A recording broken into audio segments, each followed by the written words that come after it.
Yo, what is good, nation? Welcome to day two of the 2026 NFL draft.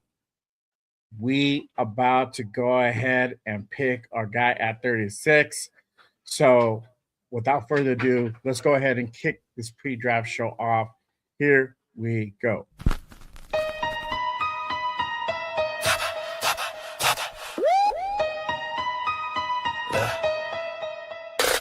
J Raider, the creator with the killer content, hot takes and the dopest. Gas Raider Nation, from Oakland to LA to in Vegas. Nothing greater than the Raiders, only facts. Just Raiders, just Raiders, just Raiders. Stand up, just Raiders, just Raiders, just Raiders. Welcome to the channel. It's called Just Raiders, baby. If you ain't subscribed, then you gotta try. Just Raiders, baby, nothing but love for the Raiders. Been an OG before 93. Shout out to the nation, they always crazy. So nation, ride with me, taking over my style. It's amazing, making hits like Max on the blitz. The silver and black on the attack. They on the map, if you a fan and you with that. J Raider, the creator with the killer content, hot takes and the dopest. Gas Raider Nation, from Oakland to LA to in Vegas. Nothing greater than the Raiders, only facts. Just Raiders, just Raiders, just Raiders, just Raiders, just Raiders, J Raiders, just Raiders, just Raiders, just Raiders, just Raiders, just Raiders. Putting on shows like Brock on the go. We just like J Raider, the innovator, making shows like Good Morning Raiders, the originator. Raiders unfiltered, raw, never censored. The post-game reaction, nothing but action. Just Raiders, baby. Just Raiders. Just Raiders, baby. J Raider, the creator with the killer content. Hot takes and the dopest, yes. Raider Nation, the only nation. There ain't no question. Just win, baby. Win, baby. Just win.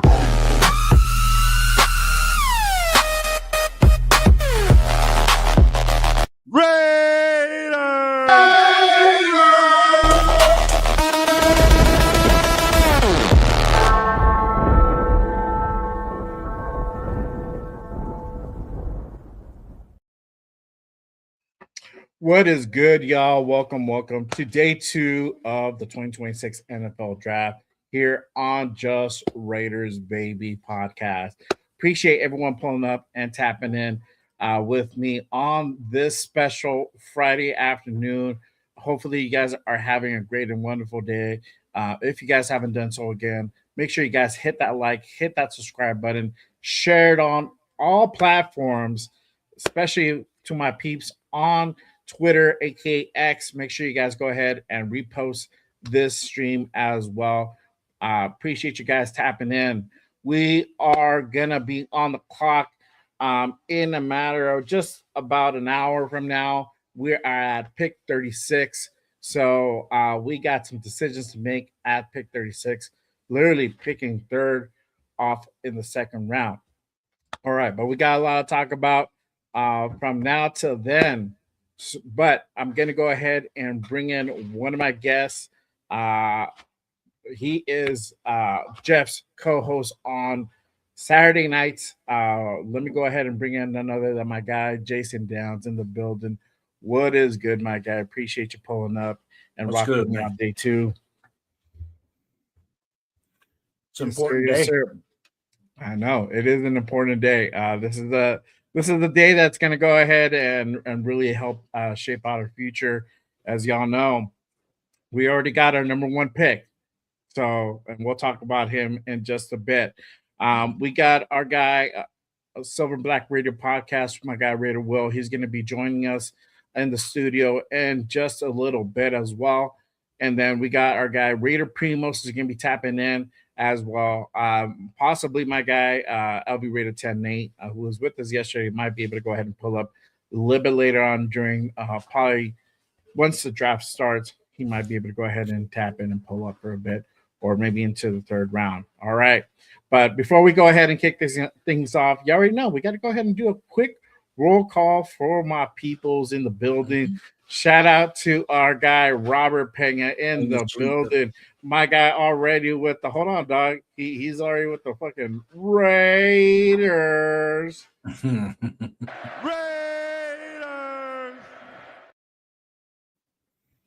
Yes, sir. Yes, sir. Appreciate you tapping in. Salute my guy. All right. Hold on one second. Open up this in a different window. There we go. All right. Shout out to my guy Raider Ryan in the building. Salute, salute. Appreciate you pulling up, my guy. Let's see here. Shout out to my guy Demokes in the building. What is the deal, my guy? Appreciate you pulling up. Sacktown Raider Mike. There he is, the one and only, man. One of the OGs here at Just Rated, and also with Jason as well. Let's see here. My brother CGR in the building. Yes, sir. Salute, salute. With the Keep that button handy. I'll be clicking that thing. There you go. Let's see. Shout out to Mason in the building. Appreciate you pulling up. My guy Rosetown in the building. One of my mods here at Just Raiders. Appreciate you pulling up, my guy. Salute, salute. Let's see here. All right. Let's see if I'm missing anybody here. Ja in the building. Just pulled up. Salute, salute. Appreciate you tapping in. My guy Rosetown. Who are we getting at 36, bro? For me, it's McDonald or Warren. Okay, very interesting with the Warren, bro. We're gonna go ahead and talk about that and much more in just a bit. Gotta pull out the big boards. I redid the big boards last night, so I added a couple names. Obviously, took off a name that's no longer in my list, which is okay. But huh? I said you didn't lose a whole lot on your big board. No, I didn't. I actually added some just because of the players that are still available. Yeah. And again, we're going to go ahead and talk about that in just a bit as well. But let's go ahead and kind of recap a little bit from yesterday's day one. Obviously, y'all already know if you guys were like living under a rock or whatever, or you guys didn't have any internet connection yesterday, Raiders draft Fernando Mendoza as the quarterback for the future. So Raiders got their quarterback for the future. He is now a Las Vegas Raider. He's actually in the building in Henderson. Had the presser earlier today. How does everybody feel now that the question has been answered? Now that we know Fernando is a Raider, I think obviously we have a different question that's still pending to be answered. But I think we kind of know the direction. But how does everybody feel now that Fernando is officially a Raider? Let us know down in the comment section. But Jason, how do you feel, man? Now, I don't know if you got a chance to see the Fernando presser, right? You saw him with the hat yesterday. He's officially rocking the shield. How good? How do you feeling? How are you feeling about that, man? Well, I watched the presser today, and and real solid. I mean, it's just for one from a quarterback standpoint, he checks a lot of the boxes for me, right? Then number two is just clean. It's almost like a safe pick, and so and just understand, and like you said, I could sit up here and say all these beautiful things because I gotta go do it. Mm-hmm. The one I was concerned about was Kubiak at the presser. Why? Either he was mad at something or he was just beat ass tired because it looked like he was like, and he doesn't have a whole lot of personality when he's just sitting there anyways. But yeah, he literally looked like either he was mad or he was so dang tired he was just like staring, like he had that 3 mile stare. Yeah, Yeah, I think honestly, bro, I think that's just who he is. Mm-hmm. He's a man of few words. He's a very stoked person. And it's been said about him. We haven't seen him a lot. We haven't seen a lot of pressers from him. So we're just starting to now see it, and it looks like he's mad or he's just like very serious or he's just like whatever. And I think that's just his personality. I think it's nothing that doesn't want to be there. It's just the type of dude that he is. But Yeah. honestly, man, like for me, you know, I it just gave me the feels, bro. Like we got a quarterback, bro. Um, now the next part is to make this really come to fruition, and hopefully Mhm. we get to go ahead and have Fernando be that that presence, that game changer here. You know, help us to continue on this trajectory towards prosperity, man. We're not there yet, but we've already started laying the foundation to Mhm. get towards that. And I think he's going to be one of those guys, whether he plays this season or not. I think this is the starting point.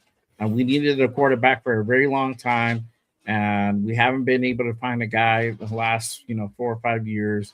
It's been a quarterback carousel throughout, but now I think we found our guy. At least for the near foreseeable future, he's gonna be the guy.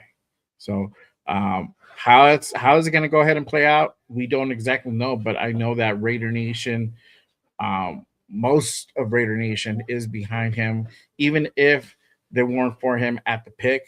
I think now that he is a Raider, we're rooting Yeah. for him. We want him to go ahead and succeed, because obviously him succeeding makes us, get back to that prosperity, like I was Right. saying. So yeah, man. I'm pumped. I'm glad that we got to go ahead and get that get that question answered. But now the question will go ahead and kind of shift towards, as far as what position should be picked at 36. So we're gonna be picking third in the second round. So we're gonna be on the clock fourth. Was it first? No, is it fourth? Mhm. We go No, from first to fourth. 33. No, it's 33, 33, 34, 35, 36. 36. Okay, there you go. 33, 34, 35, 36. Yeah, there you go. So yeah, so there you go. We're picking third, fourth, whatever. Um, so the question is, who should be picked? Should we go for wide receiver? Should we go for defensive tackle? Obviously, I think a lot of the consensus is, um, we need that nose tackle. Obviously, we don't really have one right now. I think only Anna Butler has been slated to be that guy at nose tackle for the moment.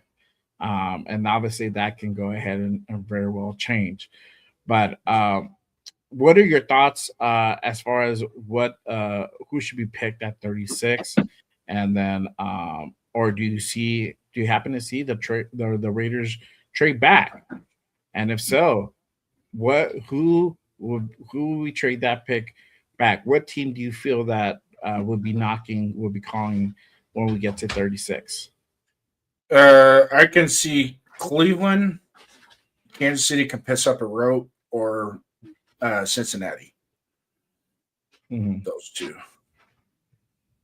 Because Cincinnati does have to replace. They have to replace Henderson, and I believe Cassius Howell is still on the board, so they might want to come up just to guarantee that they can get him. Okay. Okay. Gotcha. Let's see here. Let me go ahead and go to the chat real quick. Again, appreciate you guys tapping in and pulling up with us on this day 2 of the NFL draft. All right, let's see here. My guy Josh says at 36 is gonna be Katie McDonald. There you go. There you go. All right. The Rose Town. Let's see here. Hey, appreciate you pulling up, my guy. Salute. Thank you, man. Eric Raiders in the building. Salute, salute. Appreciate you pulling up. He says Boston or McDonald at 36. There you go. There you go. Shout out to my guy Alex in the building. What is good, my guy? Appreciate you pulling up. Let's see here.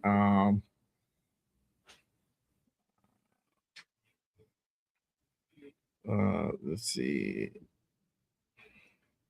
Get some more guys. Sacktown says, I think Spytek's going to trade back to pick at 36. There you go. All right. Okay. It could definitely happen. Shout out to MB. He says Boston is probably going to be the pick. So there you go. There you go. All right. And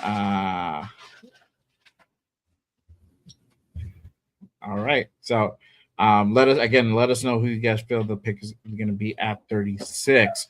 Obviously, there's a big need for that defensive tackle. Really kind of beefing up that defensive line. We did go out and get the Raiders were aggressive this free agency, and then went out and got a linebacker room, and they got an edge in Kwity Paye. But now, with Max still here, we do need a nose tackle. Obviously, at 36, we have some options, and currently that's on the board is obviously Caden McDonald is a big name out there. That is currently available, but I don't see him sticking around too long if we decide to go ahead and trade back. You also have Lee Hunters is obviously still on the board. Christian Miller, Xavier Harris is available as well, and then Grace Halton is also available at defensive tackle. So, but now. Not a lot, we had some wide receivers go off the board kind of late yesterday, but obviously the big name that's still available is Denzel Boston, and we had our top 30 visit with him just a few weeks ago. And I really like this kid. He has very serious wide receiver one potential here. Obviously, probably being almost an automatic starter. If that, definitely a rotational piece, but he has very serious wide receiver one upside potential. After that, you got Zach Branch, Chris Brazel, Jeremy Bernard is about Antonio Williams as well. That kind of rounds up the top five. But again, you having that decision whether you're going to go ahead and go defensive tackle, wide receiver, but also don't count out corner. There's quite a bit of corners that are still available. Gerard McCoy, Avian Terrell, Colton Hood, also out of Tennessee, Brandon Sice, to Scott, Malik Muhammad, D'Angelo Ponce is available as well. And that's kind of like the top 5, top 7 for best players available under cornerback. So a lot of options to go ahead and to go ahead and choose from. But for me, I don't know. I'm gonna go off my big board, and I think this is the opportunity where I'm gonna go ahead and pull up that big board real quick, and we can go ahead and go over that. Let me see here. Hang on. Our machine. All right, cool. There we go. I'm gonna go ahead and pull up the big board real quick. All right. So this is my updated big board. I did this yesterday. And so we got defensive tackle being priority number 1 for me. Cornerback, priority 2, wide receiver 3, safety 4, linebacker 5, and then edge after that. But Caden McDonald is number 1 on that list out of Ohio State. After that, if in case he gets nabbed within the 4, between 33 and 35, Lee Hunter is my second option. Obviously, if we happen to go ahead and trade down into a situation where we go back, 5 spots, 10 spots, Christian Miller, Grace Halton would be like the 3rd and the 4th choice.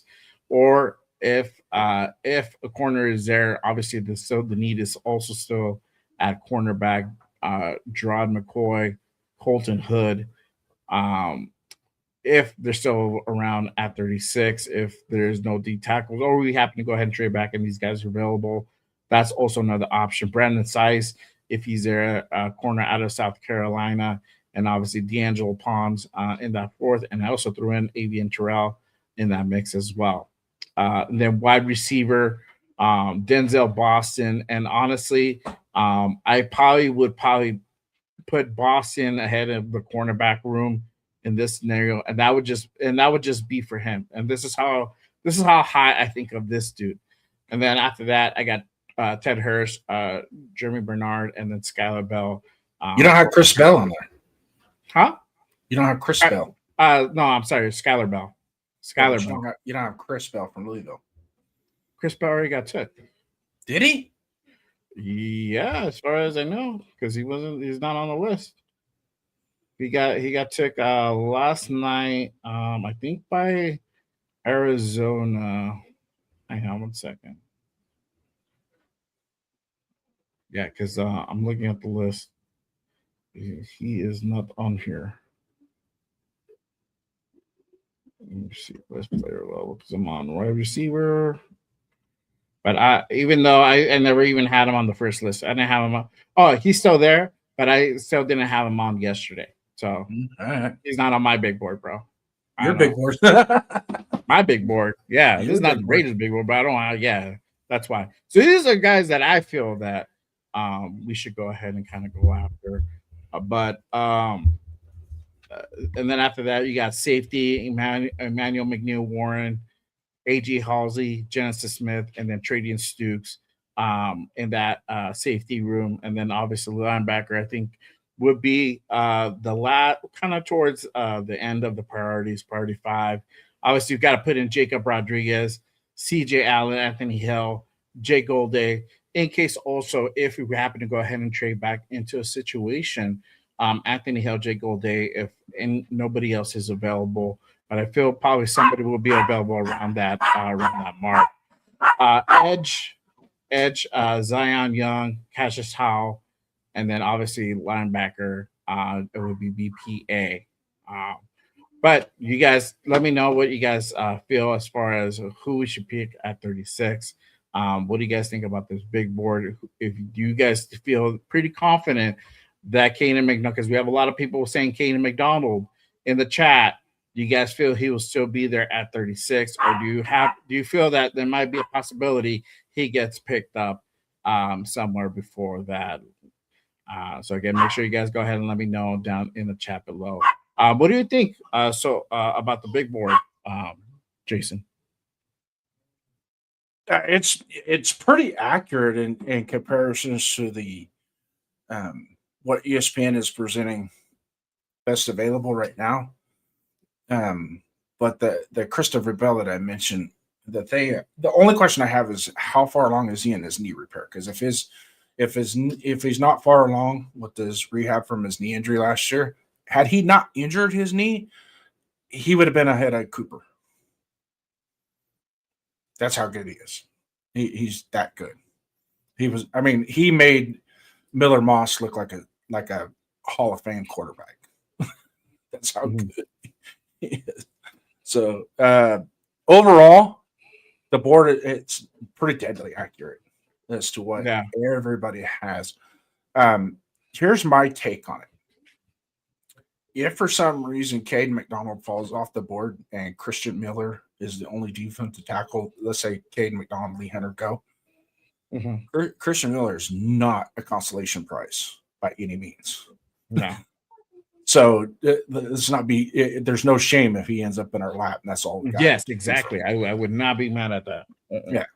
So as far as cornerback, and if you take your priority 1 and your priority 2, your defensive tackle and your cornerback, and then throw Emmanuel Warren into the corner. He's not a cornerback, but I'd put him in that group, and I'd actually put him above Avian Terrell. I would actually pick Emmanuel Warren over Avian Terrell.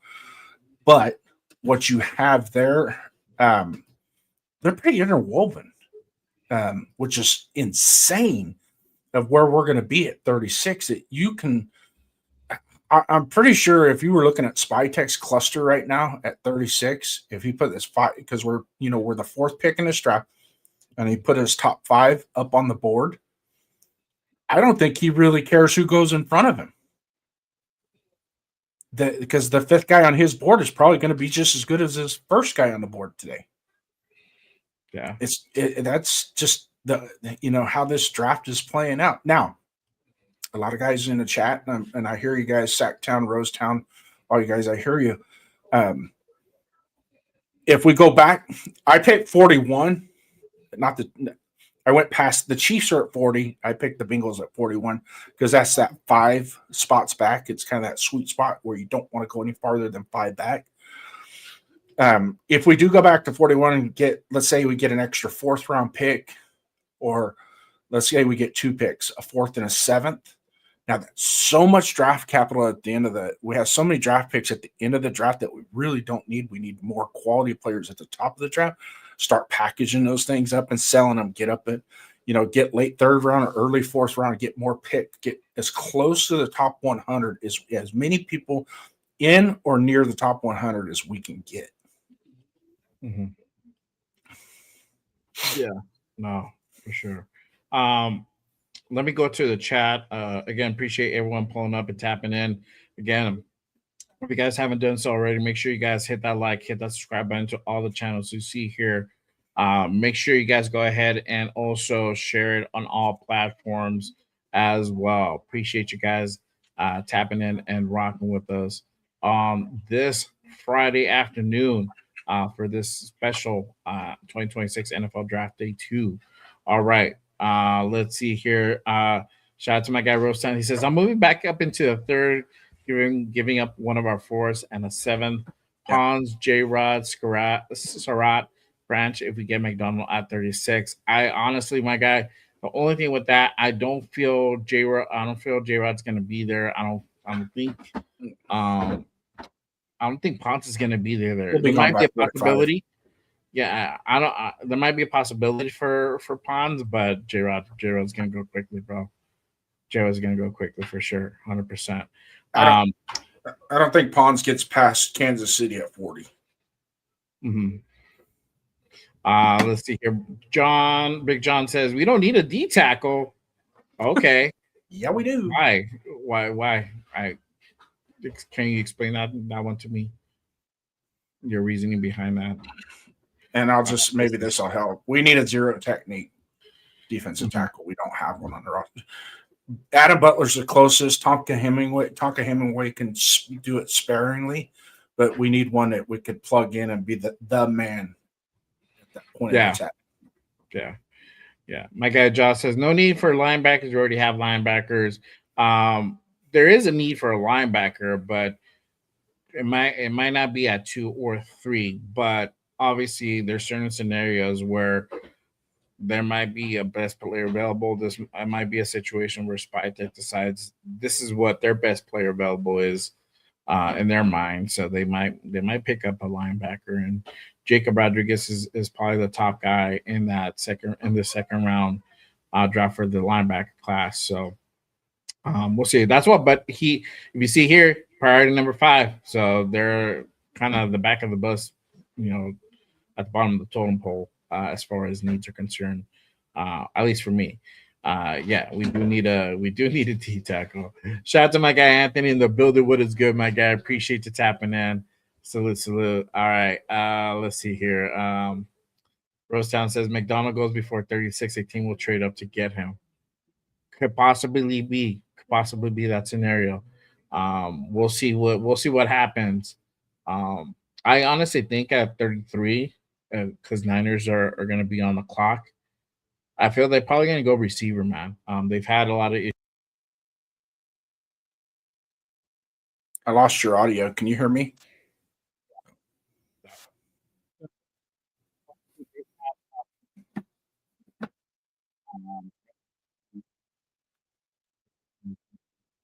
I can't hear you.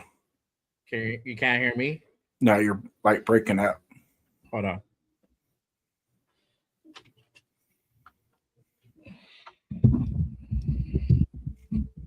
All right.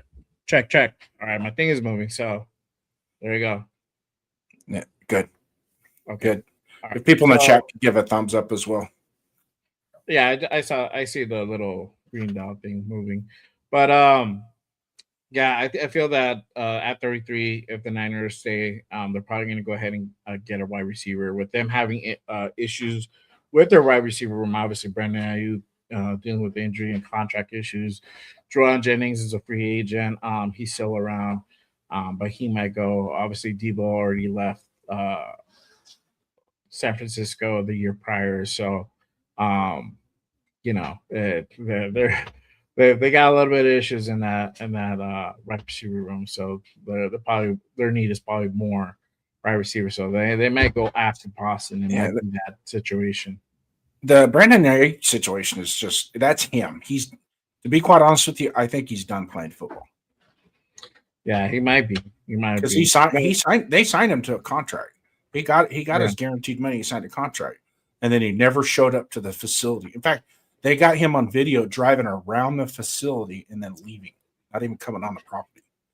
Wow. So, and he won't answer phone call, not returning phone, and he signed his contract, got his signing bonus and all that. So, yeah. Shout out to my guy. Where's the flag? He says, realistically, any of those top defensive tackles are good. There's a lot of talent out there. I bet even if you trade down or skip a D tackle this round, there's someone that's going to be there. Oh, yeah. We're going to go over the third round in just a bit. Let's see here. Let me go over a few more. Yeah, see. Yeah, you might go to the winners for sure. That'd be a good fit for him. He'd be a good fit for us, too. Yeah. Shout out to my guy, Troy Gill, in the building. He says, I see a trade back happening. Okay. All right. Definitely could happen. And then again, if we were to go ahead and trade back, who do you guys think we would trade back to? Who would be the team that would be the guys we trade back to? That's a very good question. And then you already heard Jason. He says Cincinnati could be one of the teams. Let's see. Shout out to Chronicles of the Black Hole. He says we have the luxury of best player available. There you go. Yeah. All right. Yeah, we're in a good position second round. This is going to be fun. Yeah. This is going to be fun. For sure. And if the same stupidity kicks off in the second round like it was yesterday in the first round, this is going to be as entertaining as all get up. I know. Exactly. Let me go to the third round because obviously we got currently the pick 67 in the third round. Again, I have defensive tackle as being priority number one, Dominique Orange, big citrus to go ahead and really be at the top of the list. Grace Holton, if he's still there, would be my second choice. And then Daryl Jackson Jr. out of Florida State be the third one. And then obviously this is only if we don't select our guy in the second round. We went either to a different position. We traded back. There was no good DTs available in that round where they most likely probably be projected to still be there in the third. There might be a situation where we go defensive tackle, but we probably most likely will get our guy. But after that, this is probably where, and this is, again, us barring we don't trade back into the second and we don't get a receiver. It would be wide receiver. And then I got, obviously, Jacoby Lane up here, Zach Branch, Elijah Surratt, and then Bryce Lance, brother of Trey Lance from North Dakota State, also has big upside potential for him. So that's kind of that receiver room. Cornerback would be priority 3. So again, this is us not selecting a corner in the second round. Julian Neal in that third round. David Igbenson in that for second. Malik Muhammad, Dakario Davis, and then Will Lee in that list. Safety would be priority 4 for me. Kamari Ramsey really leading that list, and this would be a really, really good pickup. But even right behind them, Jalen Kilgore, either of these guys are really, really good safeties. And obviously, these guys play nickel, so there would be a good addition. But then you got Bud Clark as well, adding onto that list. Then priority 5, we got Edge, R. Mason Thomas. Most likely probably will be there around the third round. Maybe can go early. Who knows? Then Joshua Josephs out of Tennessee, and then Danny Dennison out of Penn State for edge. Linebacker, again, priority 6 at this point. Still one. So I feel that we still need to go ahead and then maybe add one more linebacker to the room. But still in the third round, I feel like it's a big priority. But having on that list, I got Jake Golday, Josiah Trotter, Donante Lawson on that list. And then now we can go ahead and really start focusing into, start looking at least thinking about running back. I got BPA for running back if in case nobody good is available or we trade down into the far towards the bottom of the third round. It might be a situation where it might be a running back, best player available, offensive lineman as well. Might be a situation where either we pick up a right tackle or maybe pick up the left tackle, obviously for Colton Miller's replacement in a year or two. So, and that's if he decides to go ahead and hang it up. But this is a big board. This is for round 3. Obviously, tomorrow we'll go ahead and go into rounds 4 and 5. Obviously, I didn't put 6 or 7 for it being more of a kind of depth at that point. You're drafting more for depth as opposed for kind of that raw talent. But we'll go over the next 2 rounds probably a little bit later tonight if we have some time, and then I'll definitely go ahead and recap this tomorrow morning for day 3 for sure. My guy Rosetown says 10 minutes until the start of the draft. So day 3. I am pumped, bro. I'm excited. So shout out to my guy Bueno in the building. He says Steelers have a lot of third rounders. There you go. All right. Let's see. All right. But let me ask this. And I wanted to kind of go ahead and recap it. We have a few minutes left before we start off. The winners and losers of the first round. If anybody didn't catch our show yesterday, we kind of did this towards the end of the show. The winners and losers of the round 1. Everybody in the chat, let us know who do you feel the winners was and who do you feel the losers were out of the first round draft. But Jason, let us. What are your thoughts? Who do you feel was the winner? Who do you feel was the loser out of yesterday's first round? I picked Dallas. I think as a winner. There's several teams that did really well in the draft, but I think as far as the core, what you're going to see with immediate impact and long-term impact is going to be Dallas is the winner. And I don't want to say they're a loser, but I think it was a stupid idea to pick where they did, and that was the Vikings taking Caleb Banks at 18. That was it was probably somebody they could have gotten its third round or second round, right? So I mean, it is what it is. I mean, but other than that, I think the Jets did really good. The Giants did really good. They were solid with the draft capital that they had. They didn't get too crazy with it. They just kind of stick and pick. Well, they stayed with the picks that they had, but they were systematic about it and not just getting BPA, but also filling needs that they have as well, because their roster is a lot similar to ours. There's a lot of good pieces there, but it just needs a little bit more to get it going. Yeah, for sure. For me, I feel that, as far as winners, probably, I would probably agree. Cowboys were probably winners yesterday. And then Chiefs definitely being one of the losers, but also as well, I feel that Minnesota being a loser, they they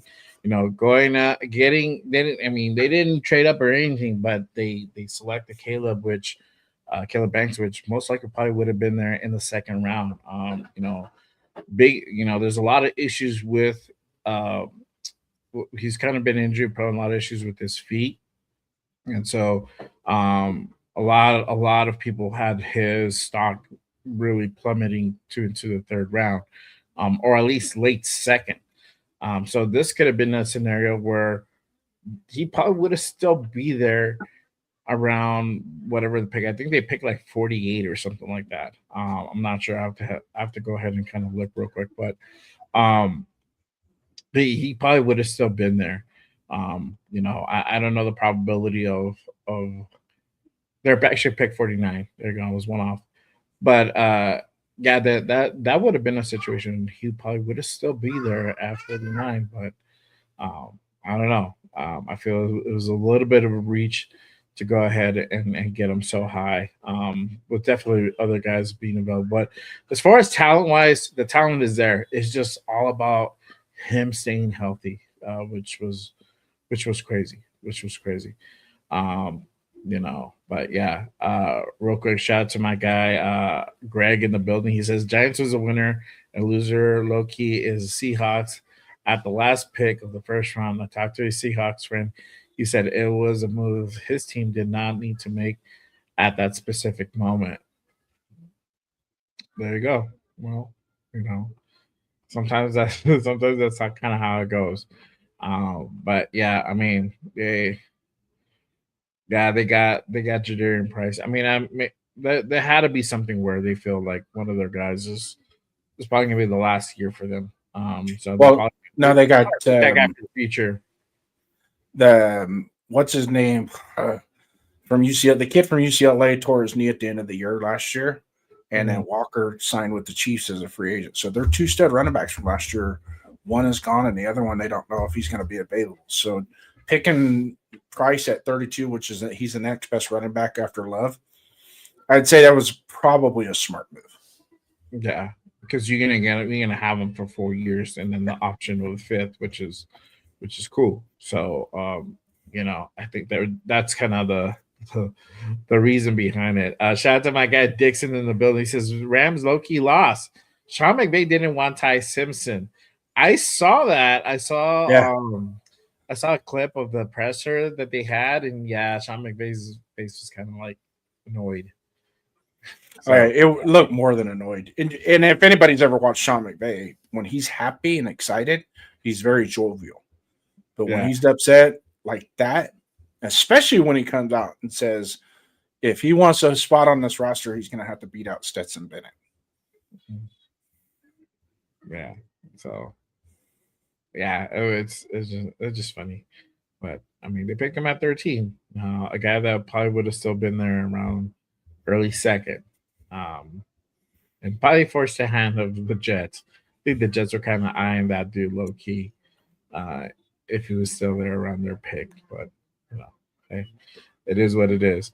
All right, y'all. We are almost 2 minutes away from the start of day 2, officially about to go ahead and begin. We're going to go ahead and I'm going to go ahead and get that get get a little video to go ahead and pump us up.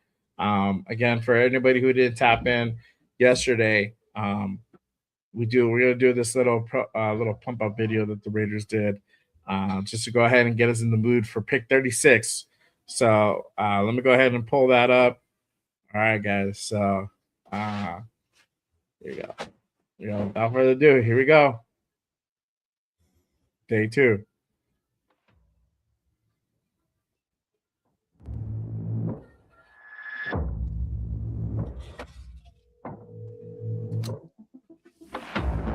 Greatest offseason for a single team in NFL history. Not only have the number 1 overall pick, they have taken every single round of the draft. Welcome to the dark side, my friend. Let's go, baby. Raiders select Ashton Jenkins. Deuces, goodbye! Bowers made the catch! Running, there, reach the 5, touchdown!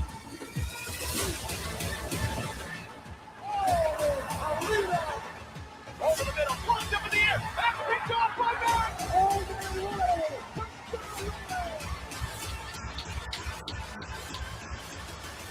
The greatness of the Raiders is in its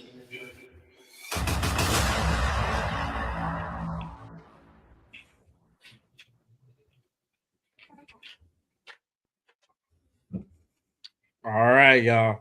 So we are underway. Day 2 is in full effect, y'all. And the Winers are going to be on the clock in a matter of moments. They got pick 33. So we're gonna be we're gonna be tapping in as we go. Oh, I lost my get this thing back here. All right, there we go. All right. So again, appreciate you guys. If you guys haven't done so already, make sure you guys hit that like, hit that subscribe button on all the channels. I got my guys also Raider Primos and Raider Will of the Silver Black Radio podcast also tapped in. So make sure you guys go ahead and head on over to their channels and give them a subscribe as well and share it on all platforms. All right. So day 2 is underway, y'all.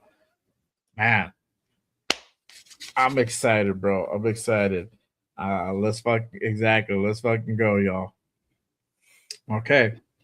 So we're about to go ahead and see San Francisco on the clock in just a bit.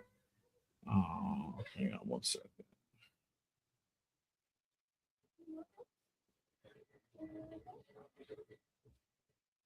Okay. Getting like stuff sent to me. There you go. All right. Again, we'll be on the clock in just a bit.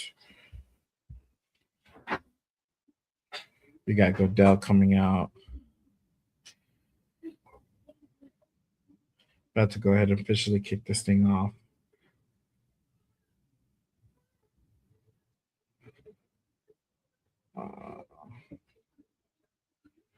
But yeah, let's see. Let's see if there's if we're gonna go ahead and stick at 36 or we're gonna go ahead and trade back. And again, you guys let me know who you guys think we would go ahead and trade back with if it were to happen. What team do you guys feel would be the pick, will be the team that we go ahead and trade 36 to? Let me know down in the chat below as well. All right.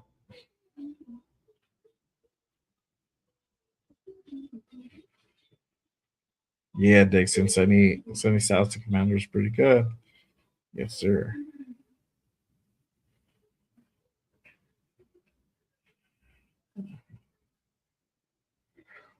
Let me see here. I'm going to go over. So I'm looking at Houston at 38. That was a good trade. That was a good trade partner with us last year, and I believe that's kind of the same position they were in when we traded back. Made our first second round trade back. Mm-hmm.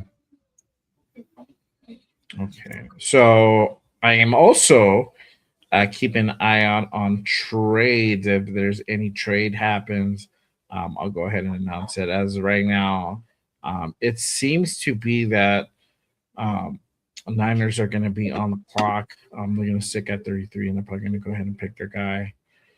I haven't seen anything yet from a map sheet. So, but obviously, if something happens, we'll know. And I feel like in this round, we're gonna see a lot of trades, a lot of teams going up and down their draft board, up and down the draft order. We'll see a lot of like Willen and Dylan in this round for sure, and definitely in the third round as well. That's gonna be interesting. All right, so 49ers are officially on the clock. And they're probably going to go ahead and pick at 33.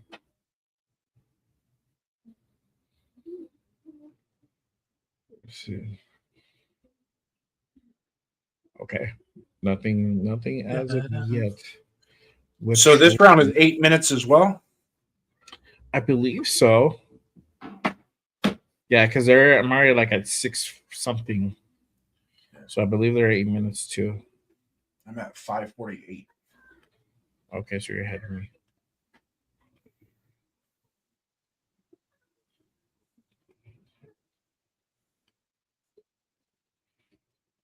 All right, there we go. Shout out to my guy Josh says, let's fucking go. Time to get our guy.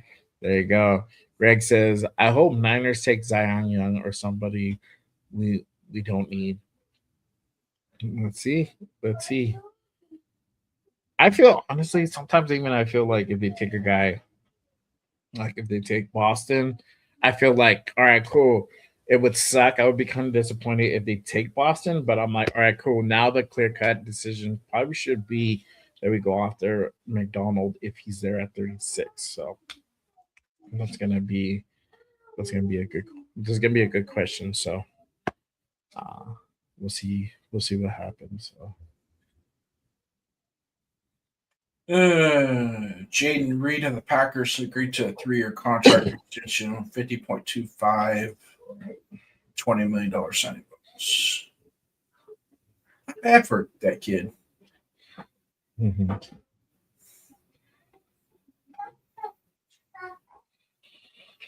Okay.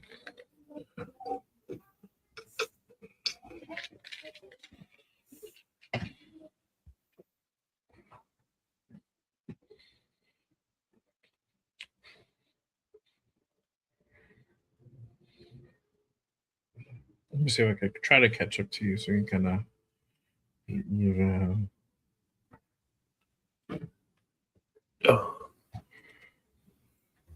bounce. All right.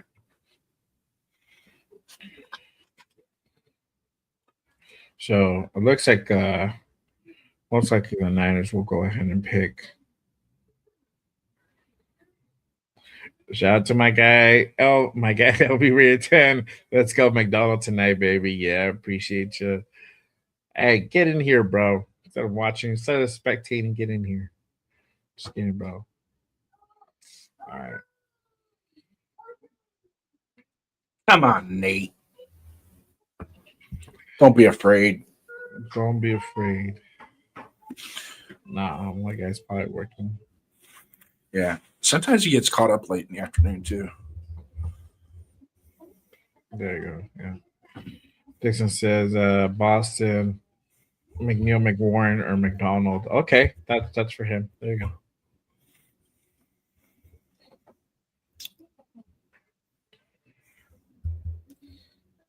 So I guess there was a trade option for the Niners, but I think they're probably gonna pick. I'm at about 3 minutes to go.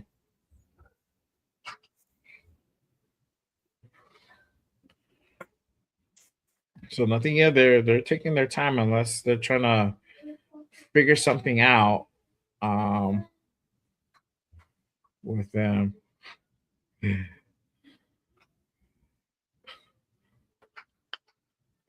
What is this? Well, oh man. Can you even hear me well? Okay, hold on. I'll put you up on screen. All right. Our guy is heading home. He's driving, but he wanted to go ahead and pull up real quick. Hang on. Here you go. There you What up, baby? What's crack-a-lacking? go. Drive safe, bro. Don't crash, dog. No, man, hey. So both I'm hands on the actually wheel. going to tell you, I was just going to go straight audio for a little bit while I drive home, but I wanted to jump on, man. I'm like, things is getting hot. He's cooking. I cannot wait, bro. Day Yeah. 2. Day 2. The pick is in. Bro. The pick is in. So we'll go ahead and have you stick around for the pick. Let's see. All right, bro. Hey, like I said, I'll be on straight audio for a little bit. Yeah. Shout out to my guy, Raider E in the building. What is good, my guy? Appreciate you pulling up. Let's see. Help your Niners, Cards, Bills take somebody else. We don't need that. Yeah. We need to worry about Cards because they need a defensive line. Oh, okay. All right. But yeah. So what are you guys feeling like we're going to pick today? I think we're going to get a kicker. Oh, absolutely. At 36, there you go. Best At 36, we're going to take a kicker. Ever. The Raider way. Mm-hmm.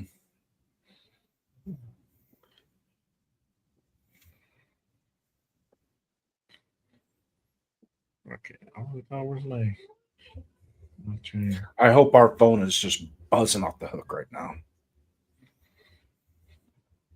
Right. Yeah, Raider 508. Yeah, We need a long snapper. Long snapper. There you go. Damn. All right. Jason, yeah. Man. That's funny. Yeah, I guess the Niners did have a trade offer. I don't know if you were listening in. But yeah, I guess Niners had a trade offer, but they decided to go ahead and stick at 33. They must really like somebody there, man. I mean, like, that's where you're like, hey, we all talked about it. If you're going to make a decision and make a trade, you better have a player in mind that you can get within those picks, or else it's not worth it. Yeah. Yeah, you can't just randomly trade back just for the sake of getting picked. Well, and think about it like this, Jay, or Jay Downs. Like, it's like this. Last year, Spytek made a huge trade. Traded so far back, he was probably like, dude, 15 picks is way far back. Yeah, hold on. So the Niners, the San Francisco 49ers were at their pick at 33. Draft Deshaun Sterling, Ole Miss, wide receiver out of Ole Miss. So there you go. Niners drafting a wide receiver like I thought they would, but it's not Denzel Boston. So Boston is still there at 34. So Niners again going with Sterling out of Ole Miss as their pick. What's the hate on Boston? Top end speed. Can't separate at the top end. But he's a great route runner. Yes, phenomenal route. And he's got a hell of a catch radius. Yeah. Well, you asked about the knock. Yeah. I'm not going to go into other shit. He doesn't agree. He doesn't really agree with it, but he's just telling you the knock, what the scouts are saying. Yeah. You asked me if the food sucked. I told you it sucked. You didn't ask if there was salt or pepper or any of that shit involved. Hey, I'm like, I could tell you all the good things, but you asked me about the bad. My bad. Yeah. Chalk that one up the wheel. Hey, you know what, though? I think his comparable to me right now is almost like a Mike Evans. Yeah. Big-bodied guy. They're going to say that he lacks that separation at top-end speed, but then you're also going to look at it and say he's a possession guy. He's a possession receiver that uses that big size and that body to create that separation and get those catches. Yeah. Yeah, because he ran like a 4.4, didn't he? Something like that. He's not like a speed burner. Yeah. All right. He's one of those guys that's always freaking open. Who's next, Jay? Who's on the board next? Cardinals are at 34, so they're on the clock right now. Yeah. And their pick is already in. Wow. He says he stretches the field and has Miss Boston like the city, so you know he's great. Jaws says hopefully they don't draft McDonald. So we shall see. We will find out in just a matter of moments. So Chase Basantes. There you go. With pick 34, the Arizona Cardinals draft Chase Basantes. He's guard out of Texas A&M. So look at what's coming to us. Hard. It's coming to us. It's coming. 35. All right. We're about to go up on the clock and just literally we're one pick away from being on the clock. It is just that fast. All right. Bro, this thing is hard. There goes his guy. Okay. Yeah. Now we yes we can get Caden. Bill's going to Boston. Bill's going Boston. I don't know. Maybe, man. Yeah. If I'm forced to put 10 toes in my selection, it's McDonald. Cade McDonald. for them. Like I said, if we take Miller, that's not a conflict. Like if McDonald goes now, For me, it's Lee, dog. For me, if it's not McDonald, it's Lee. Then it's Miller. I feel like I don't think I'd be mad at any of them. Excuse me. Huh? I wouldn't be mad at any of them. Yeah. Oh, there you go. Hold on. Everybody's trying to go ahead and make it home.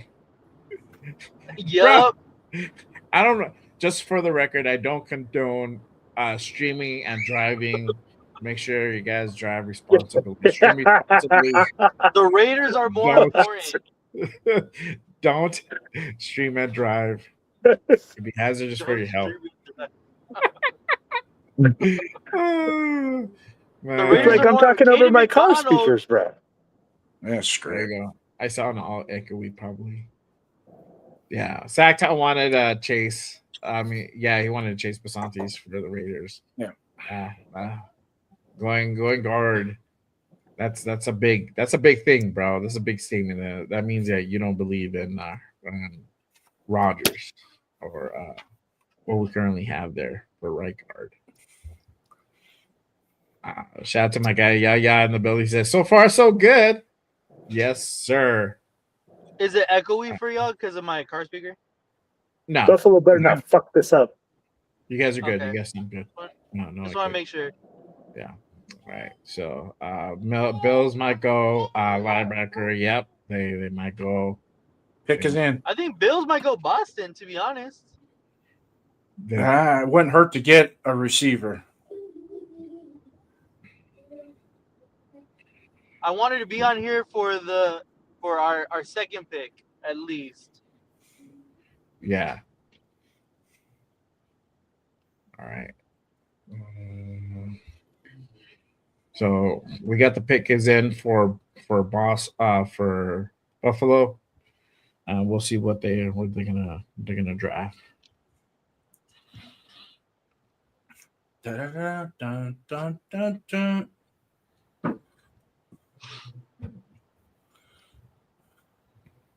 All right. Oh man. Let's see what.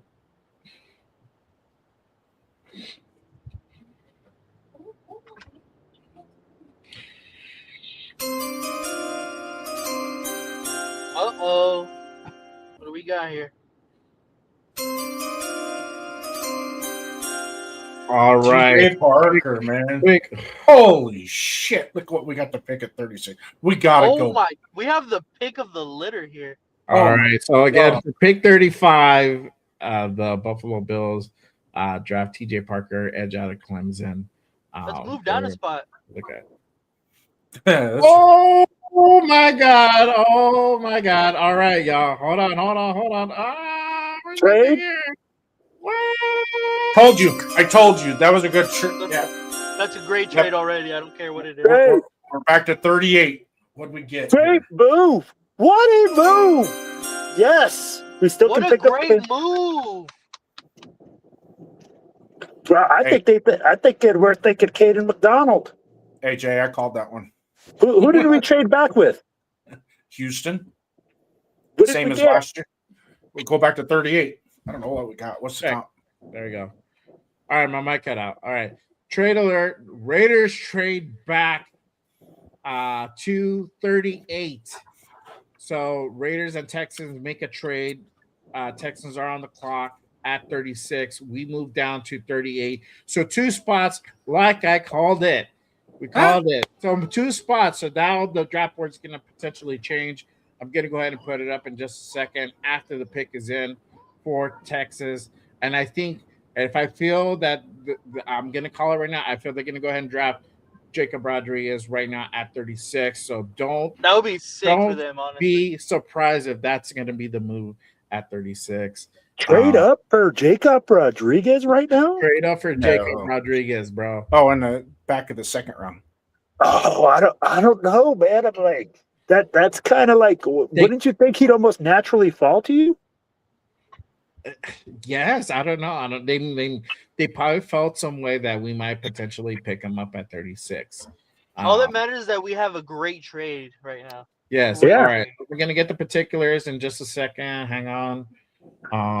Let's see here. What was a haul for us? All right. They haven't put it up yet. Spy. Hold on. Spy Tech. Keep it kicking.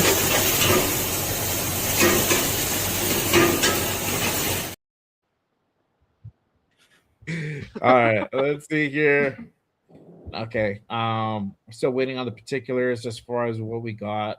For 38. For giving up 36.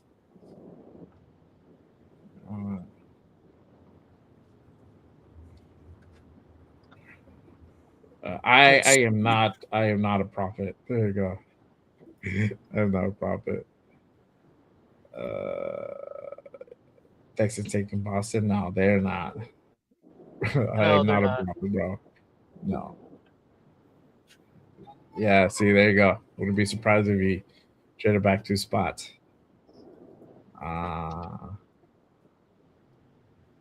Okay.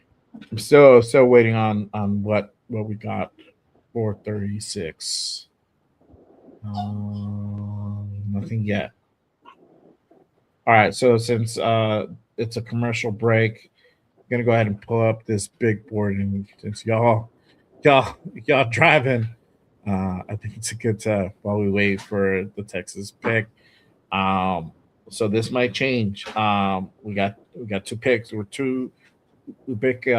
2 picks away from our pick, and so right now, what I feel that's going to happen. What I feel that's going to happen is that I think that Houston's going to go ahead and go linebacker and draft Jacob Rodriguez. If that happens, after that is the Giants will be on the clock. Not sure how they can go ahead and go. They probably could go ahead and draft a D tackle after they lost Dexter Lawrence just about a week ago. So that might put us in a position where we might draft Lee Hunter. If in case Caden McDonald gets picked up by the Giants. So just keep that in mind. Even if Texas doesn't draft Caden McDonald, you still have the Giants that pick ahead of us, and they might pick up Caden McDonald with them literally trading away Dexter Lawrence just the other day. So we'll see what happens, but this is currently kind of going back to the draft board, and then we still have options. 38 is still a pretty good position, and I'm waiting to see what the haul was for the trade that we did earlier. Let's see here.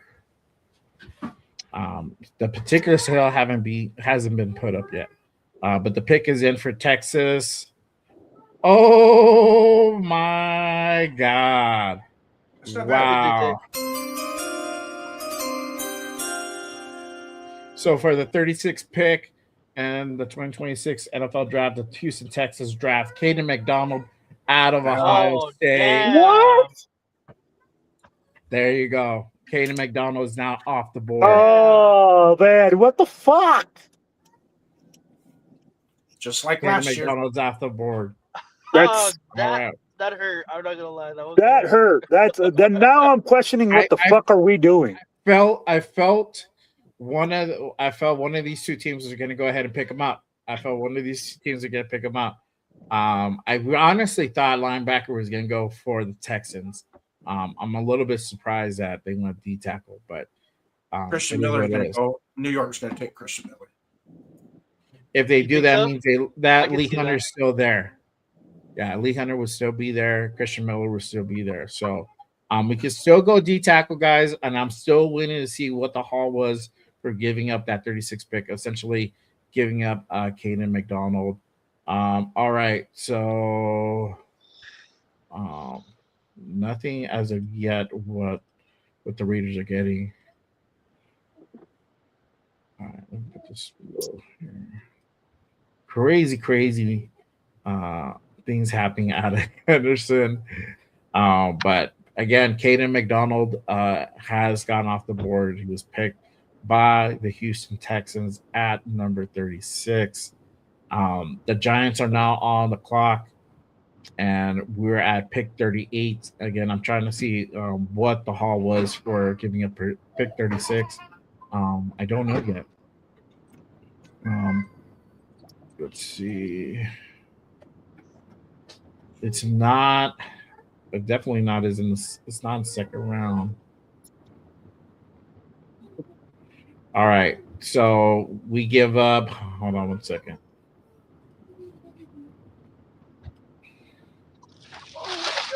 So Josh says we pick up. We give up. We get pick 91, and then we give up 117. So we picked up a third, an extra third, and then we give up 117. So that was in that early fourth round for tomorrow. So Okay. I'm just trying to go ahead and verify. Let me go to That's 26. We moved up 26 spots from 117 to 91. Gave up 2, moved up 26 on the back. Yeah, but in so, the third round. Yeah, That's pretty good, honestly. yeah, they give up that's- to. Yeah, so we get 91. We give up 117 for that. I mean, that's good. We want the second, third round pick. That would help us out a lot. So we get. How do you guys feel? All right, so I'm gonna go ahead and put it up to the chat real quick first, and then I'll ask you guys. So how do you guys feel about us trading back in the second round? We moved down 2 spots. Currently, it's the Giants on the clock, and we got pick 38. And then we ended up getting pick 91. We did give up pick 117, so that's the second pick in the fourth round. Let us know how you guys feel down below. You guys are in the studio with me. How do you guys feeling about the trade back? Are you guys with it, or are you guys against it? I heard Will saying that he wasn't with that. So Will, I'll start you off. How do you feel about the trade? Well, I mean, I want to see who we get first, right? Like, let's be honest. We got to see who we draft. But for us to lose Caden McDonald and be in the position to pick up a defensive tackle that could be there for the next decade, I'm like, that's tough. So for me, I'm like, I really want to see who we draft and who we pick up. I'd be like, if we go wide receiver in the second round, I don't know, man. That's kind of my questions, I'm like, I'm really questioning who they got their eye on now. I'm like, I thought we were going to go Caden McDonald, like I told them last night. Don't overthink it. And I hope that we just didn't give up a franchise D tackle. Mm-hmm. That's the big issue right there. Yeah, I'll be like the kid who had the potential to be a franchise D tackle. So that's kind of my issue with it, man. What about you, Nate? How are you feeling about the trade back? Honestly, I mean, like initially I was like, damn, that's such a great trade. But then the hit of, McDonald going there, it's like, fuck, like now we should have just stayed and picked. Like that's my initial reaction. But then like hearing the return, like that's pretty good value. Considering even the board still, like there's still a lot of great talent and we're only a pick away now. I can't be too upset about it.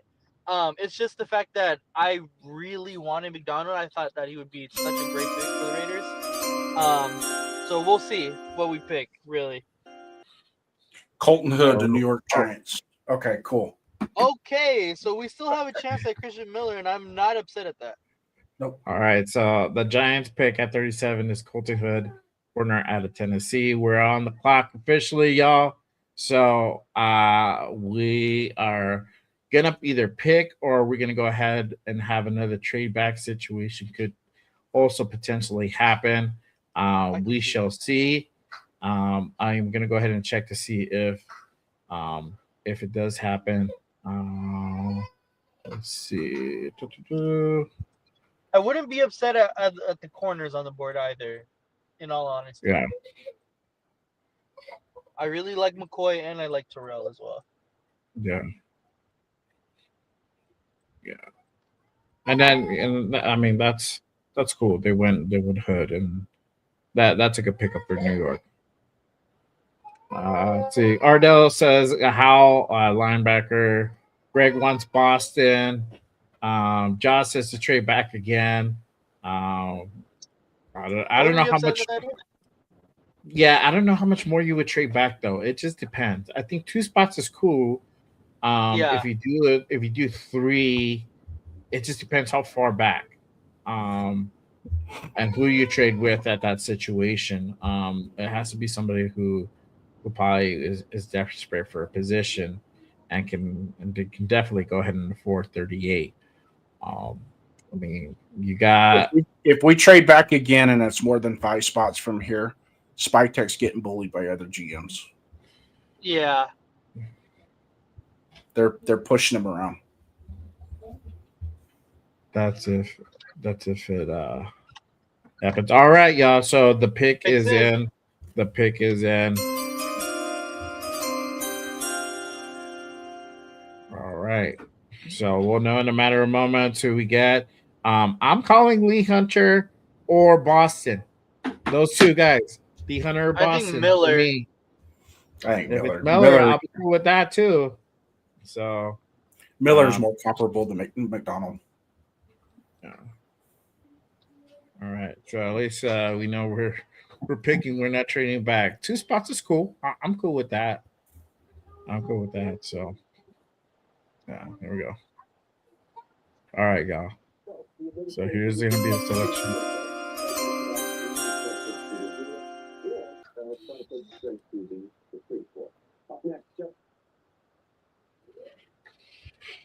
All right. So for pick 38, the Raiders select Tradian Stukes, safety out of Arizona. Wow. He's a What fucking beast. Fuck! He's a beast. I'm not gonna lie. He's a beast. Yes, I like him. But wow. They I know it's Stukes completely over off of our board. McLaurin, over a D tackle, over Denzel Boston. That is insane, bro. This is stupid. Well, we need a nickel. On paper, it's stupid until you see this kid fucking play. He's a monster. I'm not gonna lie. But it was not on my board at all this high for a safety.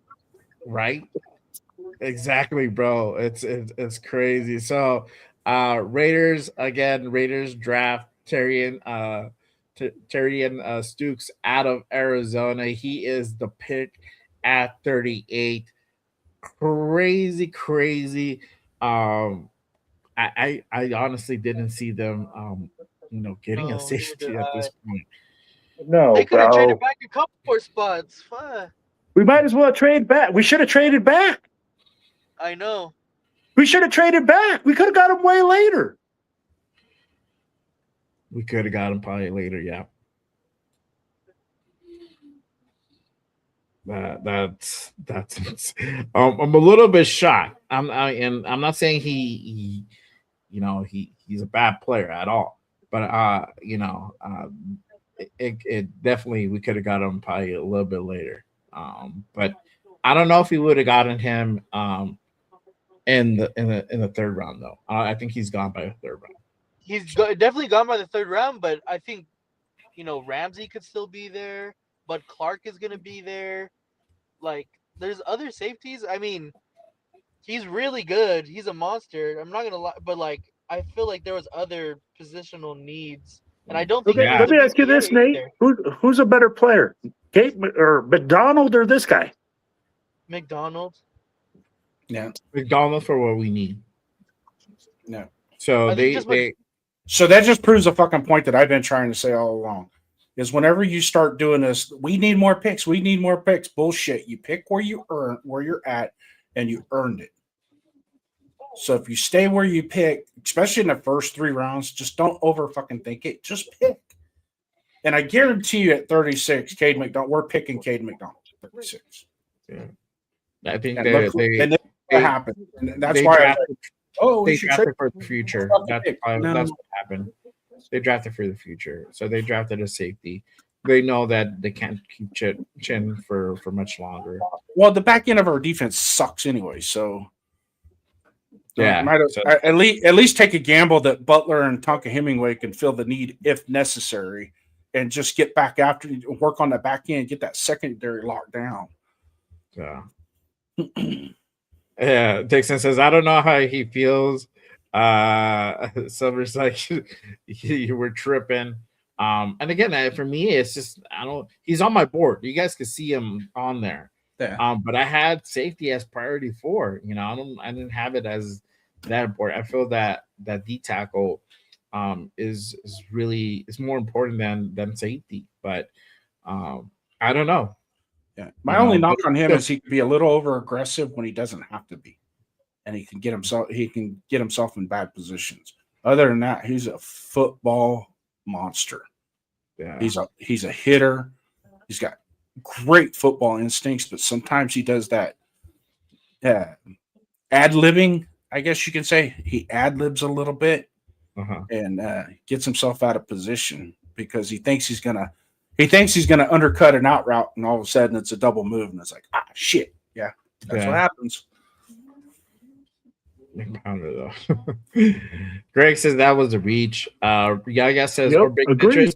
And Big Citrus could still be on the plate, bro. Like, I think we can get Big Citrus at 67 and then maybe get Branch at 91. That could definitely be the way that we're probably gonna go. Why not package 67 and a 4th round and come back up to 50 or something? You could, and there's a couple other teams that have extra picks. You got the Bears, Texans. You can probably go back and revisit a deal with the Texans at 59. Let's see who else has an extra pick, or it doesn't necessarily have to be another team that has an extra pick. You can go ahead and make a deal with almost any other team as well. So we shall see. We shall see. Troy says, who said this Spud pick? I watched him at Arizona. He great football player and second best safety in the draft. He's good. Yeah, bro. I'm thinking what we're saying is that he probably would have been there, probably farther down. And if we could have traded back, that could have been the guy we probably got later on.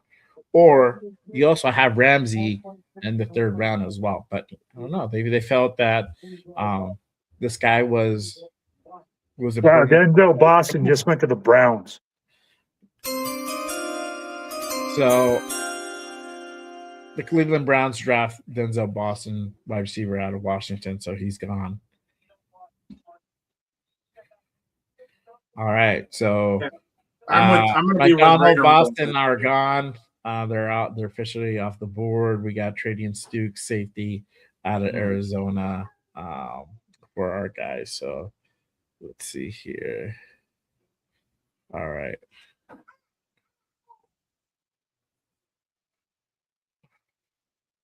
I'm gonna go ahead and put up a poll in just a bit as well. But let me go ahead and take some comments from the chat. Money Check says A.G. Halsey is a better player. Silver Smoke says McDonald's only good against the run. Let's see. E says he's a slot. We don't have a true corner. We do have a true corner. We have Porter, bro, and we still have Stokes this year. Jason says no tackles aren't taken high. Well, you got Caleb Banks who got drafted at 18, bro. You got what's his name out of Texas Tech, Dave Bailey, who got drafted pretty high. I think was it 2. So yeah. Let's see here. Good player, but reach from you. Better players out there. Yep. I feel that was a bit of a reach. Ray Ryan says Banks, Boston, Hunter's still out there. Well, they were. Boston's gone. But yeah, Hunter's out there. Caleb Banks is not there. That's a fucking Damon Arnett move. I'm sorry.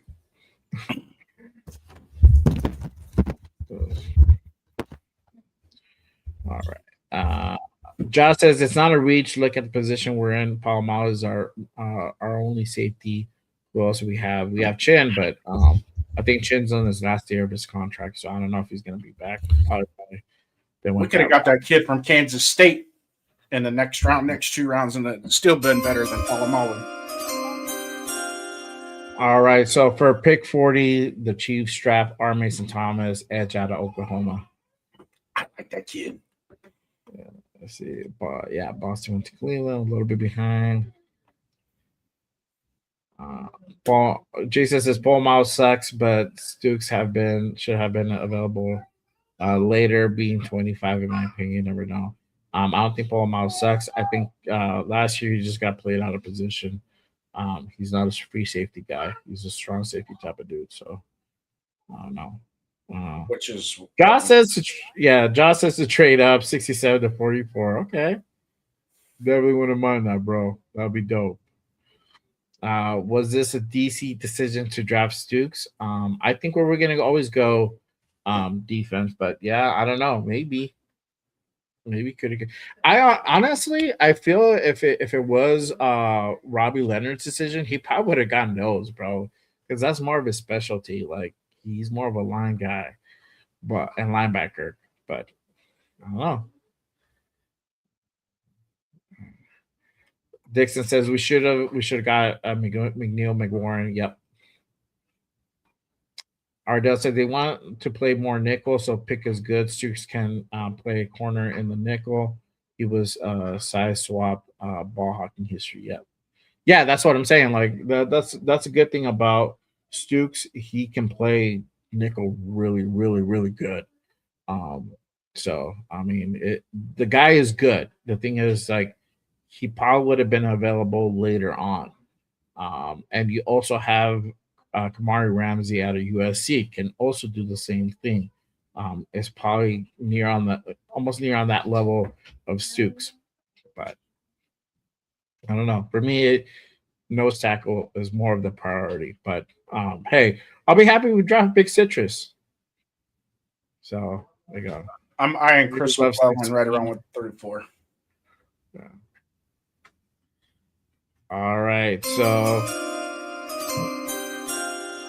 with pick 41, the Cincinnati Bengals draft Cassius Howell, edge out of Texas A&M. So there you go. Howell off the board, and New Orleans is on the clock. So let's see here. I need that too. Hope he does. Yeah, he's probably gonna play nickel, bro. Let's see. Yeah. I don't know. You're home. Yo. You're home. Yo. You're home. Hey. Let's back up the train here. I mean, like, I get it. We get a safety that can play nickel, guys. But come on, man. Come on. You know this. I mean, like, hey, we said don't overthink it, Big John. You're going to get a franchise D tackle. We get a safety. Greg says, go ahead. Go ahead. Okay. Greg was just saying that coaches believe in our Hemingway and Pegues already. So I guess for nose, but I still think they're gonna draft a guy. I think it could probably be Big Citrus, bro, at 67. It could definitely be that guy. Or they can trade back in. I haven't heard or seen anything yet, but don't sleep on it. Fucking Spytech is not afraid to go ahead and go back up into a second round. We got some extra picks to definitely go ahead and do that. Salute to my guy John Leone in the building. Appreciate you pulling on, my guy. Salute. So let me ask you guys this: do you guys think that GMs talk about like who they're going to draft when they trade? Now what? Like if you say, "Hey man, I'm going to trade you 36 for this guy." But I'm not going to take your guy. You know, I'm going to take this guy. Do you think they call like each other like that, or honestly, bro, it's a sale. So I probably wouldn't divulge that information, bro. They probably, I wouldn't put it past Spytech to ask that question. Be like, you guys are high on McDonald, aren't you? Like, well, we just want 36. And I'm like, okay, what are you willing to offer for him? Blah blah blah blah blah. It could be that. It could be something like that scenario, bro. So it's just interesting. So that leads me to believe that McDonald wasn't as high on their board to sacrifice that pick. All right. So with pick 42, the New that Orleans could Saints be. draft Christian Miller, defensive tackle out of Georgia. So Miller off the board, going to New Orleans. There you go. What the fuck? What do we get in return? Oh, we got pick 91. We got pick 91. We gave up 117. So that's that second, fourth round pick that we got. So we still have two. We have 102 and 134, but now we have 91 on our deck as well. So we'll see. We'll see what happens if the Raiders are going to go ahead and trade back into the second round. Could happen. I wouldn't be surprised. But the trade down did happen. The trade down did happen at 36. So You know who didn't get drafted yet? who? Jacob Rodriguez. Jacob Rodriguez is still there, dog. He's still there. He's still there. I a lot of mocks saw him go off the board by now. Bro, I don't think he didn't- makes it past 50, bro. You know what, bro? Right now, I think we're almost in that shocker group. Like the safety that we picked, people are going to say that we reached on that pick, that we drafted him way too high, that we got caught with our pants down once the Texans took Caden McDonald. No. But Lee Hunter's injured, right? He's coming off injury. No, I don't know. What's the story with him? I mean, He's not consistent. He's not consistent. It's really good, but not consistent. No, okay. Here, let me pull up his thing, and I'll read you guys his. See. All right. Lee Hunter.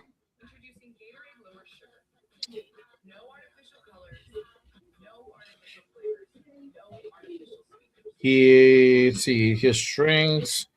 He wins at the point of attack, violent hands, a natural anchor against combo blocks, thick, powerful base with a 6'9" wingspan. Let's see. Fires low off of his stance with bursting burst, gaining ground before blockers can set. Run defense tape is consistent, impressive. 58 run stops over 2 UCF seasons confirms it.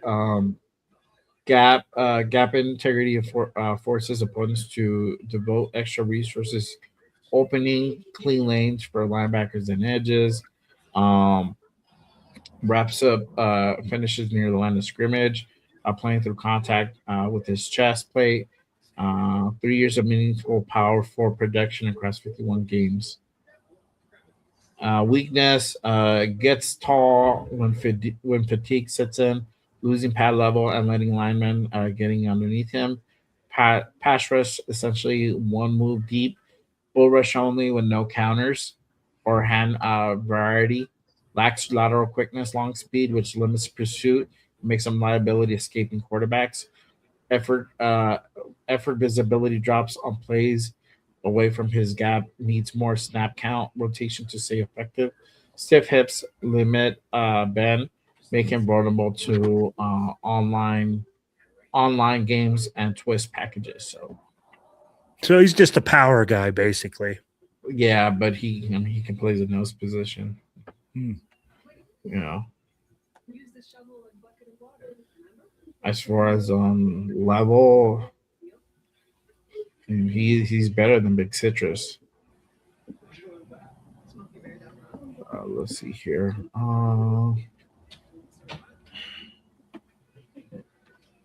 Yaya says we need to get value at 67.91.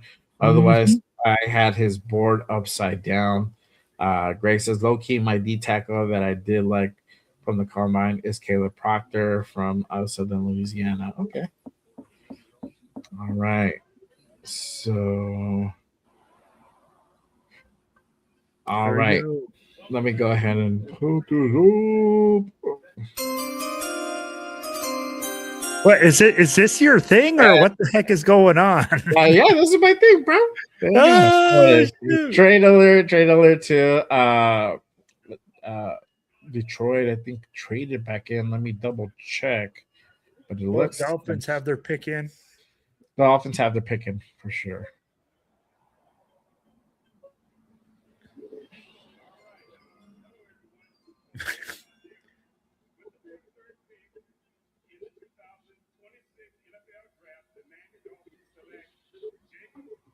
Bro, Jacob Rodriguez.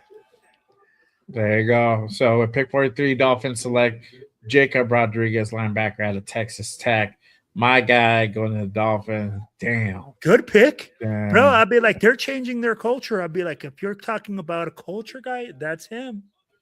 All right. So the trade alert is the Cowboys are trading for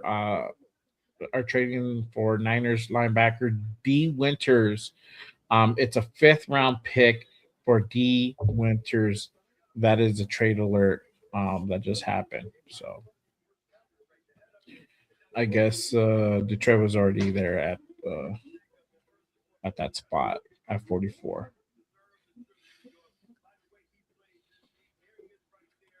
Yeah. The Dolphins are always ass. Yeah, they are. Oh man. But real quick, y'all, make sure you guys go ahead and hit that like, hit that subscribe button on all these channels you see here. Make sure you guys share it on all platforms. Subscribe to all the channels you see here. My guy to my left, Silver Black Raider Podcast, Raider Will in the building. What Make up, sure you guys baby? head on over to his channel, give him a subscribe, and then to my right, Jason Downs. Go ahead and get him a subscribe as well. And then LB Raider 10 probably will pop in a little bit later on, and so will our guy Raider Primos as well. So we'll see those guys probably in a little while. So currently, right now on the board is Detroit. They're on the clock as we wait their pick to go ahead and come in. I will know shortly. So, but wow, Jacob Rodriguez going. Told you he wasn't going to leave 50, bro. I don't see him. I don't see him there at like after 50. I'm like, yeah, sure enough, bro. All right, so there we go. Detroit has got their pick in with pick 44. Detroit selects Derek Moore, edge out of Michigan.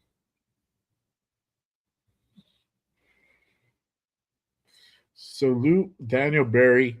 Appreciate you pulling up. That's a good pick right there. That kid's legit. Yeah. Yeah. That's a good pick. All right. So now the little pigeons are on the board. Baltimore's on the board at 40. I'm sorry, on the clock at 45.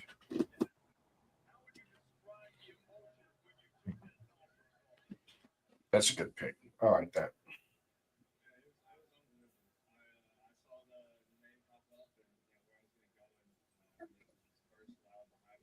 All right. Let's see here. Wow, that's crazy. We're actually starting to go pretty quick here. Yeah.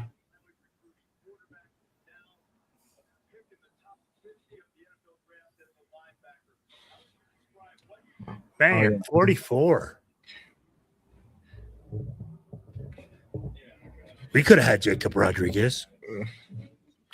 Yeah, but we don't need Jacob Rodriguez. I love the dude, but I don't feel like we need the dude. You know what I mean?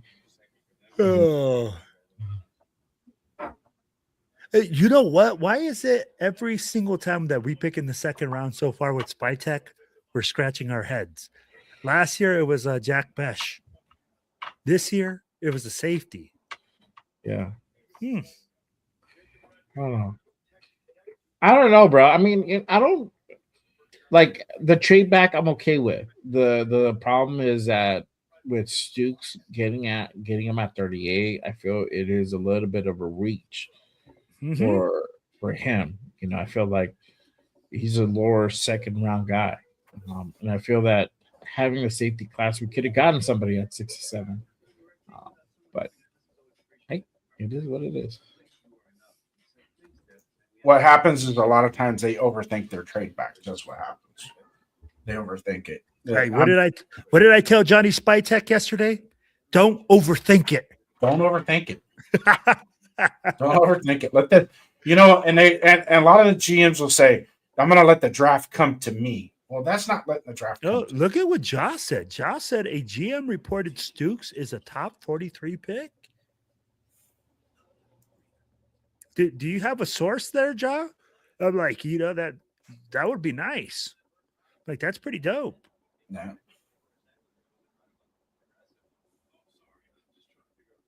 He says he bets anything. I like the analogy, though. Dan Orlovsky said he talked to a bunch of GMs and said Ty Simpson's better than Fernando.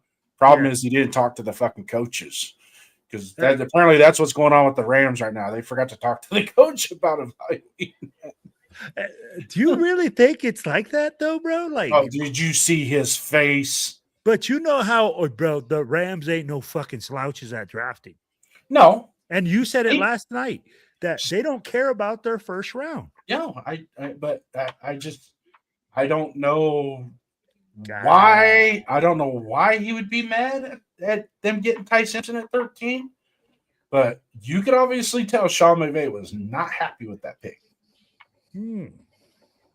Dissension in Rams land? Yeah. Yeah. Yeah, right, Jay? I'm good, bro. Are you good? You're busy, I don't know, bro. Busy. You look busy. You're busy. I'm always busy, bro. I'm waiting for these damn commercials to get through. Yeah. Yeah. Signed Trey Hendrickson to a 4-year, $112 million contract. Traded Max Crosby to the Raiders for the 14th pick. Fucking dicks.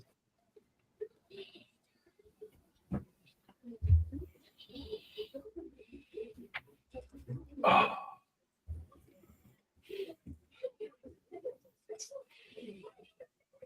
Yeah, Ardell, the Niners and Cowboys trading. That's kind of weird. Right. There's a big couple of in-division trades. Well, they're not in the same division. They're just natural rivalries. That's right. They're both in the city.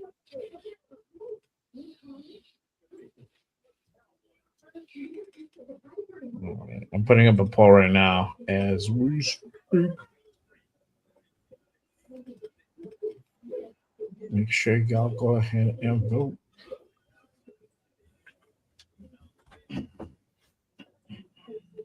Three options. All right, y'all. So I put up a poll. You guys go ahead and head on over. If you guys are on my channel, how do you guys feel about drafting trading Stooks at pick 38? Yes, I like it. I'm okay with it, or no, we reach. Let me know you guys' thoughts, how you guys feel about that at, again, pick 38. All right, so looks like the Ravens have got their pick in. We're going to go ahead and go to that. Let's see. It's about to go ahead and be announced. Barking and talking to shit.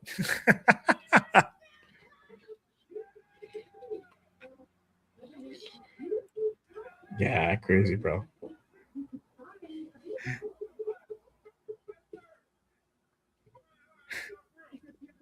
I'm just going to drop the wide receiver at 38. Okay. Oh, man. Can I just preface real quick? I'm not mad at the play. I love the player. I don't like the way they went about picking him. Yeah, I feel the same. I would have rather them give up the 67th and another pick to come up and get him in the second, at the end of the second round or early third round. We're at the front of the early third round, so yeah. So at pick 45, Baltimore Ravens select Zion Young, edge out of Missouri. So just going back to back. That's crazy. Oh, Zion Young kid's a stud, bro. Dude, he's a beast. He's Who drafted Caden Proctor again? I don't know. I don't think he's still there. No, or I don't know. Let's see. No, Caden Proctor got drafted yesterday. I know he got drafted yesterday. I don't know, bro. Was it the Dolphins who took him? Don't know.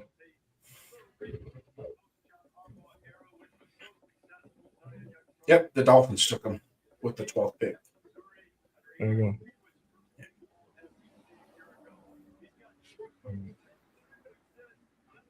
Right, kid ass pictures of Baltimore. Exactly, bro. Oh, Alex, shout out to my guy Alex. He says Bing has us taking Surratt at 67. Well, I hope not, dog. I hope not. I really don't. That would be a tragedy, bro. That would be a fucking tragedy, bro. Jacoby Lane, you're drafting Surratt over Jacoby Lane. So I'm glad Nathan's not on. He probably fucking have a fucking 26 years old kid fucking having a stroke and shit. Trying to kill Nate. What? Yes, I know. Y'all trying to kill Nate. Yeah, that's exactly right. Oh man. I was like, Josh says this job would be okay if Lee Hunter sips us. Bro, that would be a fucking steal at 67. I mean, I think I would feel better if he did. Yes, it's a lot, bro. It's a lot of picks to go down and shit. Let's see. All right, so with pick 46, Tampa Bay Buccaneers drafts Josiah Trotter, linebacker out of Missouri.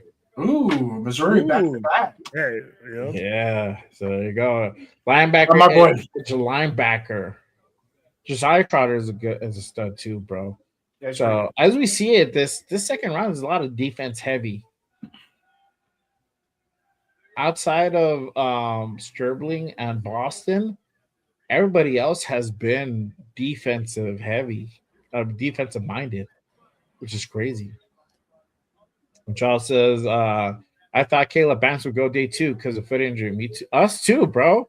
That's why we say Minnesota is a loser in this draft, bro. And especially for us and 31 other NFL teams. Exactly. And the Rams. And the Rams. He's a really good player, but the thing is that foot is a big thing. Like I don't know, man. Like, and on a big guy, bro, big feet are a huge thing. We talked about that, man. Feet injury on a big guy, they're so sensitive. That's not even his first injury, too, either. This is like his second, third. Oh, then he's injury prone. Yeah. But they found out he was wearing the wrong fucking shoes, too. Yeah, because he had just recovered from injury, and then he went to the combine, got injured at the combine. So that was his second injury, as far as I know. I didn't look too much into Caleb Banks, like as far as injury history, but yeah, it's crazy. My guy Greg says, I looked at Denver Broncos secondary. Stooks does not match their system type. Oh, okay. So now I'm understanding more Stooks more on what he can be. I mean, yeah, bro. I mean, he's a good player, bro. He's a really good player. I think we could have gotten him lower. He could have probably still been there at 67. I don't know. But they feel that they can either get somebody really of probably the same caliber at 67, or you never know, they might decide to trade back into the second round. Nothing has happened as of yet, but you just never know. Obviously, it's crazy. All right. Hopefully, the wide receiver right now that goes right now to the Pittsburgh Steelers is Surratt, so we get this out of the way. Yeah. Surratt. Damn. Surratt, that'd be crazy. Right? Big 91. Yeah, I mean, at that point, yeah, no, I wouldn't be mad at Surratt at 91. That's child abuse. All right. Here we go. So with the 47 pick, the Pittsburgh Steelers draft Jeremy Bernard, receiver out of Alabama. Cool. Oh, we knew. At least I knew it was a receiver. Wrong. This guy wasn't up there either. Bernard, I had him on my back big board, but I had him at the bottom. Yeah, and like Towards the bottom. maybe we just are not seeing the same things people are seeing as well. Because I agree with you. I was like, I thought he was being later on in this round, like maybe early third, but to be like mid second. I mean, I had him like late second. So I had him like in the third. Okay. Yeah, I have him late second under Ted Hurst because I feel Hurst is just slightly better than Bernard, but you know. Maybe Hurst falls to us to 67. Maybe. At this point, man, I'm like, it's really like interesting to see because unpredictability, bro. Yeah. Dixon said we reached. Okay. I'm with I'm you not there, going to argue Dixon. that. Yeah, I'm with Dixon on that one. Yeah. But then again, I like the player. Don't get me wrong. But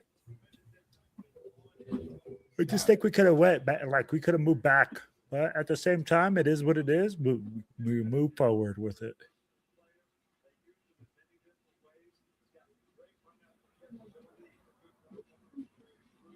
it could be a situation where Spike just spade the call because he wasn't going to take a chance moving back again. Right. So, which is, you got to, I mean, after you watch Cade McDonald get taken right off your plate, you're like, fuck, maybe we should move back again. You think? Might be a good idea. Wow, man. That's wild. They better believe in the safety.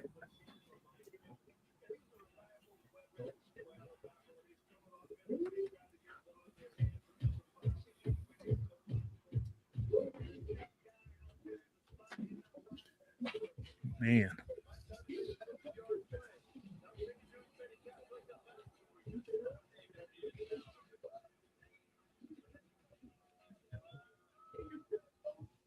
All right. So right now, Atlanta is on the clock, waiting for them to go ahead and get their pick in. But let's see here. I like what Ardell says. He says he has 6 years of senior leadership. I'm like, how the hell are you 6 years of senior? But I'm like, I get what he's saying. I'm like, he got 6 years of leadership at that position. I'm like, could be, man.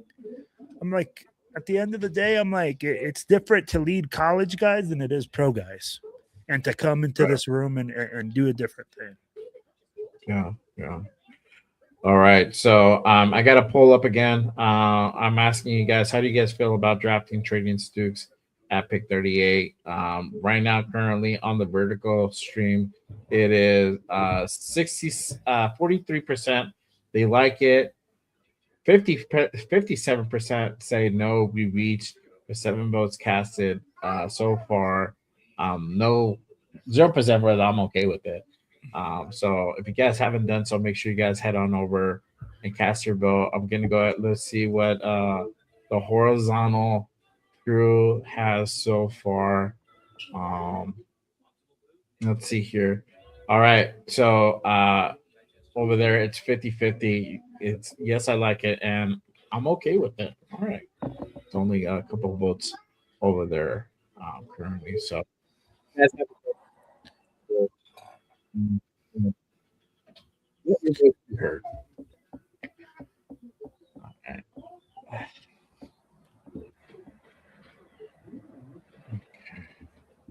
My guy Josh says Spytek gave him a safety.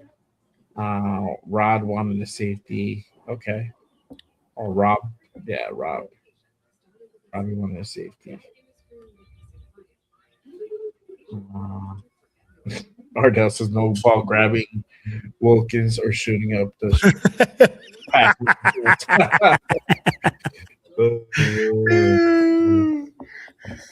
Dixon Setter says Spytek script 9 is a second round. Yeah, that's what it feels like. I don't know, bro. Well, you know, the thing is, how much of last year was Pete, bro? Like, in the sense where we didn't get to see Besh take a lot of targets, bro. I was screaming at one point for them to really utilize Besh more. I mean, we especially once Jacoby left, I was like, fucking feed that dude. This is an opportunity. You drafted a replacement for Jacoby Myers, which that's what he was. And so like utilize the dude. But and I'm there with you. I get what you're saying. I'm just like, for me, I'm like, lots to be proven still, right? Like, hey, he can come in and like tear it up this year. But like it's hard because we can't really say like what it was. I'll be like, yeah, we know it's bad coaching, you know, but I don't know how good the player is, or you know, I didn't go to practice to watch him. So this year is really going to be a year that we're going to see what Jack Besh can do. But for right now, everybody's going to be like, he's a bust, right? Because you know how Raider Nation is. Shit, we're calling Ashton Jeanty a bust because he didn't get 1,000 yards last season. Mm-hmm. They're like, oh, he's a bust. I'm like, are you kidding me, bro? Right. Oh, man. All right. So with pick 48, the Atlanta Falcons draft Avion Terrell, corner out of Clemson. There you go. Interesting. Terrell off the board. And it's like he said, man, but defense heavy. I don't know about this Auburn Sports dude. I feel like he's more of a like parody type of account, but yeah, I mean, it make in a sense it makes sense to go ahead and pair him with Paul Amal as a safety. So you know he'll be there for a long term. The second round as a safety, that speaks volumes, bro. So yeah, as far as Dukes, can get a lot. I think he's gonna be an impact player, bro, for sure. I think so. I think our thing is that he just would have been there later on. So we could have utilized that 38 pick for something else. I'm hoping he outplays his grade and lives up to the Stooks? 30 pick. Stooks? Yeah. Oh yeah. Me too, bro. And I guess they feel that he would, if they went up and got him that high, and literally bypassed a nose tackle for him. Raider E says Thornton will be used. We'll see, bro. The thing with Thornton is that he needs a lot of work, bro. He needs to improve his route tree. He needs to improve his catching ability. I know we had Gino, bro, but there was a couple of times Gino put it on the numbers for him. He couldn't make the fucking catch. Yep. The way he attacks 100%. the way he attacks the ball is also something to go ahead and kind of mention. He waits for the ball as opposed to going up there and grabbing the ball. So educate the people, Jay. Educate the people. You need to go attack the football, baby. That ball's in the air. That ball is mine. Guy's 6'4", dog. He should just be fucking like jumping over dudes and just like snatching the ball out of there, bro. Yes. Yeah, I agree with you. I don't know if he's a Megatron, but no, I mean like literally, bro, like leaping over people. You're 6'4". You should be going and attacking the football at its highest Come point. on, dog. But that doesn't say that you're not going to be better. You can be better. I believe in you. But I'm just letting you know. I'm just calling how it is, my guy. Hey, go eat a fucking Raider, sandwich. it's unfiltered, bro. Already got them stone heads. Right now he does. I think he that's the thing. That's something you can improve on. That's totally improvable. That's something he can go ahead and get better on. So I think he just needs to put the wrench time in, man. That's it.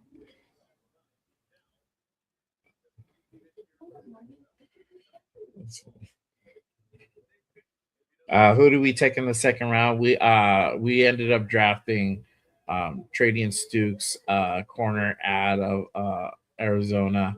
That's who we took at 38. So just pulling up, that's who we ended up drafting at 30. We traded back from 36 with the Texans to 38 and picked up pick 91, give up 117 for that one, and drafted Tradian Stooks, safety out of Arizona. So yeah. Panthers. All right. There we go.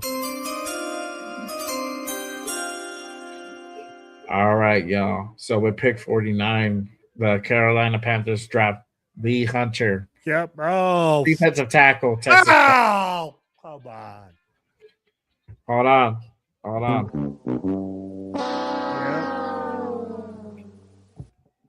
Yep. Yeah. Exactly. That's how I feel. Yeah. So that kind of changes things up from my draft board. Man.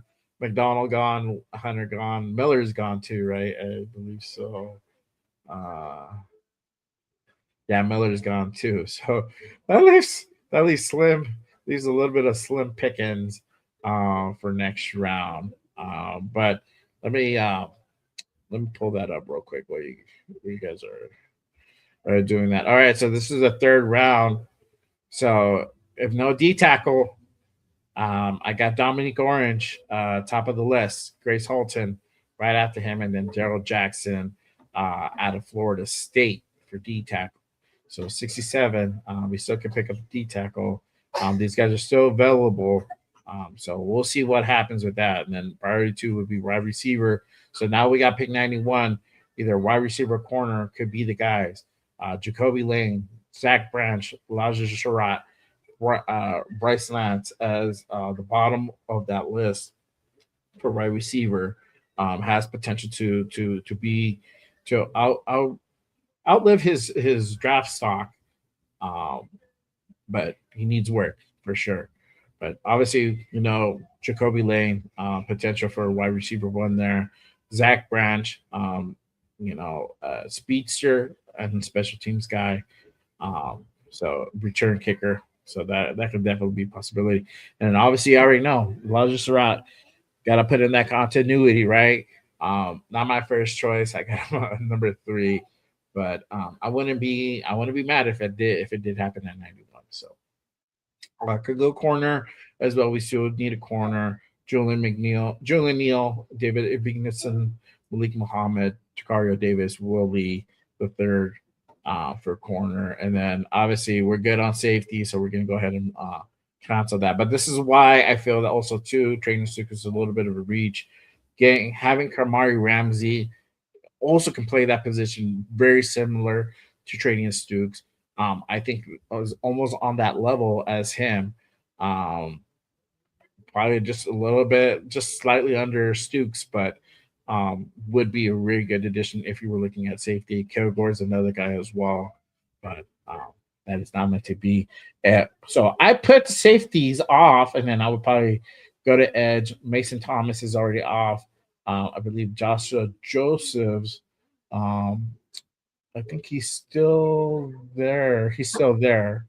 And then Danny Dennison out of Penn State could be a pickup as well. Trotter's gone for linebackers. Golday's still there, and then Deontay Lawson as well. So we'll see what happens in the third round. We can still pick up a DT tackle at 67. Dominic Orange, Grace Holton, Daryl Jackson still there available. So we shall see. All right. Let's see here. Again, appreciate you guys pulling up and tapping in on the Friday afternoon special 2026 NFL Draft Day 2. Let's see. Ardell says he did have Gino throwing to him. Thorin could ball out with Church Crew, Mendoza, Mr. Like that. Yeah. He just needs to improve that thing, bro. So he needs to be able to go ahead and create separation. That's the biggest thing. That's improving your route tree.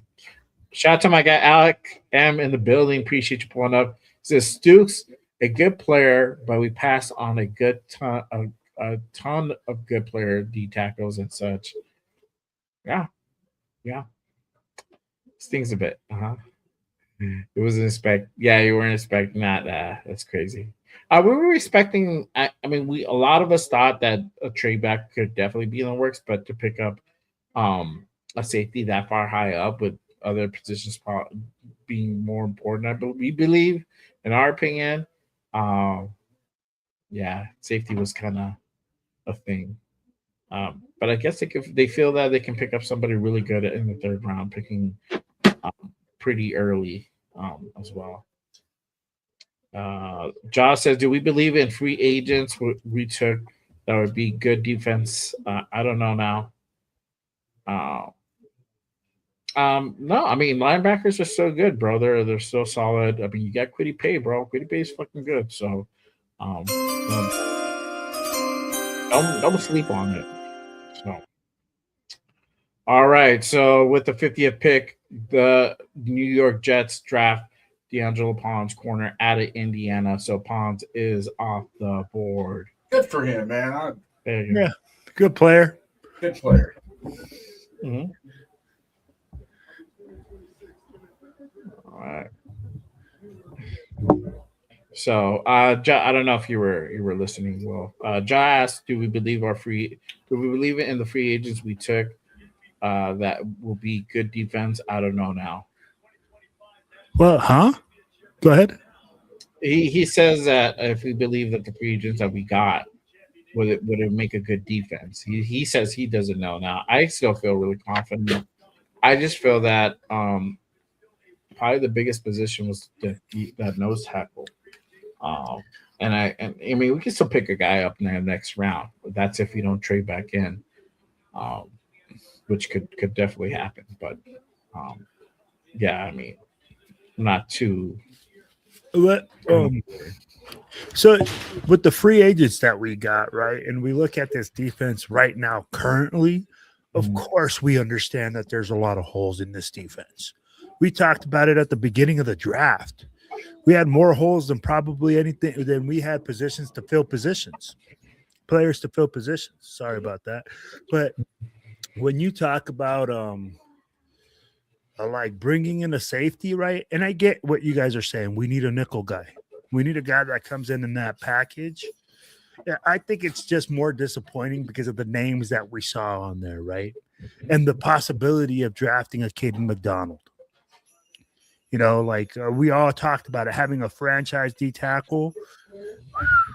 That was Like, it. that can change us. That can make a big change. Now, to say that this kid is not gonna make a change in a weakness that we had, that's not true either. You know what I'm saying? I'm like, if he is a high turnover guy, and I will go to the college football experts, which are more you guys than I am. I don't watch a ton, you know. Is he a guy that creates turnover and creates points? That's my question. Yeah. You know, is he that guy that, because we keep saying the defense needs to create turnovers? Well, you need ball hawks. Is he a ball hawk?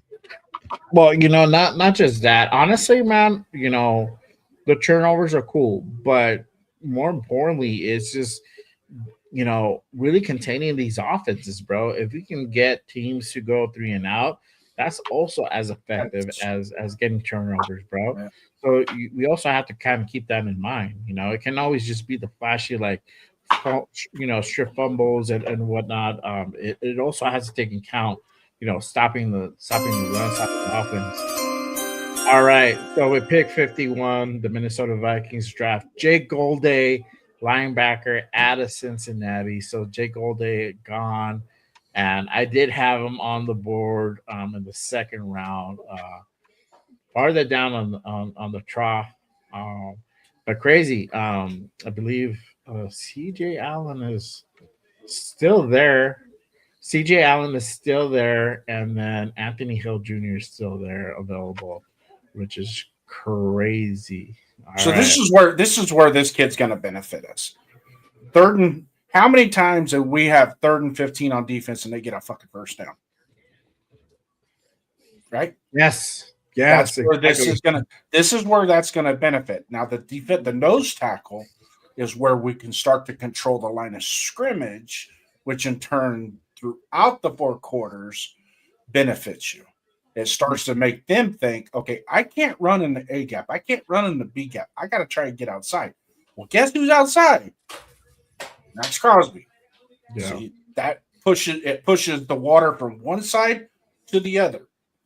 The biggest thing is if you get a safety that can really control the center of the field, right, and even shorten the box, like with him, he could come down in the box, play a little bit of a hybrid linebacker, quote unquote, hybrid linebacker type safety. then those 3rd and 15s aren't as easy as they've been. Mm-hmm. You know, so, and he's the type of guy that will tackle. Shout out to my guy Predator in the building with the $2 super. Appreciate you, my guy. Hey, I hope you're having a lot of fun out in Pittsburgh with the gang. Shout out to our guy Predator, Raider Jeff out there, and Chris Protector Shield. Everybody out there, Myra. Salute to them. Hope they're having a lot of fun. So something for Predator real quick. A guy this morning was on the morning tailgate and came on. He's from the same apparently your guys' kids played Little League together. And there was like 3 of you guys at the Little League game. He identified Predator. And 3 of you guys at the Little League game. And when the pick was announced, you guys were running around yelling, Raiders, Raiders. And all the Broncos, because you guys are in Broncos country. You live in Broncos country. And all the Bronco fans were like, huh? So I heard that on the radio today, but shout out to you, Predator. You got a little love on the morning tailgate today on Vegas rated the 9:20 a.m. with the. There you go. That's what's up. That's my guy right there. Duncan is he thought Stukes was a corner. No, he's a safety, brother. It's a safety. Yeah, he can play nickel. That's why. That's why the thing they can confuse. Yeah. You know, but doesn't also Jeremy Chin? Yeah, but I don't see Jeremy Chin. He's on this. This is his last year, so I don't know if we keep him. That's probably why they went Stukes, because now we get Stukes for 4 years. I agree with Yaya. Could be a hybrid guy. I'm like, it could be a guy that they use in a different spot than we think he is. Yeah. Yeah. So let me go over this real quick. We're gonna go as far as who is still on the board.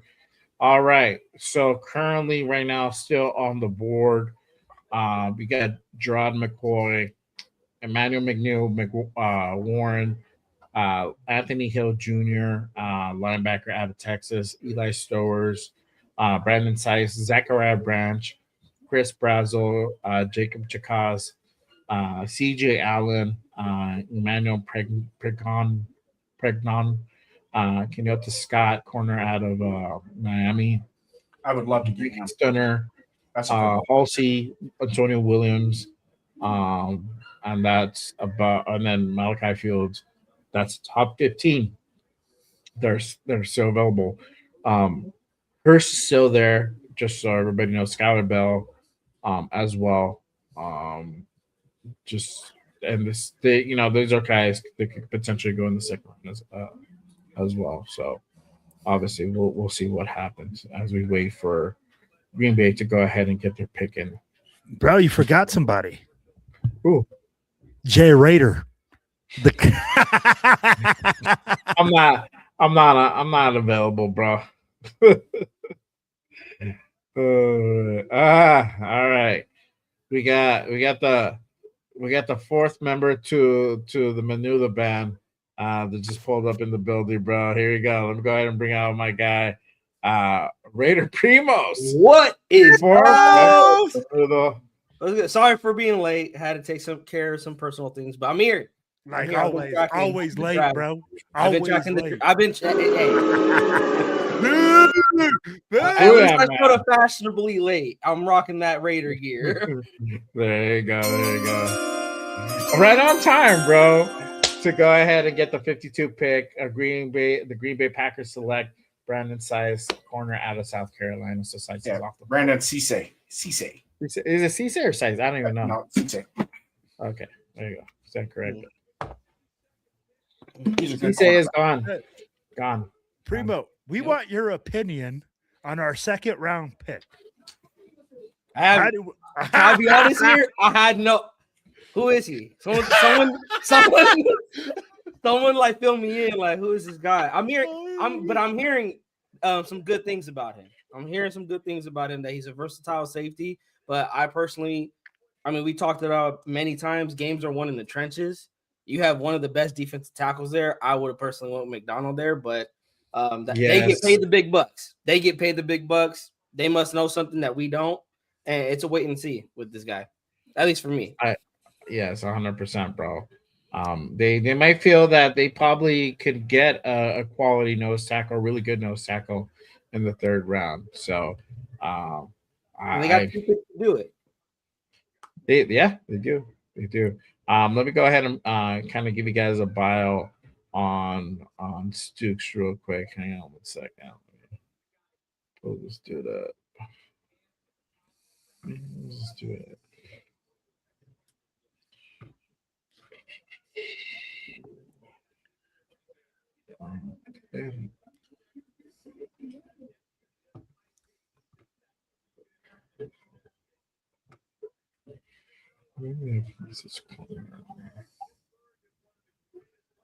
So I'm trying to find Stooks' Estate. I think that was this.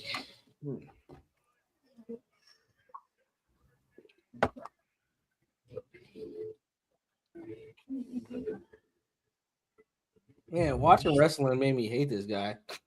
Pat McAfee. They're like, Yeah. fuck that dude now. Oh, for real. Like, I love like as a commentator, loved him, but then I was like, what the hell?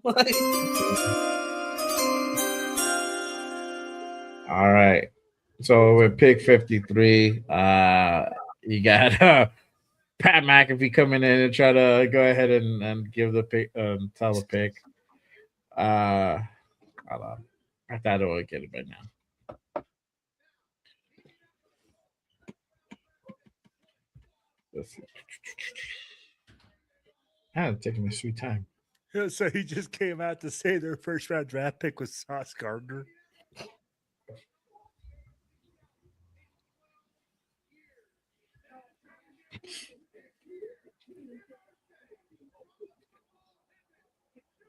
Oh my god. All right. So Indy, pick 53, Indy selects CJ Allen, linebacker out of Georgia. Nice pick. Wow. That's a good pick for them. Good pick. Yeah. All right. So here's the bio. And you know what? Let me share it. I'd rather share it with you guys, and I'll read along as well. Put this up. All right. So currently, so this is the strength for trading in Stooks. He's a terrific size for a nickel at 6'2", 6'2", 195. Give him a physical advantage over most slot receivers at the catch point and contested situations. Moves his surprising fluidity for his height. The hips don't betray him the way they do with most tall corners. He can flip and run without losing ground. Outstanding zone coverage processor who reads quarterback's eyes, picks up route combinations early, triggers downhill before ball arrives, delivers a forceful two-handed jam at the line that knocks receivers off their stems and disrupts their timing. Ball prediction speaks for itself. 7 career interceptions, 21 pass breakups, 207 targets faced with a career completion rate of against him under the national average. Blows up screens with frightening recognition speed and sees blocking patterns develop through stock blockers. Let's see here. Long riding top end allows corner to recover vertical routes and consistent fades. Versatile teams contribute with reps across kick return coverage, punt, and punt coverage and field goal block units. So for the weaknesses, they have here will be 24 before his rookie season. And a torn ACL in 2024 means teams are buying a player under 2 years removed from significant knee injury.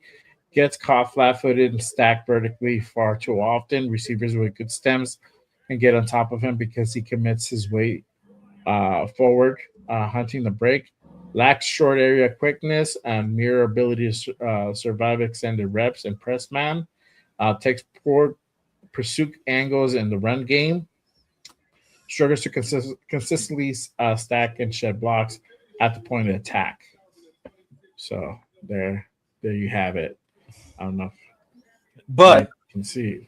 But I heard one person on his comparison state that his good plays will outweigh his bad plays. He will, but he will make more. His good plays will outweigh his bad plays.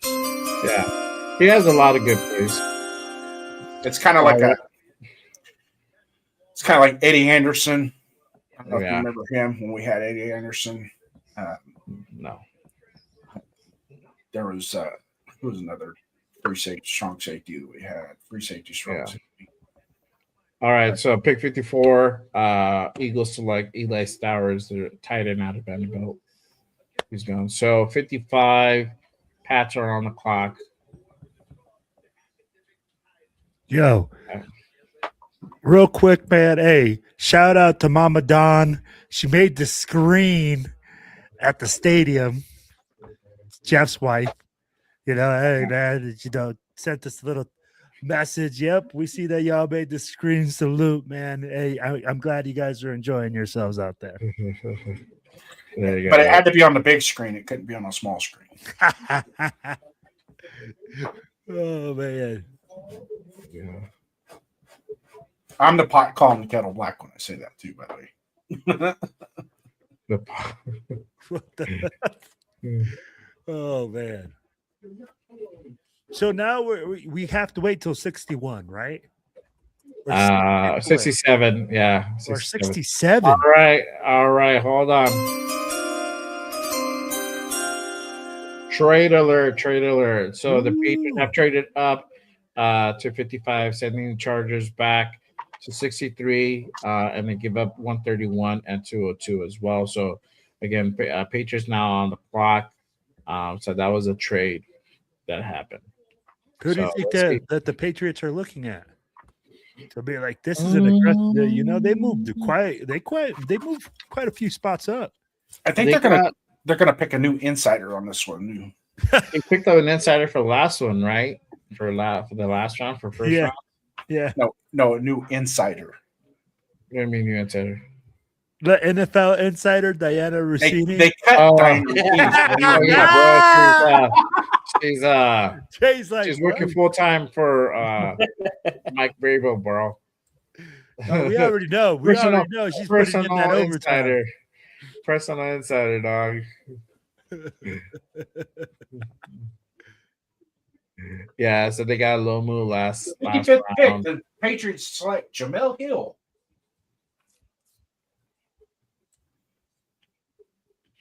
New NFL insider. No. Actually, Jamel's more basketball, huh? Let's see. Alex says they have several needs for Pat still. Fuck a bunch of silent people up there on the board. John, you just missed it.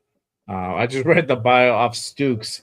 Essentially, I mean, this kid, he's good. He's not. It's not a back. The reason why we say like we feel that it's a reach because he would have been there a little bit lower.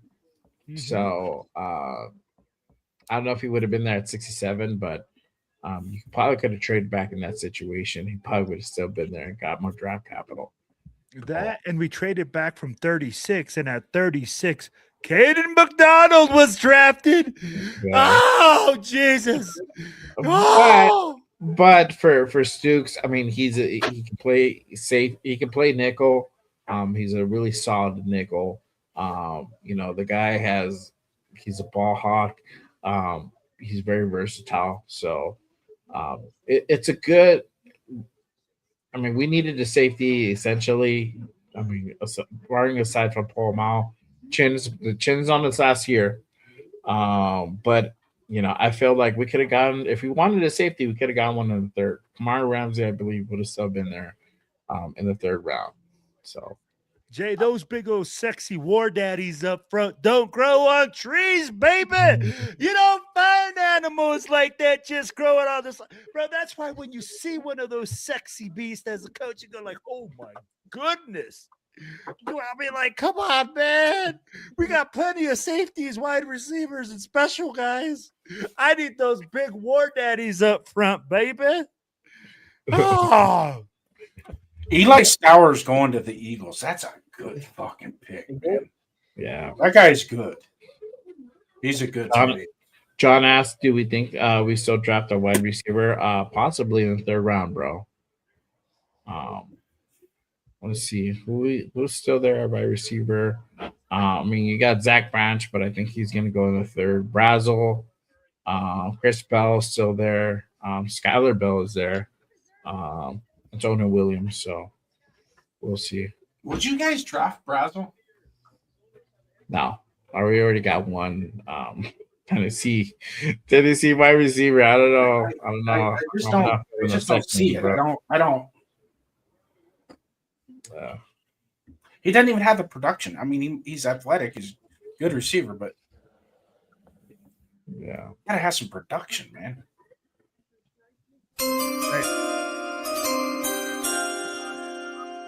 All right. So we're gonna hear New England's pick in just a second.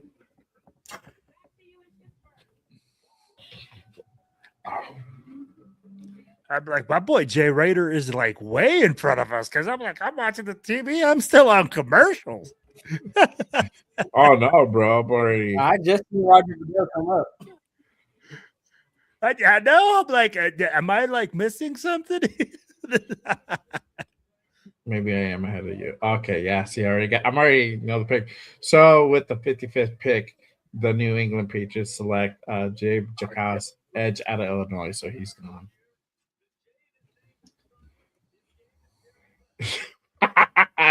Ardell says you're running rabbit ears, dog. We're gonna have to do with the coat hanger, dog. Hey, right now, bro, I'm about to SOS. Not like this. Not like this. Hold on, wait, you're fuzzy. I don't know how to do that shit, dog. Tape that shit. Good pick. Yeah, that's a cool pick for them. Yeah. New England's is starting to bring their defense back. They're still trying to build that defense up. Essentially, that's really what got them to the Super Bowl, if you think about it. Yeah. Yeah, and you're right, bro. What helps a young quarterback? A really good running game and a really good defense. He's an edge rusher in Illinois. I had him lower in the third round, or third round, maybe late second. So I don't know if it would be a necessary reach because we're getting towards that end of the second round. So 56. Go ahead. I want to know who the Vikings selected. Maybe they selected somebody that was supposed to be picked in the 6th and the 2nd. It's like because Caleb Banks, bro. They took 19. They took Caleb Banks at 19. Caleb Banks was ranked to be in the third round. They got Golday. They got Jake Golday, the linebacker out of Cincinnati, at 51. They woke up and did that's actually a pretty solid pick. That's a solid pick, yeah.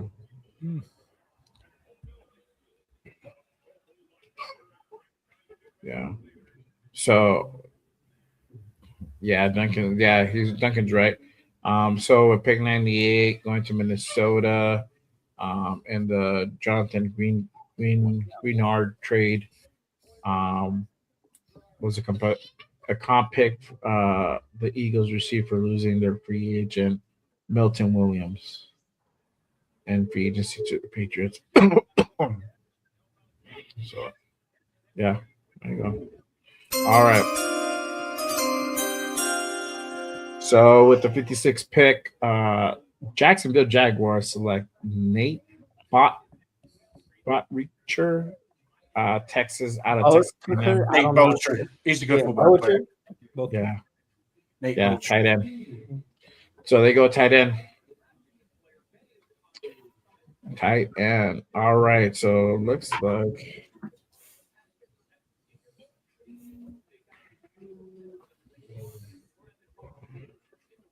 Botreacher.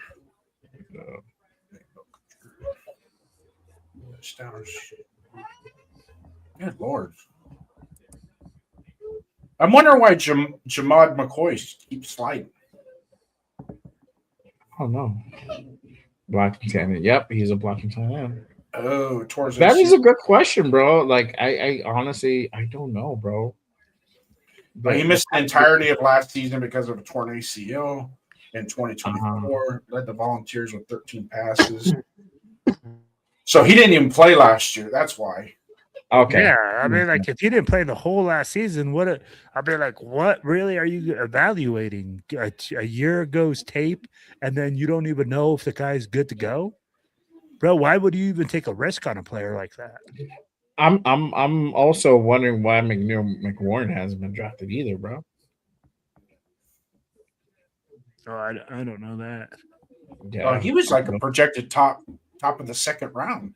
yeah. Some people, well, his overall ranking was 21 on Who? ESPN. Who? McNeil McWarren. Hmm. Yeah, so we're already at pick 57, and they still haven't been took. How many more? 1, 2, 3, 4, 5, 6, 7, 8. 8 more picks until this round is over.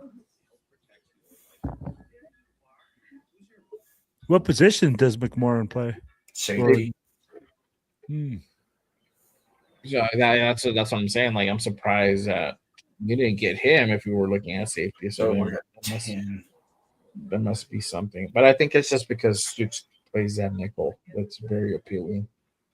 So if you're looking for an area of where we might be, some players to keep an eye on, Keontae Scott, Jennings, Dunker, Halsey. We just took a safety, so he's probably going to be off the board. Williams, wide receiver from Clemson, Malachi Fields, Xavier Harris, and Max Clare, tight end, so he's going to be off the board. So I like Xavier Harris. It's just he's going to be a little light for defensive tackle. He kind of got pushed around against Miami. He's a good ball player, don't get me wrong, but when they played Miami in the college football playoffs, he kind of got beat up. Duncan says teams are probably worried that McNeil McWarren is too raw. Maybe, bro. Could be. Yeah, they did. If Pregnon, Scott, and Pregnon, Scott are there, I would don't trust any dude named Duncan. Baggins. Baggins.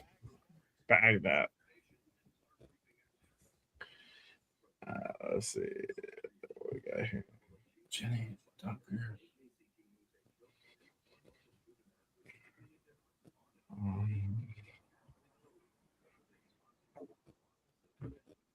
All right, so we're at a 57. We're ready for the pick to come in. I am gonna go ahead and take a quick break. I'll be right back, y'all. So that you guys kind of. But I know we did a lot of work on Ted Hurst. A lot of work up on Ted Hurst. So don't be surprised at 67. That's that who we take. What the? Hey, there we go. We're all three on stage. We got it together. All right. We're brothers. We're friends. Let's see here. So, yo, you seen what we're doing? Or do you guys think we'll move up? Or do you guys think like anything's gonna happen besides like, or do you guys think we stay in place right now? Well, considering we traded back and got the 91st pick in 67, I myself would probably take some of that back in, try capital, and come back up in the second round or third round, early third round. So, I mean, right about now is when I would probably pull the trade. You think if there's going to be any trade, you'd pull it now? I'd pull it now. I'd trade up right now. What'd you think, Primo? If there's a guy on the board you like. Yeah, I mean, there is talent there. Like Emmanuel McNeil Warren, you guys were talking about it earlier that he's sliding, and we all thought he would go in early in the second round. Do you think there's a team if you like him, but you think that this fall is not going to last? He's not going to be there until you pick. Because so far, the board has been falling in the Raiders' favor. It seems like for them to trade 2 spots back to go get Stokes. Now, if you think McNeil Warren is not going to be there and that board is not going to fall, then you make the trade. But so far, I would personally just stay and wait and see because it seems like the board is falling in your favor. If you do not feel the need to trade up because he is dropping some really good teams that can utilize the safety, There's a reason for it, but again, and Spytek has said with all these picks, he's done his homework. So that's my pick. But if he doesn't go there, then there has to be something more to Emmanuel McNeil Warren that we're not, we don't know about. That we don't see. Yeah. I'm with you. Let's So see. as much as everybody wants to give Spytek credit for going to the championship game to watch Fernando, there's another guy that's still available that he went to watch, and that's Deontay Scott. So keep your eyes on that. There's just All right, Logan Jones, center out of Iowa. Yo. There you go. Dude, they had 3 All-Americans on that offensive line. Dude, I think this is a hell of a pickup for the Bears, man. I think this guy's probably one of the best centers that you can get. I really like his game. Damn, is the All next right. pick already in? Whoa. Trade alert. So the Browns have traded up to pick 58. They are also receiving 152 from the Niners for pick 70 and 107. Whoa. Yeah, so Cleveland is on the clock. Ooh. Cleveland is on the clock again. Traded up to 58 from the Niners for picks. They give a pick for pick 70 and 107. Yeah, they give a picks 70 and 107, and they got 152 and 58. So we'll see. Josh says they might go Chris Bell. We'll see. Didn't they just take a receipt? They took Boston in the second round. Huh? Didn't they take Boston in the second round, the Browns? Hold on, let me double check. Yeah, they did. They took did. him in the second. Yeah, so they'd probably be corner. Let's see. That Josh said that before the trade came in. All right, here we go. Nice. So there you go with the Emmanuel McNeil Warren, safety out of Toledo. So he's gone. So McNeil McWarren does not escape the second round. He gets drafted at 58. He did fall pretty good down, pretty well down towards the bottom half of the second round, which is interesting. So currently right now, the Texans are on the clock at 59. So we'll see what happens. If there's any other grades that come along the way. Very interesting. But yeah. I was listening to you guys. Well, I was Yeah. We didn't talk too much about you. Where you going? I heard you. I heard everything you said, bro. I'm gonna call you out. No, I'm just kidding. I agree with Primos, bro. I think we're gonna go ahead and kind of chill and see what happens, bro. We can go ahead and stay put, man, and we'll see what falls to us, bro. I don't think at this point we're in a bad position. I think that Spy feels he can go ahead and pick up a D tackle in the third round. I think it might be Big Citrus. I don't know. If I had to go ahead and kind of try to read a little bit of the room, maybe that's my take on it, but probably wrong. Yeah, who knows? I mean, I could see it. I could see them going, Big Citrus there.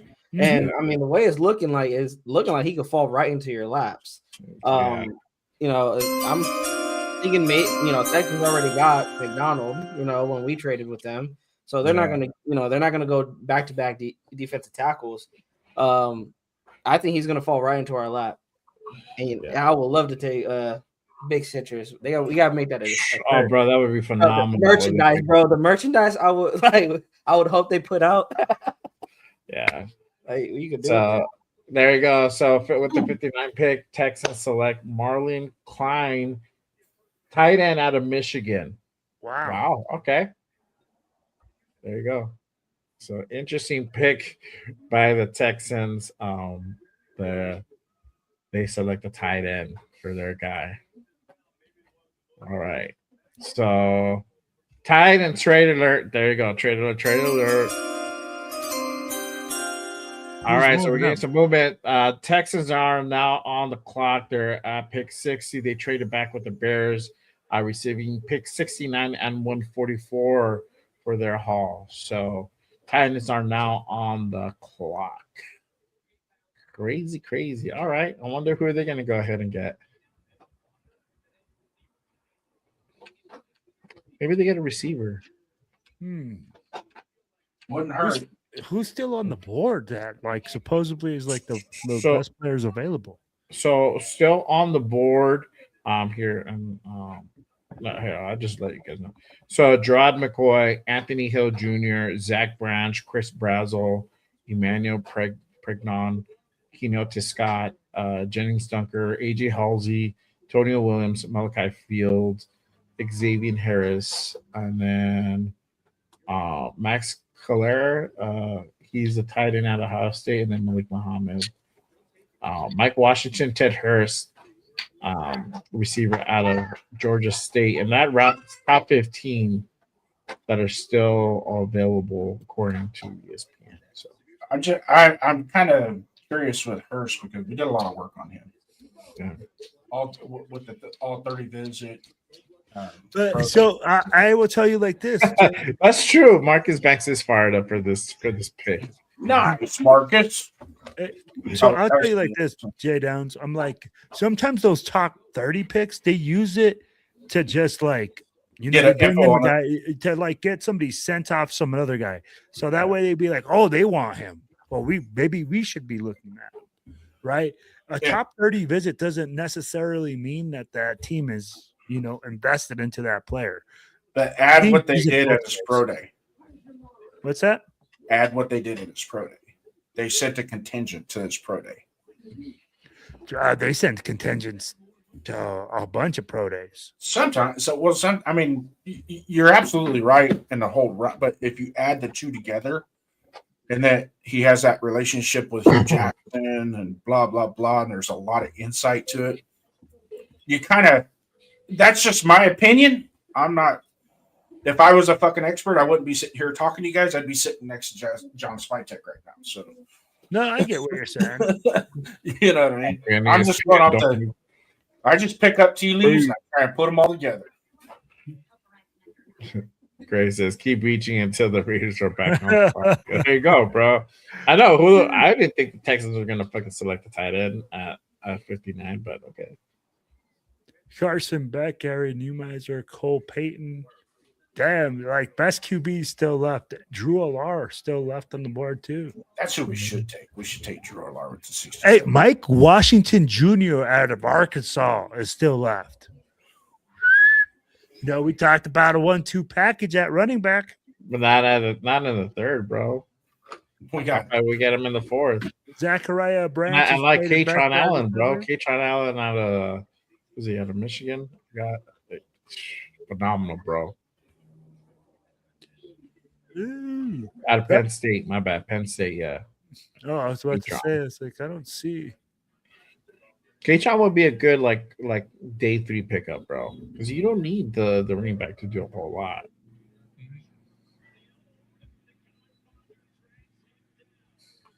The pick is in. No. Ardell says needs linebacker, D tackle, offensive line, wide receiver. I would switch that D tackle with linebacker, bro. My Washington could still be all pro, special team talent. Yeah. Our running back room is light too. So. Every room is light in the at the Raiders. They're I'm talking about volume, not quality. Well, I'm talking both. I'm like, you can't say that about the linebacker room. I would probably. No, I mean, like, yeah, but like you got starters, but do you have anything after that? Bueno says Schefter, one GM said that he dropped safety Trajan Stukes ahead of Caleb Downs, one of the best safeties I've seen in my lifetime. My time as a GM, okay.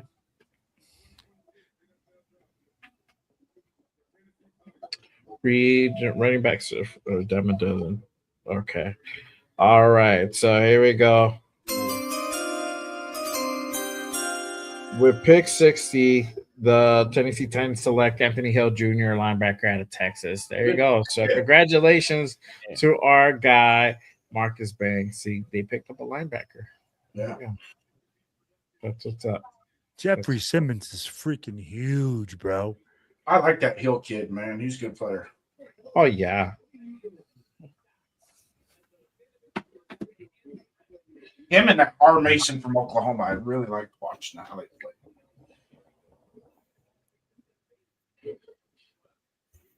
play. Alex says, congrats to the Titans getting better this offseason.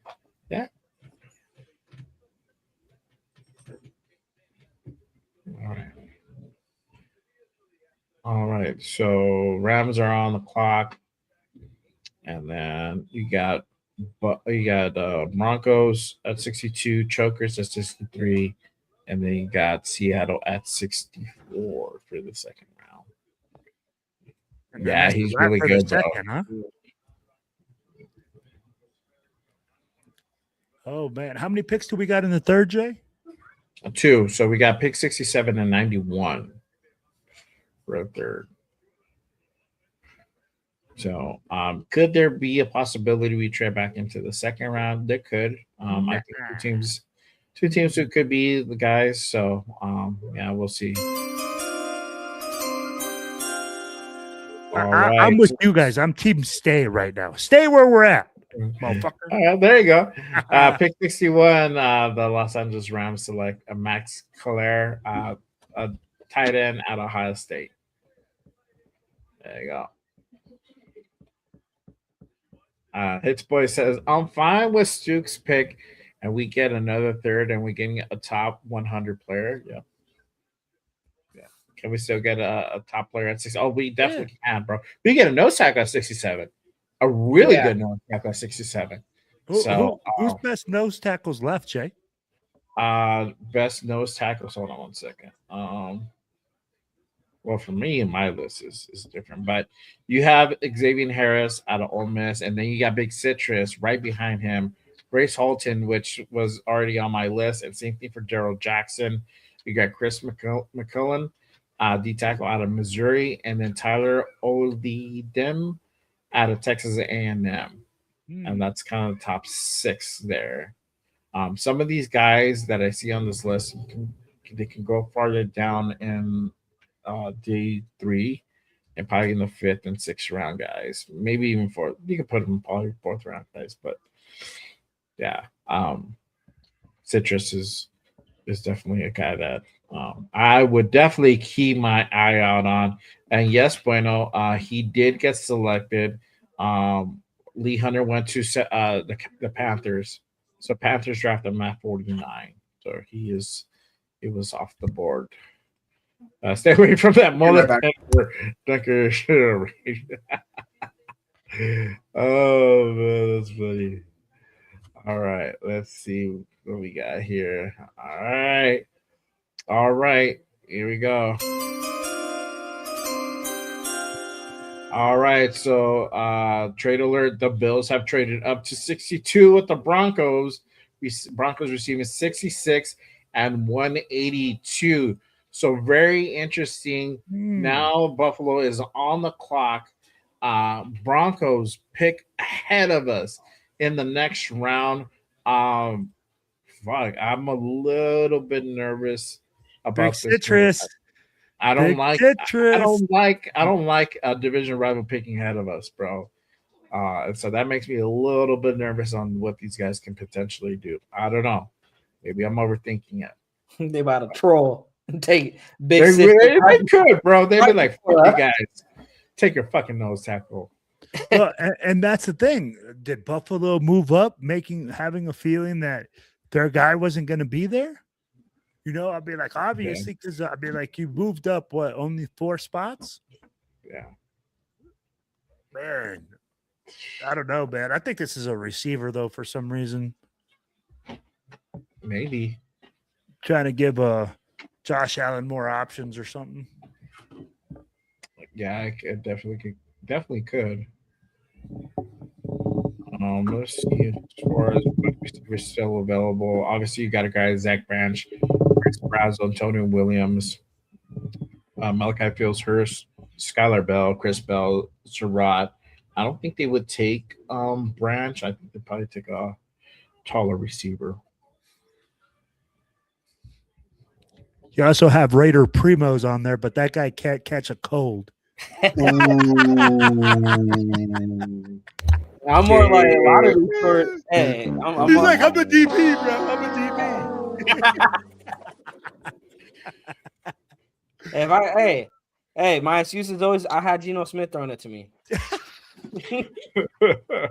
Then he flipped you off. Yeah. I do agree. I think the Bills go with a big body here. They got playmakers. I feel like they got speedsters. Mainly, I feel like Shakir is like really their deep threat. If you can give a big body to Josh Allen in the red zone, I think that is going to be. I can only imagine Josh Allen throwing those back shoulders in the red zone to a big body receiver, and Malachi Fields provides you that. And I hear he's a good run blocker, if I'm not mistaken. Yeah, I like. Yeah, I mean, you got Cooks out there. I mean, he was really the reason why the Bills were really in a lot of games, kept that running game going. If you could get a wide receiver that not only can catch you the football, but also can block for you, and he's a big body receiver, I think that's the perfect thing the Bills can want right now.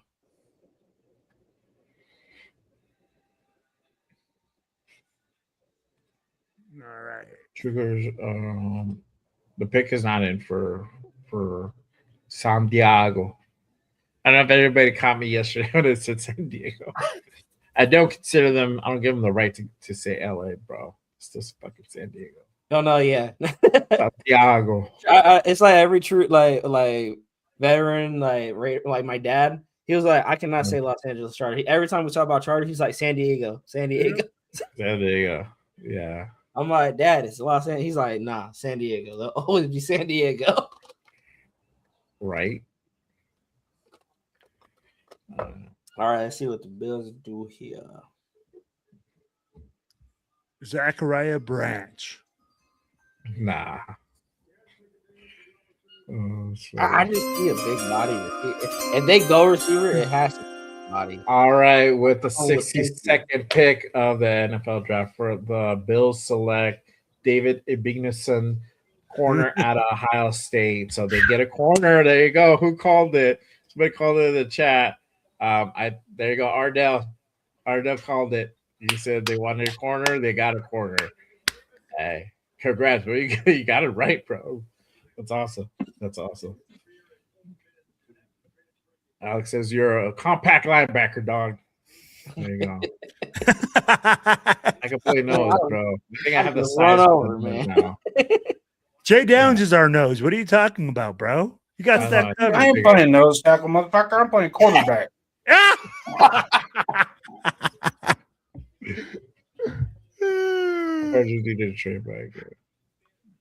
I'm the old guy. You guys go out for a pass. I'll throw it to you. I'm sort of old, bro. I'm like right behind you. I'm like the second oldest. How old are you, Jay? I'm 41. Oh, you're quite a bit younger than me. Yeah. You're younger than me. I'm 50. I'm 50. No, I'm older than you. You said you're about to turn 40 or some shit. Shit. I'm getting ready to turn 54. No, Will. No, bro. No. How old are you? I'm 43. Okay, all right. So maybe then I'm third. Primos is barely starting out, bro. Yeah.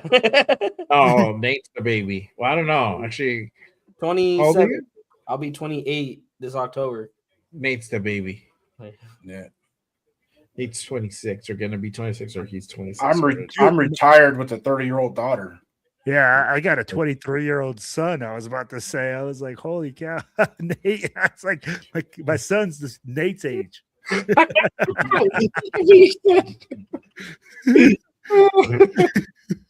Oh man. That's how my son's 23 too. Be like, shoot, boy. I hope so too, dog. I hope they get the fucking big. What's his name? Fuck the kicker. I forgot his name.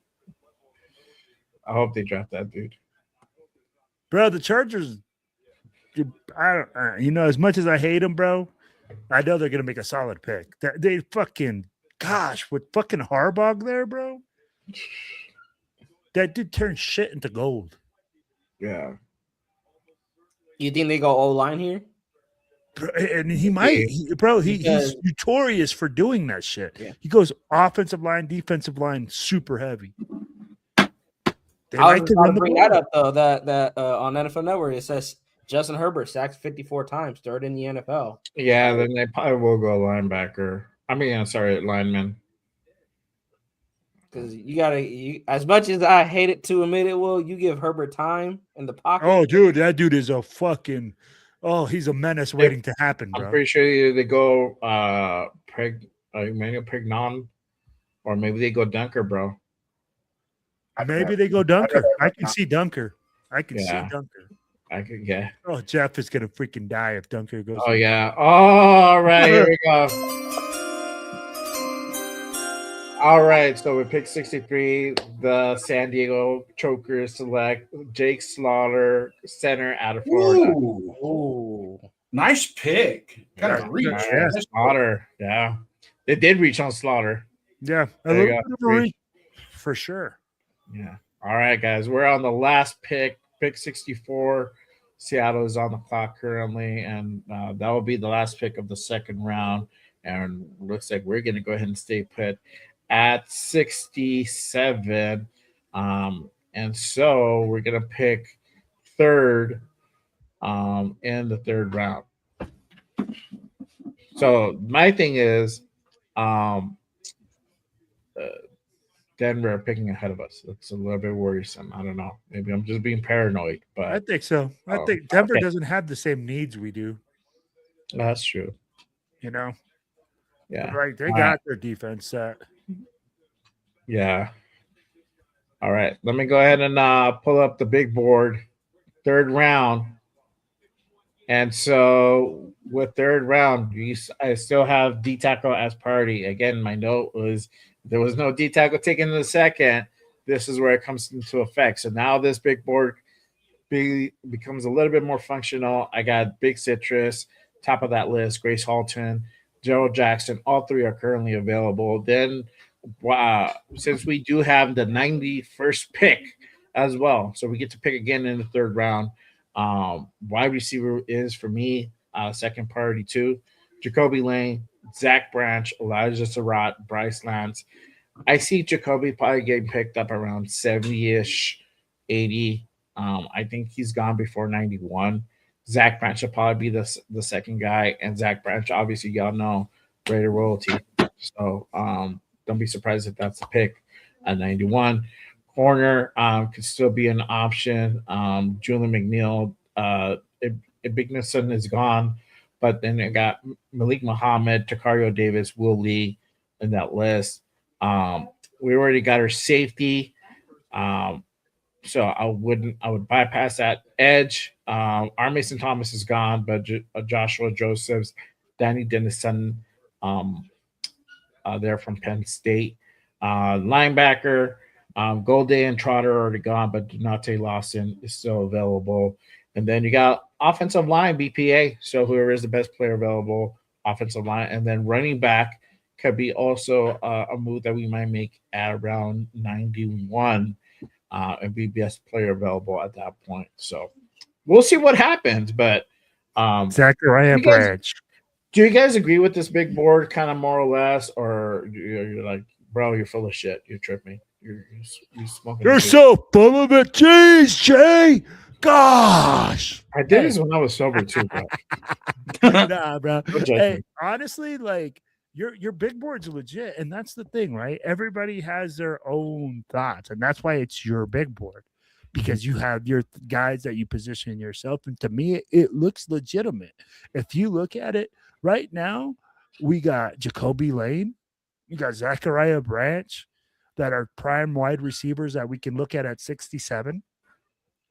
You can do Big Citrus at 67. Do you expect Big Citrus to still be there at 91? No. Do you expect Zachariah Branch to be there at 91? Yes. Okay, so then that's where you kind of got to look at your board now, right? If you're Spytech, Spytech right now is 4 picks away from his pick or 3 picks away. If he's saying, "Hey, I feel like I gotta pull the trigger on this guy because he's not going to be there later on," then you do it. Mhm. But I mean, like again, I'm like, I think your big board is legit, bro. Yeah. John, bro, this is not an active big board. This was something that was already drawn up. So that's why I said Golden and Trotter were already drafted. That leaves Donate Lawson still available there. Now I got 4th round available as well. And I can go ahead and seep into the linebackers, Harold Perkins, Terry York, and then Aiden Fisher. I think maybe Perkins will probably be the one that you can kind of slide into that 3rd round. But York, and Fisher, they're definitely 4th round guys. So it might be a particular reach if we go a little bit higher for those. So, but that's a big board as at this moment. And now we got the pick for Seattle. Their pick is in. Ending the 2nd round. 64, the Seattle Seahawks select Bud Clark, safety out of TCU. So Bud Clark is gone off the board. That is crazy. And that concludes the 2nd round, y'all. So what do you guys think about the 2nd round? Let us know. We're going to go ahead and do a quick winners and losers for this round. Here, let me go ahead and create the little quick banner here. All right. So who do you guys think were the winners and losers of the 2nd round? I'll start with Primos, bro. Who do you think won this round? Who do you think lost this? Who was the loser this round? Is it wrong to say the Raiders here as a loser? I'm only saying it because I feel like they reached on a safety. Just again, this may be just because it's my opinion, but I believe in the trenches, it has been proven time and time again, especially in playoffs. If we're talking about trying to build a defense that's ready to for playoff contention, it starts in the trenches. We have talked about getting Max Crosby help, and I know we got some young guys at the defensive tackle position, and we've been hyping them up this year, but I would still love to add another body in that room just to put on that line, but I got to trust it. And for the winners, I think I'm going to go with the Saints here, getting Christian Miller. I've loved mainly when I think about the Saints, I always think about their defense, how really good their defense always is. And so I love that they got a guy. They're going to get a guy that can stop the run. Does need to develop in the pass rushing game, but I think he can develop that. So I give it to the Saints. Yeah. What about you? Well, what do you think? Who was the winner? Who was the loser of this round? Jay, hit me with the wah, wah, wah, wah right now. Oh no. Gosh, thank you, Spytech. I warmed the word up. You know what, man? We had it in the bag. I mean, like, hey, how you like? I mean, like, I feel like we're Shaq O'Neal at the free throw line. I mean, like, come on, we had it in the bucket. Caden McDonald, big sexy beast, big daddy, big war daddy to linchpin the defense. But no, what do we do? We say, hey, Texans, we got you, bro. We're going to take, you're going to take our guy and then just leave us holding the bag. Winners to me are the Texans. Bro, you just got Caden McDonald to go with Will Anderson and the rest of that Texans defense. This defense just improved, and it's fucking filthy. It's disgusting. Oh. Hey, the AFC South is not happy. Bro, are you kidding me? How do you plan for that now? That defense is insane. Last year, they sacked the quarterback more than any other defense in the league. And they just upgraded at defense that people were thinking that could carry the Texans to the Super Bowl. Possibly. Bro, and we talked about it all year long. Let's get a guy that's going to take pressure off Max Crosby, off the outside pass rushers. And what do? Oh, let's go get a safety. Come on, man. Ah. This is me with you with your rant.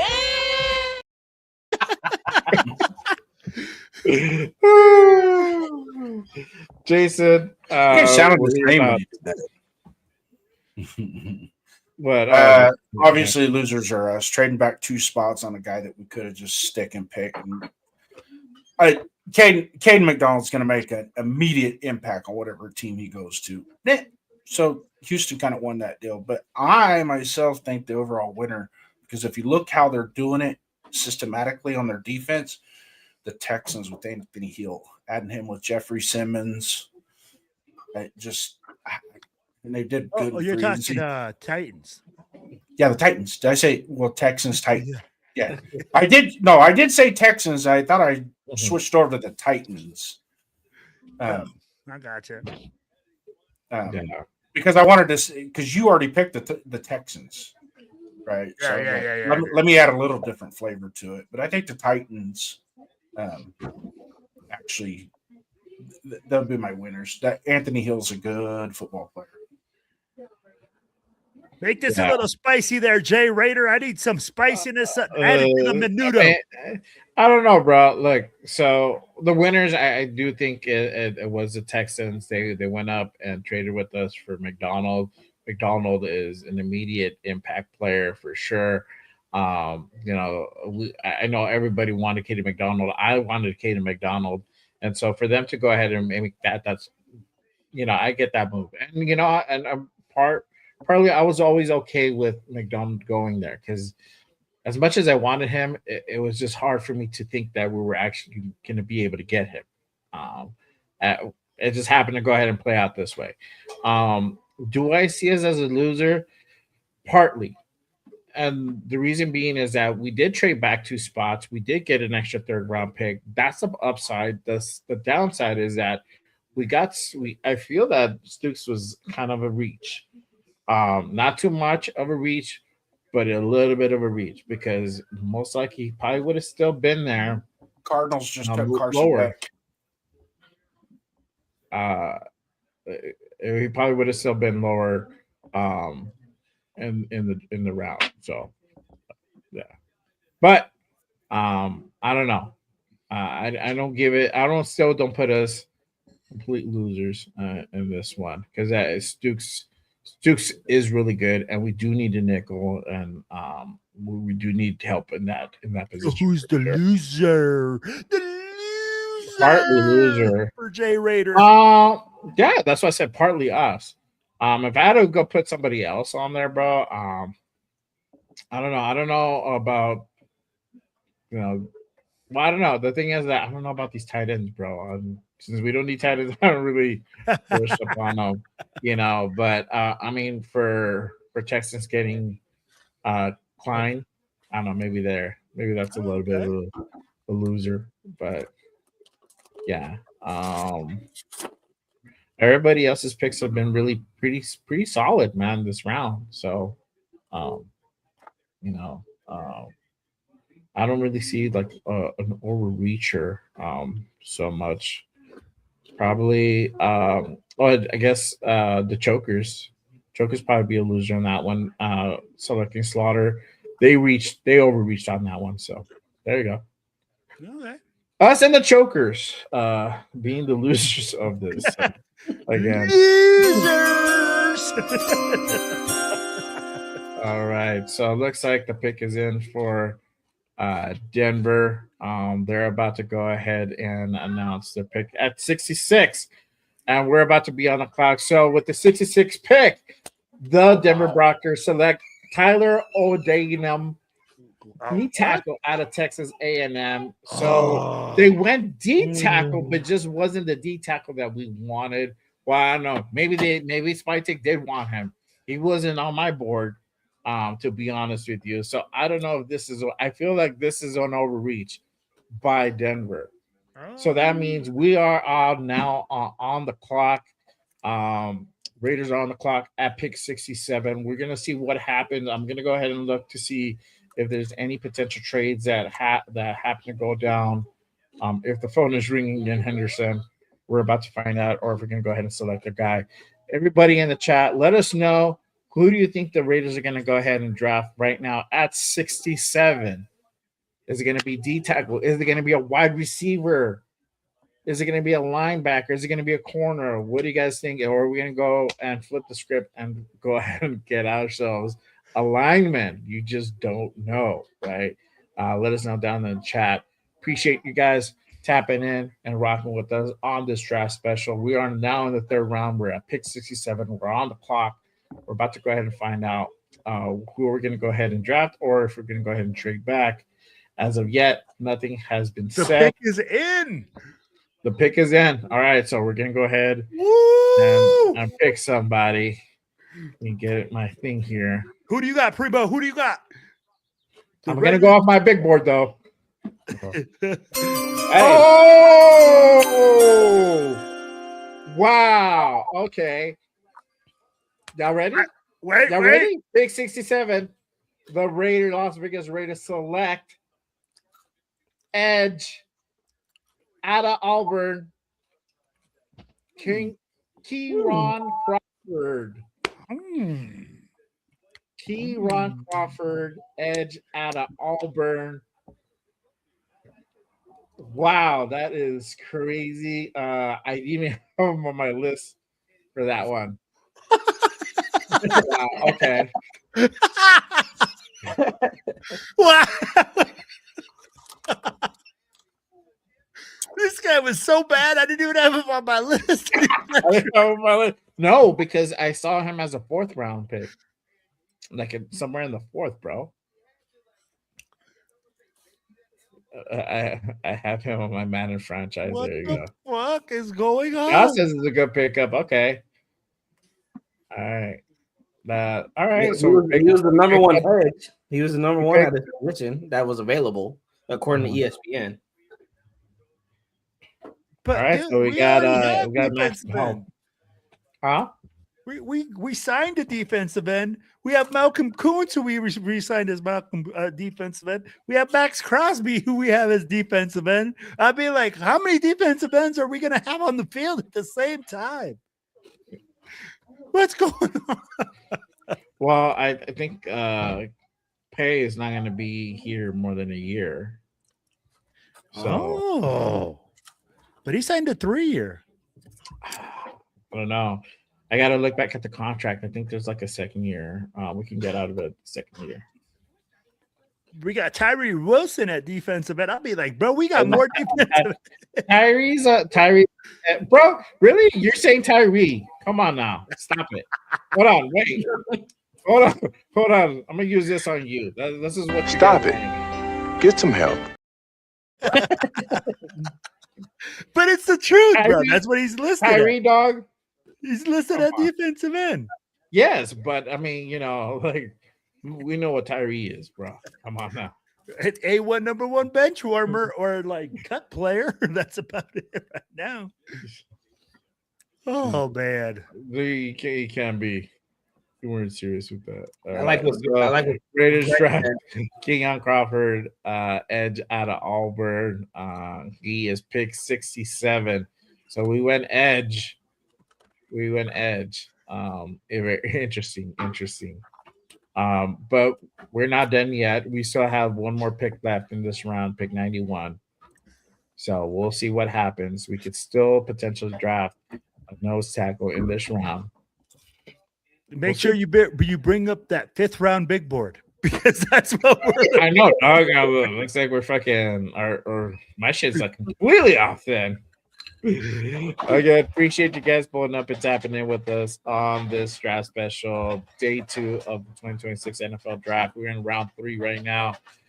Make sure you guys go ahead and head on over, hit that subscribe, hit that like on all the channels you see here, all the way to my far left, my guy Raider Primos, at Raider Primos.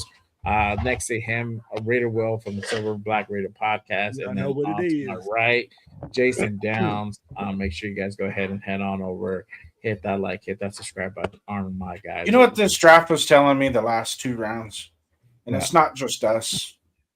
I don't really think GMs give a shit what the media says about draft picks. They're just doing their own thing. Yeah, that's 100%. They shouldn't. Yeah, well, that's what they always do. Yeah. Yeah, they shouldn't care what the media says. I mean, like if you're evaluating off what the media says, Well, you're no, because a lot fired. of people go on YouTube and say that it's all the media, the media. No, I don't think so. I mean, they have, obviously media has influence. We have influence on some of these things, right? You know, obviously the last few years was a lot of fan base driven, but you know, I think with this guy with Spytek, I think he just runs a different way, man. I think he's more calculated. He's more like, you know, I have a system. I'm gonna go ahead and implement that, and we're gonna really rely on my scout's eyes to really guide me on the picks that I need to go ahead and go with. Hey, right now So, those yeah, scouts my- are like my the draft blind board. people. I know, bro. They You must don't be care. they must be hungover from the Fernando pick, bro. From the Fernando party. Yeah, dog. All right. So with the 68 pick, Philadelphia Eagles select Markel Bell, offensive tackle. Oh man, that dude is a mammoth. That's a big boy. Dude, holy cow. He's got concrete feet though, man. Yep. Yeah. He's the left, right? He's the They left say his tackle. comp is Trent Brown. Well, I I'll don't tell you think what. At the Eagles, he comp can right sit. there. At the Eagles, he can sit a year or two.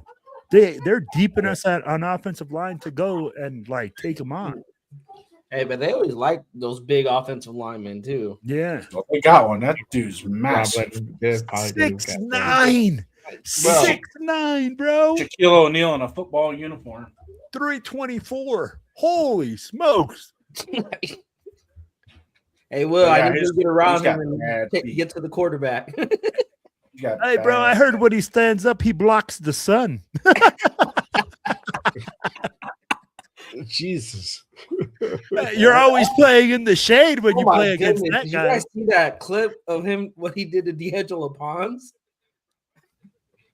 Bro, D'Angelo Pons probably had a deer in headlights. Did you see his clip at the Senior Bowl? Oh, he got his ass whooped too. I mean, like anybody can get their ass whooped, but I'm just saying he's Yeah, no. I mean, I never judge off of one rep, but that's an ass whooping. that was a yeah. That's one where your mom says, "Don't even fucking come home."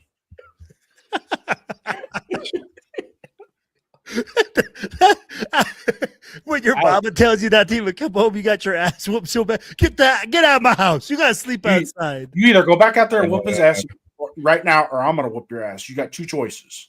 I hated that, man. God. It's like, man, well, if hey, Dad, that guy's in the 7th grade. I'm only a 1st grader. What the hell? Nope. Get that. You go out there.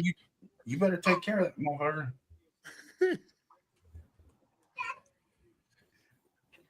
Okay, I don't know how we got to that money check. Sometimes I wonder if my dad started more fights in the neighborhood than what I did.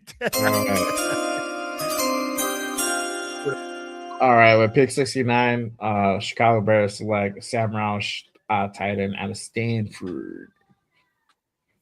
Does that mean Cole Kmet is out?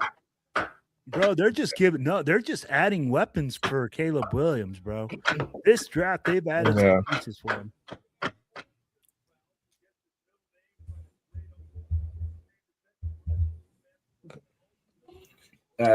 Yeah, you know, with Loveland though, I think they could probably Chicago. We're talking about Chicago, right? Yeah. Yeah, that's who they picked. They got Loveland. What's his name? That dude's legit. Well, and if you think about it, I mean, like the coach there likes to use 12 personnel, likes to use play action, uses different packages. So bringing another tight end that can catch passes, block, do a little bit of everything, bro, big time weapon for them in the 3rd round. But you know what we want to do in the 3rd round. We want to draft defensive ends that are ranked in the 5th round. Yeah.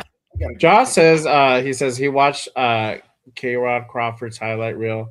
He said there was a move that made me break down. And he did the Khalil Mack spin move. He did fast. I haven't seen a whole lot on Crawford, bro. I mean, I had him ranked farther down. Kendrick was a stud on that team. You should have seen my highlight film. I ran a Oh, playing fast forward. man. This is the dude that I wanted. Fuck, man. All right. So with pick 70, San Francisco Niners select Romello Height, edge out of Texas Tech. I wanted Romello Height, bro. But Interesting pick. yeah. I'd take anybody off that Texas Tech front seven. Right? Exactly. If you're Texas Tech, like, drop the dude. Except for Tyree Wilson. Can we get him back to Texas Tech? And For last year, yeah. Yeah. I mean, for Can last we year, get a refund? 25, nah. Can we get a refund on this? We kept our receipt. 2002, 2003, yeah. I think there was a 4-year warranty on that fucking They're- broken television. They're like, no refunds, no exchanges. no exchanges, no refunds. You break, you buy. That's what you get for buying a You buy. fucking defensive end on Amazon. It's fucking Timu defensive end, bro. He said Timu defensive end. He's like fucking bootleg. Yeah, Hunter was good, bro. I wish we drafted Hunter. It's fucking not. So Big Citrus is still available. That's all we can hope for in 91, bro. And I don't know. I feel like That feels Ego like at a long 80. way. Ego 74. Yes, it's a very long way. That's 20 picks from now. I'm gonna just give up the idea that we're gonna draft Big Citrus. Yeah. Now I feel better, dog. Now I don't feel disappointed. We Like, I don't got to feel tone it upset. down a bit. We got to tone it down a bit. Yeah, like now I don't feel upset, bro. Yeah. I don't think we're going to draft defensive tackle either, bro. I'm literally looking at it right now because they're going to have to make the decision on this next pick, whether they go with the lineage pick for Zachariah Yeah. Branch if he's still available. And if it's Zachariah Branch and Big Citrus, I think they're going to lean more towards the lineage pick. Fat Boy says we're screwed. I'm upset. I know, dog. Why is Jamon McCoy fall? Because of the injury, bro. The injury. That's why he's falling. Yeah. Bro, everybody was just asking for a defensive tackle. We had Caden McDonald right there, just like a Happy Meal. I'd be like, dude. We had Lee Hunter, bro. Bro, Lee Hunter. bro, I was literally just skipping and like unicorns and rainbows were going all over the place. And then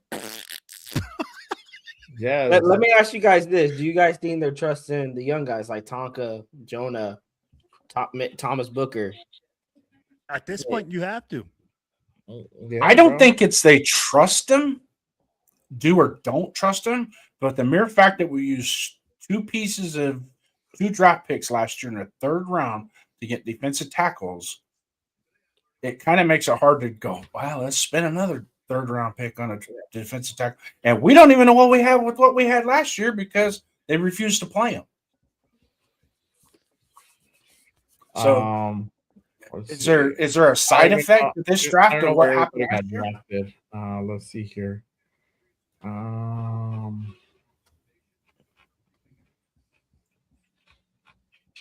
So Actually, I think over Tonka went in the fourth. right. It was a Tonka went in the fourth, and then Pegues went in the sixth.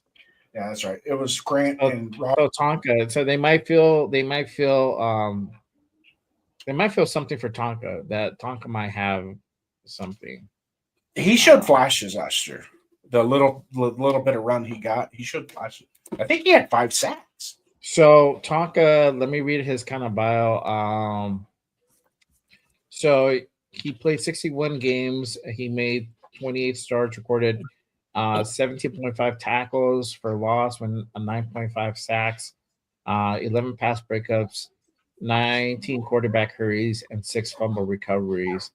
And that was that year that he played. So that was 2024. In 2022, he led South Carolina with 4 sacks, and ranked second in the team with 8 tackles for losses. I'm gonna put it like this, baby. If I'm gonna get a straight out sexy war daddy that is a 2-gap, A-gap plugger, okay, I'm good with it. But is he a 2-gap plugger? That's what we got to look at. Can he do that, man? At the point of attack, take up 2 gaps and be able to stop the run. And that's where everybody was like, oh, well, Caden McDonald's just a run stuffer. Bro, you don't find too many dudes that can do that shit. That can plug up 2 A gaps at the same time. That's why they're so rare, and that's why you like them so much. So I'm with you, man. I think we need to hit on big citrus. We need to find a big sugar daddy up front that we just plant. I mean, like I don't know right now. That's where I'm at. So yeah, Tonka plays primarily 3 and 5 technique. So I mean, like if he's a 3 tech, that means he's lighter in the ass.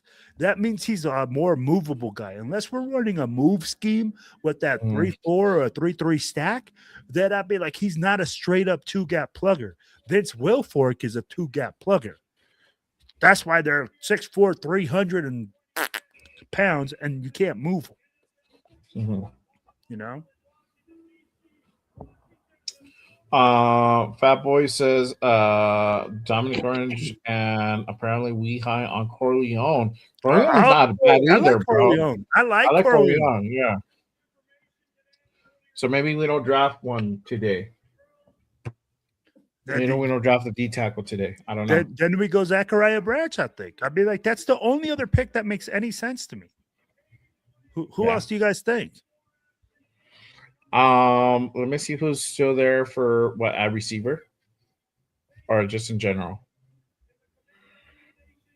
Let's see who's still there. McCoy, Branch, Brazel, Pregnon, Kenyatta Scott, Dunker is still there. Halsey, Williams, Malachi Fields,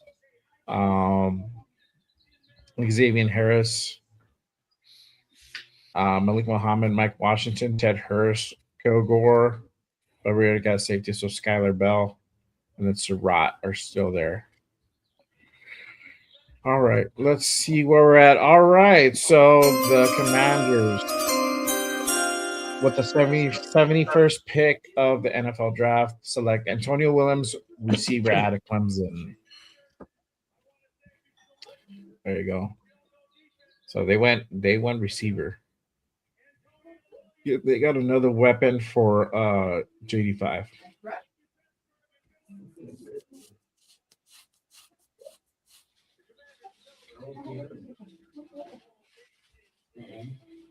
It's funny. Let's go to prep sheet.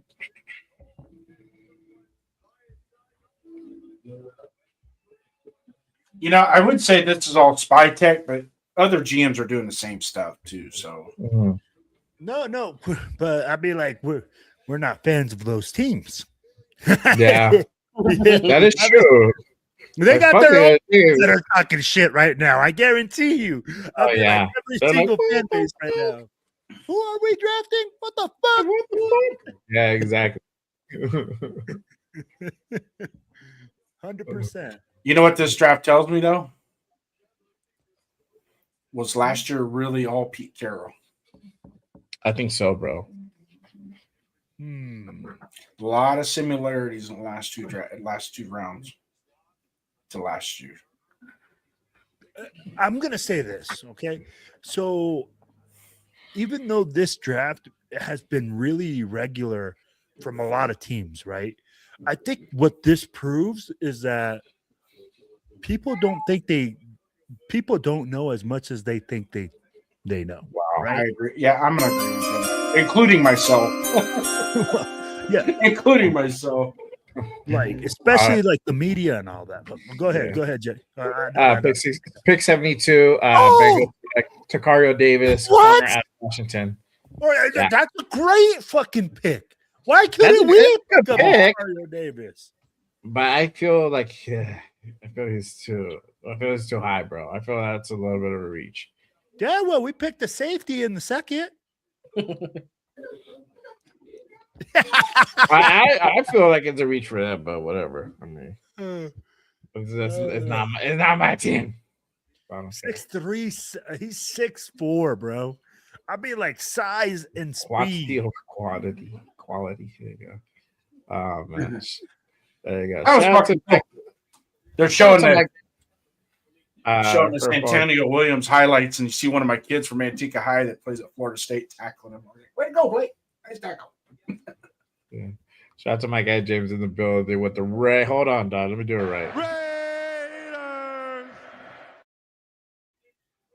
Yes, sir. Yes, sir. Oh man, I mean, like these next picks are freaking killing me. I mean, like I really want to see what we do at 91. At 91, guys, this is really for me gonna be the pick that shows us where we're going. Like, bro, or what we're doing. Like, are we really trying to solidify one side of the ball or the other? All right, we're moving now. So, pick 73, New Orleans Saints select Oscar Delp, tight end out of Georgia. Wow. Well, bro, there's a lot of tight ends being drafted Yeah. really early. I guess teams need tight ends, bro. I wouldn't know what that feels like, but I guess it's you got the best tight end, you know. right? 1-2 combo, dog. Yeah. I got his backup week on fucking almost on par, dog. Our backup tight end's better than most tight ends in the league. Exactly. Yeah. Oh man.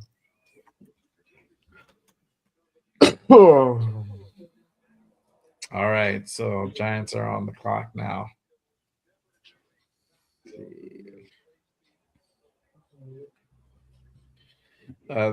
Josh says the reason we took Crawford because Tyree Malcolm Kuntz are gone off. Yeah, so Tyree is on his final year, and then Malcolm Kuntz is on a 1 year.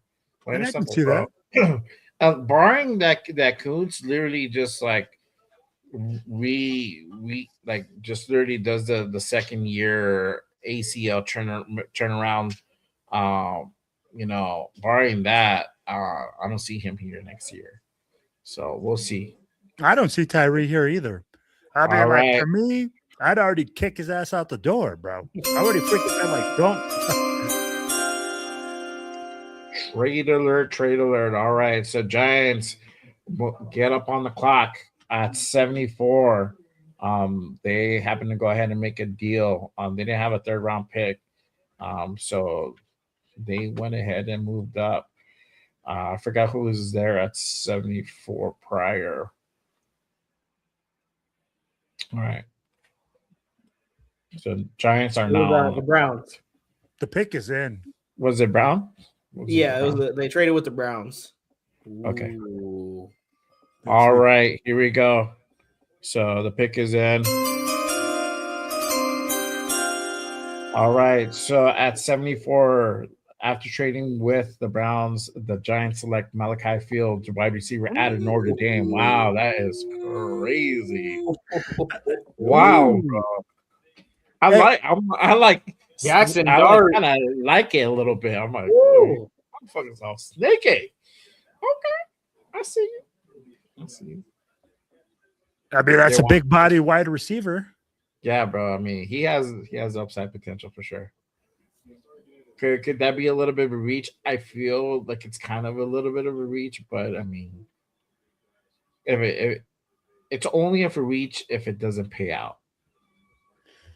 Dude, I think for me it's a reach. It's a reach. He's a big bodied wide receiver, but he doesn't have the proven track record.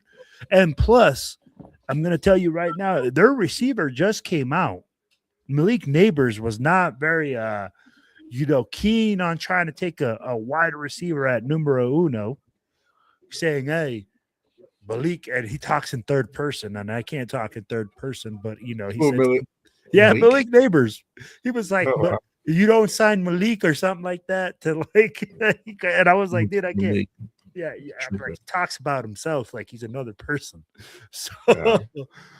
but at the same time, I'm like, bro, Malik Neighbors is a far superior receiver in every aspect. Yeah. I'd be like, what do you like? You have to re-sign Malik. You're gonna have to re-sign this kid. It's gonna be a lot for them to take on. Raider E says, just read Crawford. He'd be used as a 3-4 outside linebacker. Josh Malcolm says, Kuntz, Fields too. over Bell.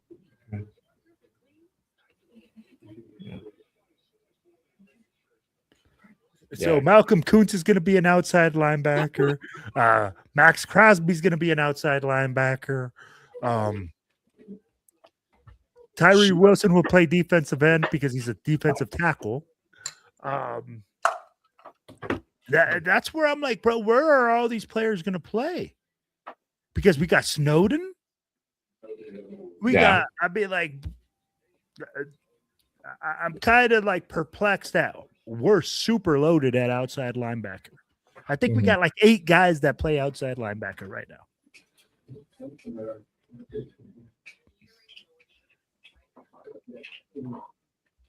Yeah, I don't know what kind of scheme Robbie Leonard's going to go ahead and draw up, bro. At this moment, we don't have a fucking nose tackle, so it's going to be interesting. Unless you going to put Tonka in there.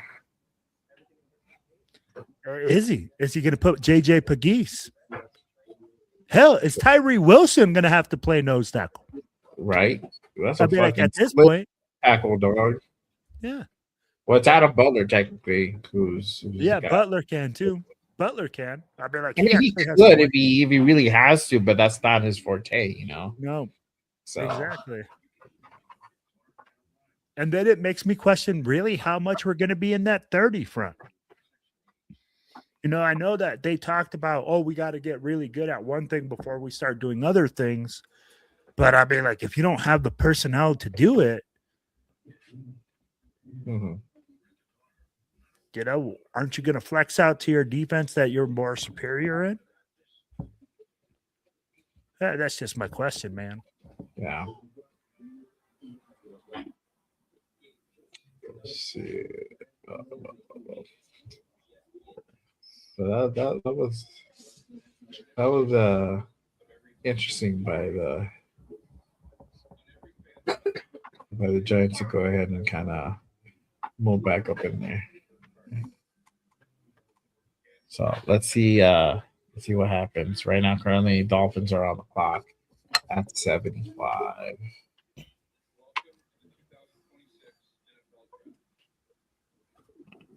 All right.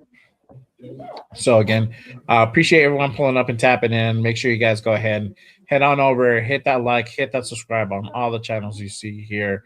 My guy, Raider Primos, all the way to the far end at Raider Primos, Raider Will from the Silver and Black Raider podcast. I know what it is. All right, Jason Downs. Make sure you guys go ahead and give them a subscribe. And then obviously this channel, make sure you guys go ahead and share it on all social media platforms. Salute to everybody on Twitter, aka X. Got about 50 strong there. Appreciate you guys tapping in and rocking with me on this day 2 of the NFL draft. All right, we're waiting for Miami to go ahead and get their pick in. We'll go ahead and know momentarily what they went ahead and selected, which is now. All right, for the 75th pick, the Miami Dolphins select Caleb Douglas, wide receiver out of Texas Tech.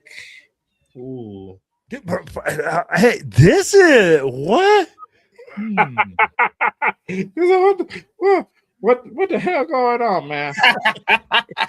maybe Jay Downs is right. There's something in the Kool-Aid, in this GM's Kool-Aid box at wherever they go in Sedona, you know, wherever Mike Vrabel was it, you know, with the other GMs, because obviously there's something in the water there, bro. This is a head scratcher to me.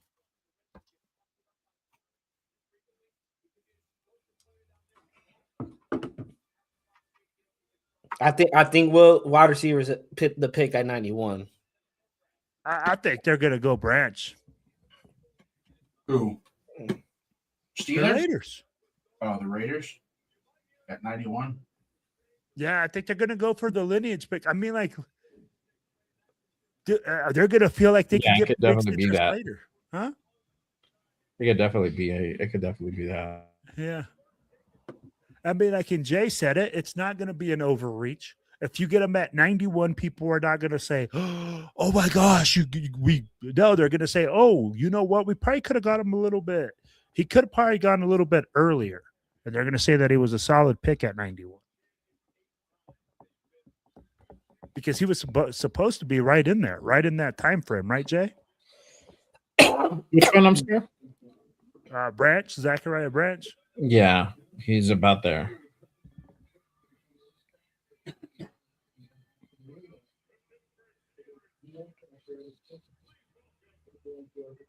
Don't fucking say Big Citrus. I don't know. But I'm still holding out. Probably not. I'm already with the foregone conclusion that we're not gonna get the guy. So just like, fuck it, whatever, bro. You know what I mean? I need a DT, bro. He wants one of those big daddies. Bro, we need yeah, bro. We need a big sexy up there, bro. Ooh. Oh, all right. All right. So for the 76th pick, the Pittsburgh Steelers select quarterback Drew Allar, Penn State. Damn, they need a quarterback, dog. Hey, dog. Hey, you remember we talked about sleeper picks, and I told you that he might be a sleeper. Wow. There you go. Interesting, man. That's fucking interesting. Yeah. There you go. It makes sense to me. I mean, like, I don't know why, but I'm like, hometown kid.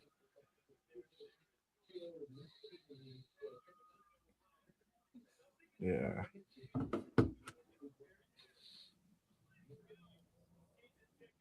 You got to give the Steelers credit. At least they try and draft quarterbacks. They might not hit on them, but they keep fucking trying. But they're a good enough team around that they can do that, man. I mean, like, that team, the Steelers are not freaking like a sucky franchise, bro. No. They don't really suck for very long. Well, yeah, they're always 8-8. It seems like they're always 8-8. Yeah. 8-9. And always. That's a terrible season for them. And we're sitting here at 8-8. We're like, woo! We had a fabulous season, man. We're on the up and up. We're going places. We're going to the Super Bowl next year at 8-8.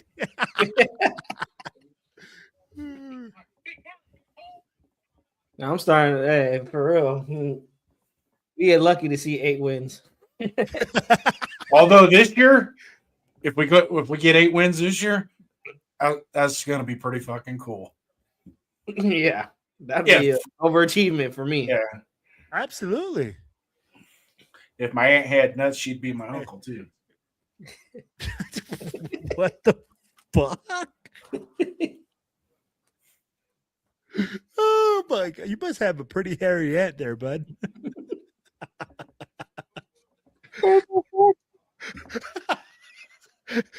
I was wondering when Jay was gonna, because Jay is he said that if his something about if his aunt had a pair if his aunt had a pair of nuts, he'd do it just like or another common one that we use around here is if the dog wouldn't have stopped to take a shit, he would have probably caught the rabbit too. Wow.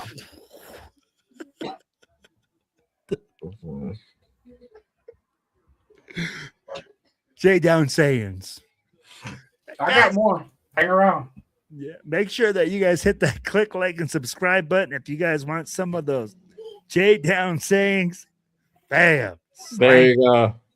I don't charge for euphemisms. Yeah, they're free. I hand them out free. Shout out to Patriot with the. Yes, sir. Hits Boy says DT Max, nose tackle Pay, linebacker Goody, Quay, Edge. I can't even fucking make this out, bro. So it says defensive tackle. No, nothing. It says Max, Defensive tackle is Max. Nose What? tackle is question mark. Unknown. Unknown. You may I can decipher it for you. So Decipher it, bro, because I don't know what his intention is that we're kicking Max into D tackle, hand in the dirt. What? The How three would that main make front. sense, bro? Hold on. Let me decipher what he said. We'll go from there. That doesn't Nose make- tackle. Nose tackle is a question mark. Defensive tackle pay. So you got Max and Pay at defensive tackle.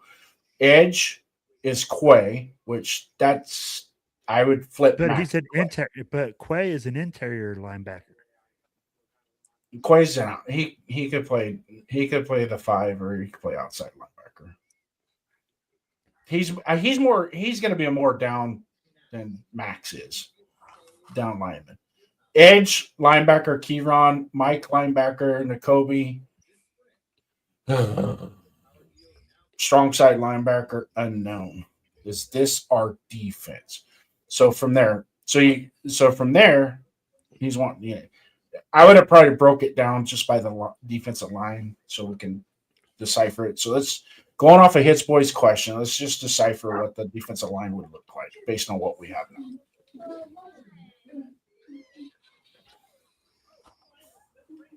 No, yeah. I myself is Pay, Butler. You're gonna have to kick Butler inside with Tonka and Pegues filling in on a rotation, Mhm. and then Tyree Right. Wilson on the other side with Jonah Lalalu on the other side. All right, real quick. Fuck. We get the Green Bay got their pick in. So with the This guy's a 77 fucking pick, dude, man. Green Bay Packers select Chris McKellen, defensive tackle, Missouri. Big Citrus is still there. I'm just putting it out man. there. Hey, Oh, Jay. Bro. I might start an argument right now when I say this. He's better than Citrus. I don't think so. Chris McClellan is better than But, Citrus. no. I disagree Go with watch. that. You got to watch the Alabama game. If you watch the Yeah, that Alabama game game, is that'll major. sell you. That'll sell you that car in a minute. Nope. But here's the thing: you can't just go off one game's tape. No. You gotta go off- Well, you got to go There's off a- whole like body of work. There's a ton of it, and the front seven from Missouri was legit. As a group, Yeah. they were legit. I mean, you're talking Zion Young, Chris McClellan. Then you throw Jeremiah Trotter at the backer position. They were a formidable defense. Pride. Dude, I don't think Big Citrus is going to last, Jay. I don't think he is either. No, bro. I don't think But so. why wouldn't he be taken right now? Though? What's the hang? The only reason you're passing up on him is because you don't run the scheme, or because you already have a guy. Yeah. And my only kickback with us taking Chris McClellan is he's more of a 4-3, not a 3-4 type. Because he plays with a higher pad level. So putting him at the 0 technically not. We're already good. If we're going to go to a 3-4, what we have is fine. We just need that 6'2", 340-pound bowling ball to just eat up the guard in the center. That's what we need. You don't need to get tackles. You don't need to get quarterback sacks. You just, when the ball's snapped, you just start taking bodies with you. Oh man, come on! We got to get somebody. Somebody, bro. Right now, I'm like, oh, this is excruciating. Waiting for these picks, man. Hurry up, Colts! Get out of the way. And I say that what caught my attention with him was because of that Alabama game. When I watched that game, I was like, hey, who the fuck is that number 7? And he just kept wrecking over and over and over. This fucking bum again. Fucking McAfee. Oh yeah. Hold on. I'm gonna boo that guy.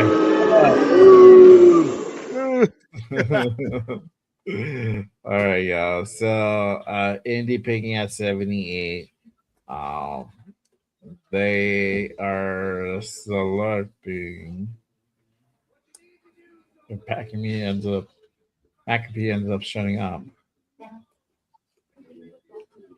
I liked McAfee before. Now I find him annoying.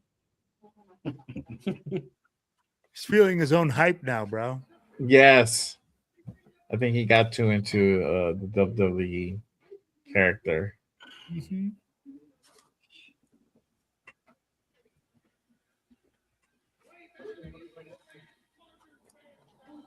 Here's the kickers. Right. All right. So for the 78th pick, the Indianapolis Colts select AJ Halsey, safety out of LSU. That's not that's a quick pickup. Ooh, look like what John Halsey. Rader just posted. Breaking news: drama in Big Apple. Kayvon Thibodeau wants out of Giants. John Harbaugh's carrying players away. Okay. Go figure. Thibodeau. Maybe we trade a third. I don't know, bro. I feel D tackle is not in our cards this round for whatever reason, dog. Don't you rain on my parade, Jay Raider. Don't you rain on my parade. You let me have I'm my gonna go hopes ahead and dreams. and shit in your cereal, bro. Sorry. Oh, man. What are you eating today? Cacas.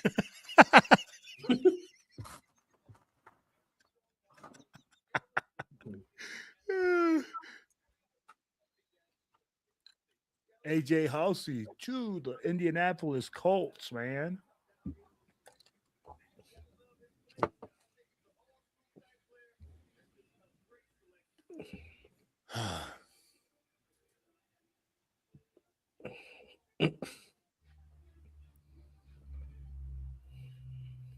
The only thing I like about Pat McAfee's new show is they don't edit him. He gets to run free reign. So it's not like it's like, they got all these restrictions. We can only talk about this. They let him talk about whatever he wants to at whatever angle he wants to. That's all he does. Oh, wow. All right. So with the 79 pick, Atlanta Falcons select Zachariah Branch, wide receiver out of Georgia. Not a Raider, bro. Not a Raider. This changes things. Crazy. All right. That one. Bro, he was live in Las Vegas. Wow. That one kind of hurt. That one kind of stung a little bit, bro.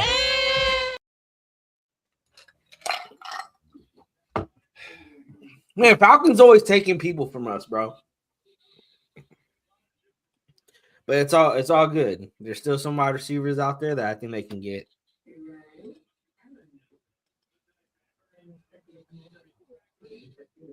All right. So 80, it's the Pigeons, Baltimore Pigeons. They're on the clock. We'll see what happens. Shout out to my guy John Raider. Sorry, Mobile Raider in the building. What is good, my guy? Appreciate you pulling up, tapping in. They might take a rap from Indiana. No.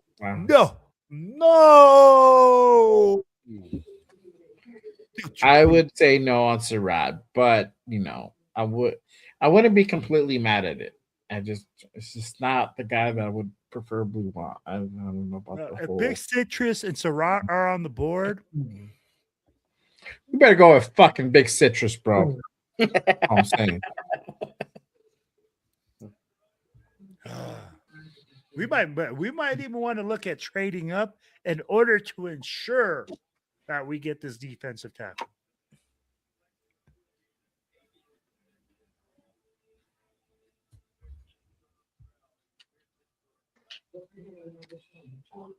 Fuck these guys. Fuck those guys.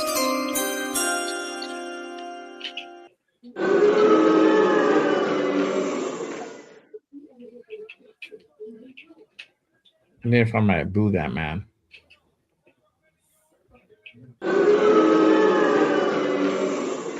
Oh man. So at pick 80, the Baltimore Ravens select Jacoby Lane, receiver out of USC. All right, Wow. brother. That's a hell of a good pick. Wow.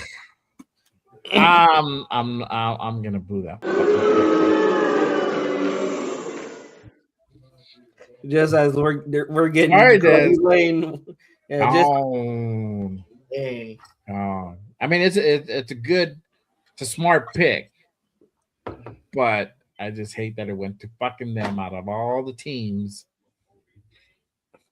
I know Nate's probably like hating it. Slap in the face, bro.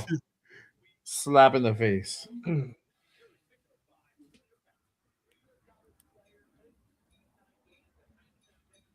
My gosh, bro, that kid's a stud. Oh man, what a catch! Yeah. Whew. Hmm. Wow. And all these catches are contested that they are in his highlight film. You know, that's what makes it so Yeah, interesting. bro. I wanted that dude for like a receiver. I mean, Ooh. 91, it would have been hard for him to be there. We're still like 11 picks away from us selecting. Bro, Jags are on the clock. Oh man, this is Yeah, getting Des Ted Hurst is still there, and he is on my draft board. So yeah, he does look like Crabtree, dog. I'm That would have looking. been sweet, dog. Come on, man.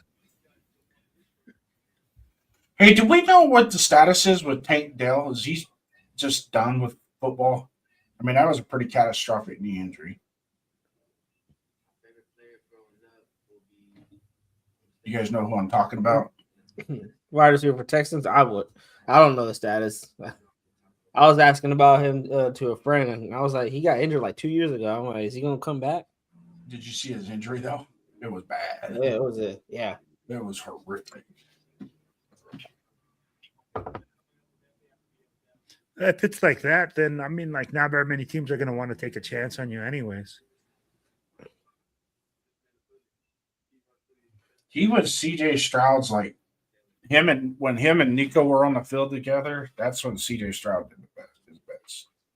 Mm-hmm.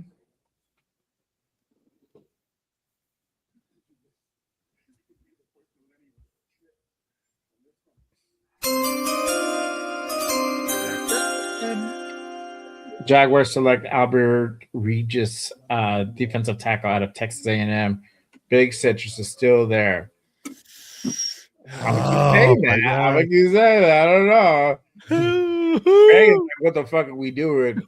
No, bro. It's like I'm pretty like I trust Spytech, but the last moves, I don't know, bro. It's just okay. We go safety. We're seeing something that we just don't know what the fuck is going on behind the scenes to explain like all these moves. Unless they feel you won, they can get Big Citrus and like they're like, all right, cool. Like we good, bro. You know what, Jay? I'm with you. I think if we get Big Citrus, I'm gonna feel a little bit better. Yes, I'll feel better about day 2. Yeah. Right. That's a makeup pick, right? It'll make the last two not so bad. Well, it makes it make more sense. Yes. The value's there. There's no doubt about it. The value's there at 91. And that's the thing. There's So no it doubt makes it about make that. more sense. It's like Jay said. Right now, we have so many questions because we don't have all the pieces to the puzzle, right? So as fans, right now, we're all like thinking like, oh my gosh, like, hey, how does this all gonna fit and go together? They have their thoughts in mind. But if you solidify certain picks, then it starts making more sense to us. And you can say, like, oh, hey, you know what? We really worked on our defense. Like we added a safety, we added a defensive tackle, you know, we added this. It starts making more sense. I like Mike Washington too, man. Yeah. I like and I mean, like, he's a freaking stud too. Still a lot of quality players.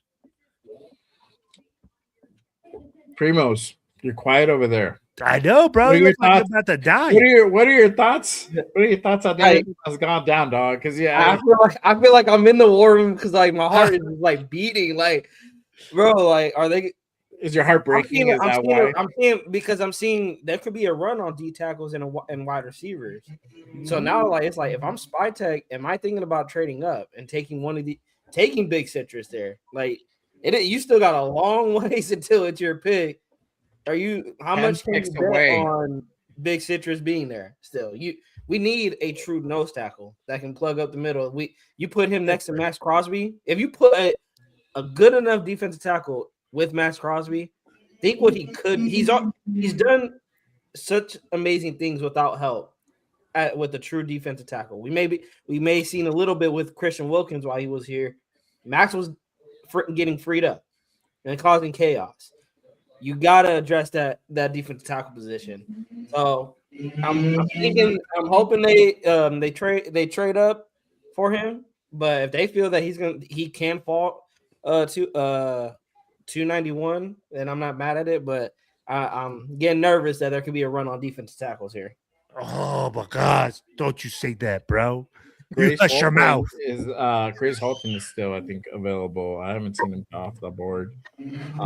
And you know what? If Big Citrus goes and it's Grace Holton, I'm cool with that. I'm not gonna be like, oh fuck, or Daryl Jackson. As long as we fucking do some type of tackle move. Unless this is gonna be a move for the mañana, so I don't know. Yeah. That's really what the question is right now. So yeah. Jay, what are you doing over there? I'm trying to get a No, Jay Downs. Like I got like he's like bro, like he's like looking at a whole No, different my TV's moved back over into the original spot than it was yesterday. So I'm. I was There's a like, card what- from Oregon. Plus, it's a Row.com commercial, man. Old folks need to fucking pay attention to this shit. Let it be so Row.com. So we got to keep up. We got to keep in tune with what's necessary, right? got you, big Guard- dog. The Take card care is of up you. there, Ja. All right, let's see what we got here. Fuck! God damn it. With the 82nd pick, the Vikings select Dominic Orange. Oh, come on, man! That's to make up for the Caleb. No! We suck again!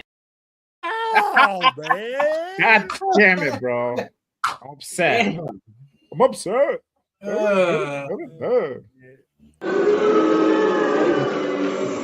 You fucking called it, bro. You called it. You're like, Oh, well, man! I don't know if you'll make it. Yeah, spots. that's all I was quiet because I was like, bro, next hold on. pick, dog. Yeah. So wow. Okay. Okay, so I mean, this will tell me you're going wide receiver. Who? And You have to probably go right. No, you don't have to. I mean, It's actually, either that no, or 'cause you said, linebacker. Grayson Hall. He's still up there. He's from still Oklahoma. there, but Yeah. we're 9 picks away from getting there. All right, let's see. Let me go ahead and pull up. I was trying to look for this damn clip, but it's all right. Right now, currently still on the board is Jared McCoy, Jermod McCoy, Chris Brazel, Emmanuel Pregnon, guard out of Oregon, Kenyatta Scott, corner out of Miami. Jennings Dunker's still there. Xavier Harris, D tackle out of Ole Miss, and then Malik Muhammad. Hold on one second. I'll come back to this in just a moment. All right, so Carolina Panthers select Chris Brazel, wide receiver out of Tennessee.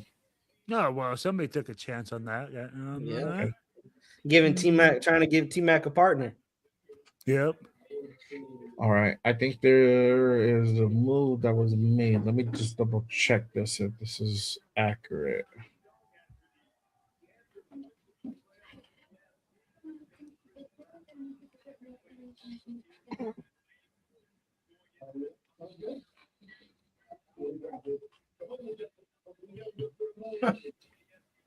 The Vikings war room looks like a fucking funeral.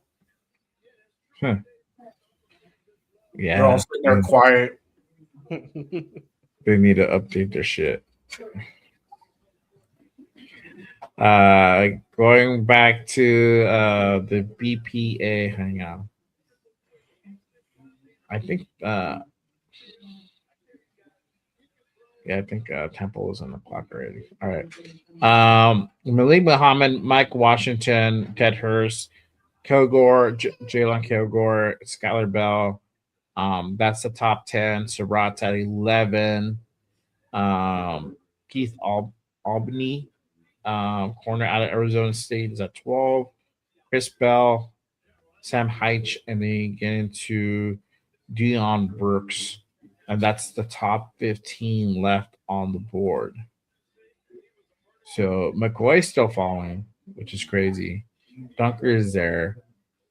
Xavier Harris. I'm gonna go ahead and take a look at this guy and see what he's all about.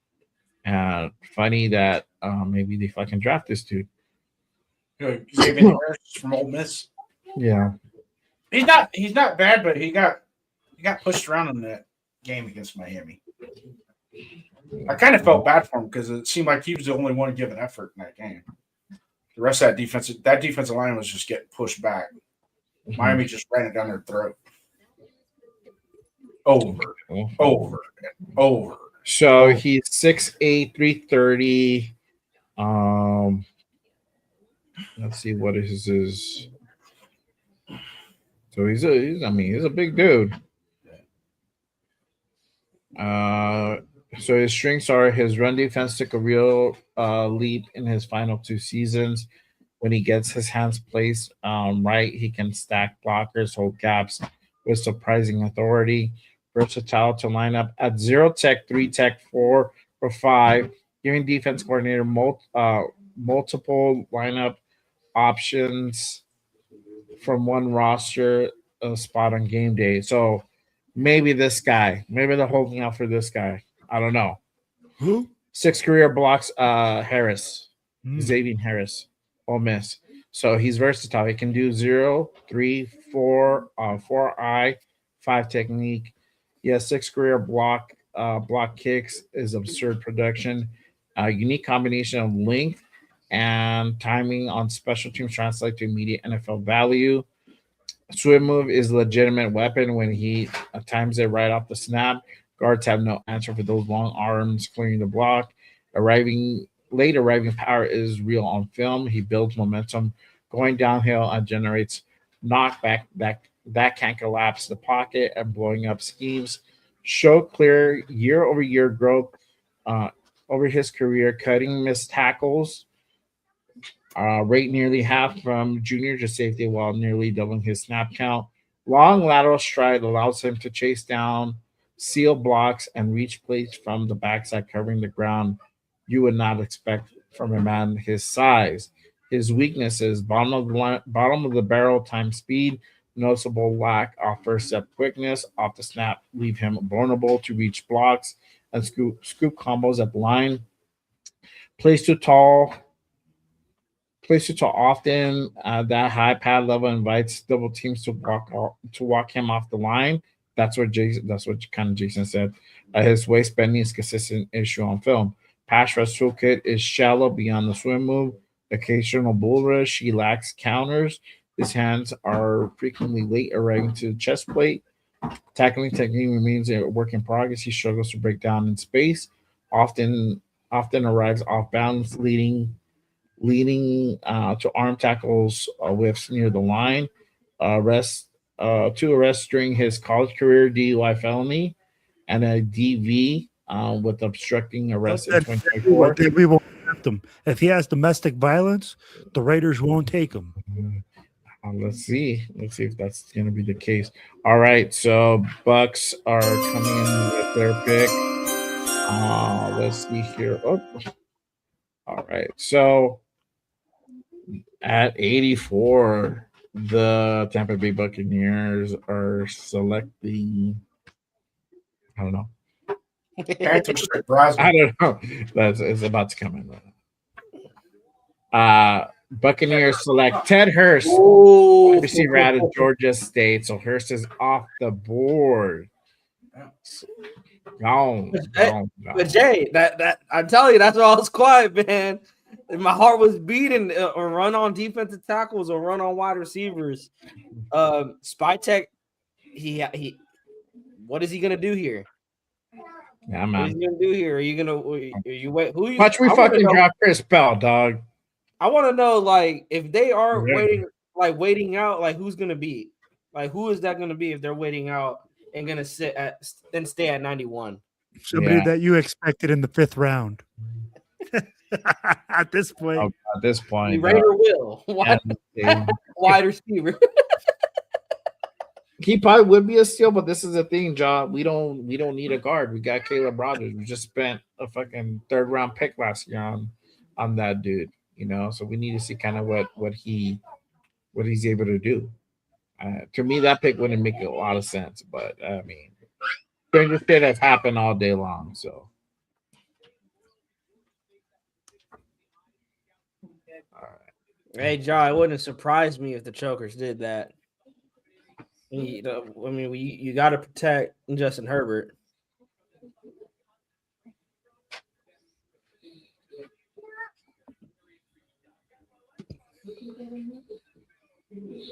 pick is in.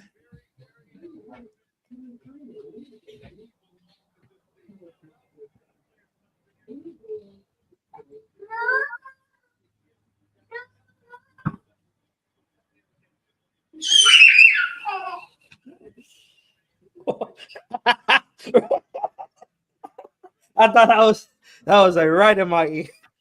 Ooh, Huh? that was close to the mic. What? I got a shriek. Oh, bro, no, they're far. Oh, really? And I have a blocker on top of that. Just freaking how I didn't know how who it my- was. I was like, whoa. No, that's the kids, bro.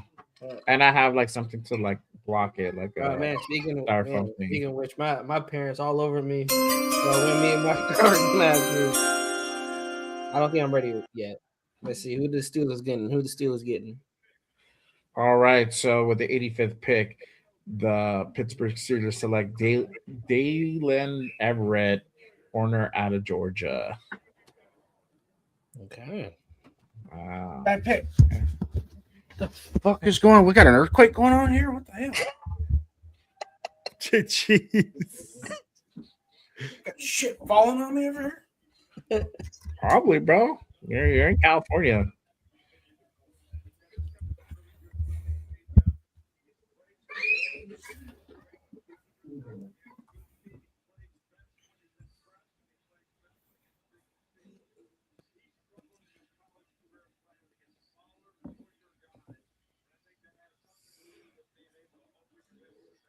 Fuck, man. Yeah, Jay, did you see what Raiders.scout put out on Twitter about Aaron Crawford? No. He I'm on like Rappaport right now and stuff. He went on to say, I want to share this with the nation, is Keon Crawford is pretty similar to Malcolm Kuntz, better run defender, bigger frame, worked a lot of at 5 and 7 tech, electric first step, good ability to turn and run the hoop, plays pretty twitched up, can stunt/twist well, use speed to power frequently, good swipe and swim move, able to set the edge well, very violent hands, has raw technique, needs more pass rush moves, average strength in lower half to anchor, needs to add some strength, but just at 22 years old, sat 78th on consensus boards, career 24 tackles for loss, 11.5 sacks, 17% pass rush win rate, which was 3rd highest in the class, and his win rates improved year by year. So he was ranked 78 on other people's on like most boards, and we pick him at 67. Reach. Duh. Right. You can never have enough edge rushers. Facts. All right, for the 86th pick, the Cleveland Browns select Austin Barber, offensive tackle, Florida. All right, guys, we are about 1, 2, 3, 4, 5, 6 picks away from us being back on the clock. 6? I thought we were at 91. We are, but it's 86 right now. Oh, yeah. Yeah, or 87 now. 87. 87 now. Oh, there's a trade. Raiders? Right.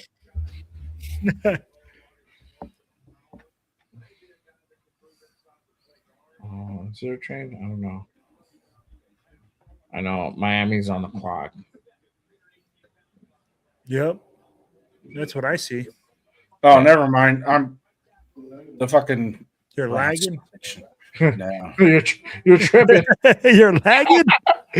Yeah, I'm just now getting an 86 pick on my fucking TV. I wasn't paying attention to my phone. Dolphins might be a wide receiver. Maybe, bro.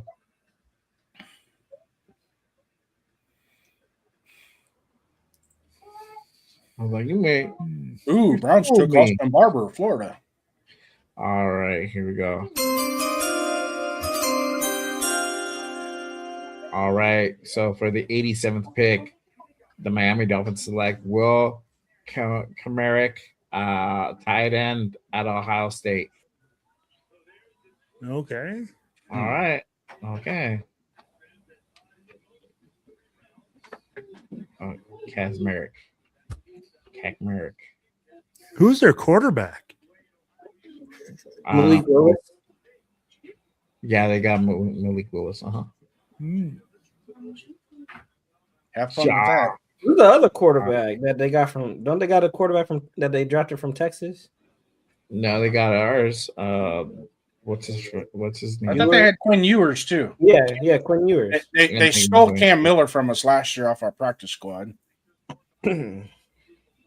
Oh, that's true. They do have Cam Miller too.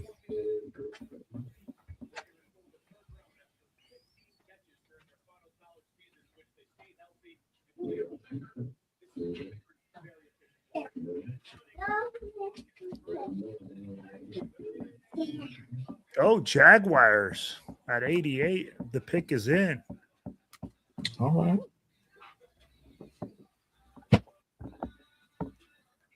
Josh says, let's see. Anyone having this vision like Spytek gonna want to keep Mendoza, Sirakish going? Oh, no.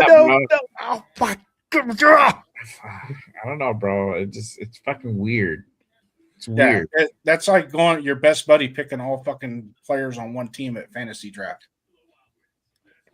It's like you got a friend that did one of those, and I think I did one of those where I drafted Mendoza, Surratt, or Cooper, and then it was like Black, and then I got Pons or somebody like that, and then I ended up getting Coolian like in the 7th. It was it was like the Las Vegas Hoosiers. I just did it for like shits and giggles and whatnot. Makes you feel weird. Yeah, he's still available, bro. If it happened, I blame Gino.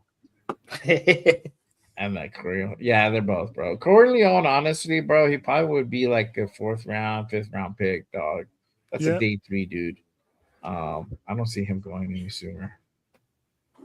Well, the way that this draft is going, bro, who knows? Who knows, bro? There's some weird stuff, some head scratching moves. Like, yeah.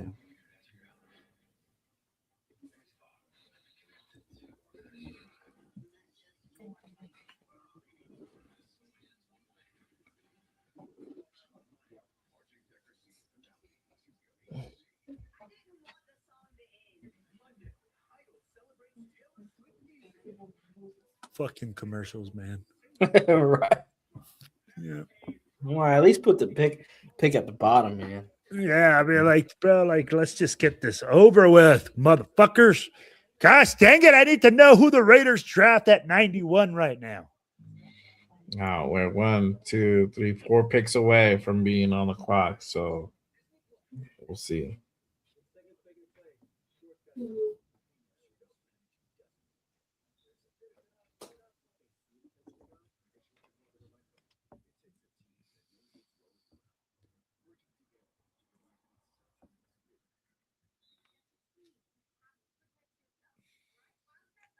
I just have a sneaking suspicion we're going to probably take Nicholas Singleton. 91. Oh, man. Who? Nicholas Singleton? Who's that? Running back, Penn State.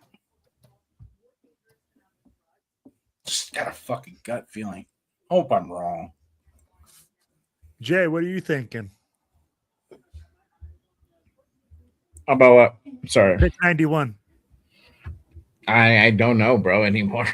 That's what I'm saying. I can't even go on my big board anymore because I just don't know. Your big board's still alive, ain't it?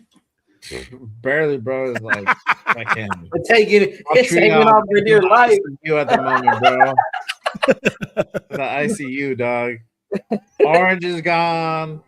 Jacoby Lane is gone. Big Newsom is gone. You know, so there you go. All right, here we go. Pick is in. Emmanuel Pregnon.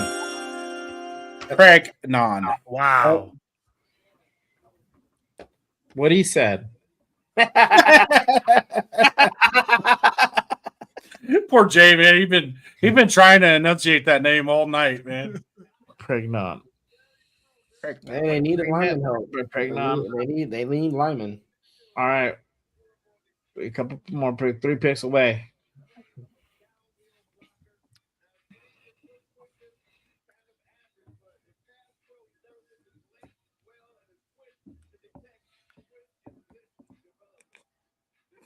Got to bring that draft atmosphere.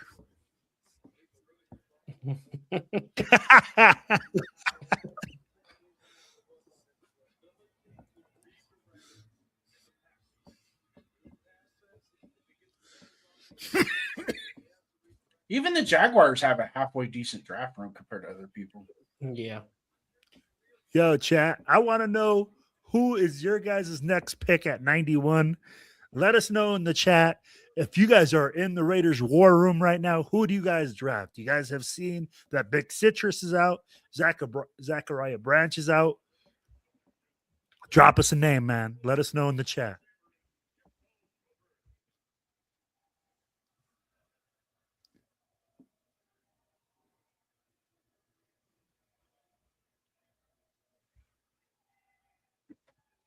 This guy's a good ball player.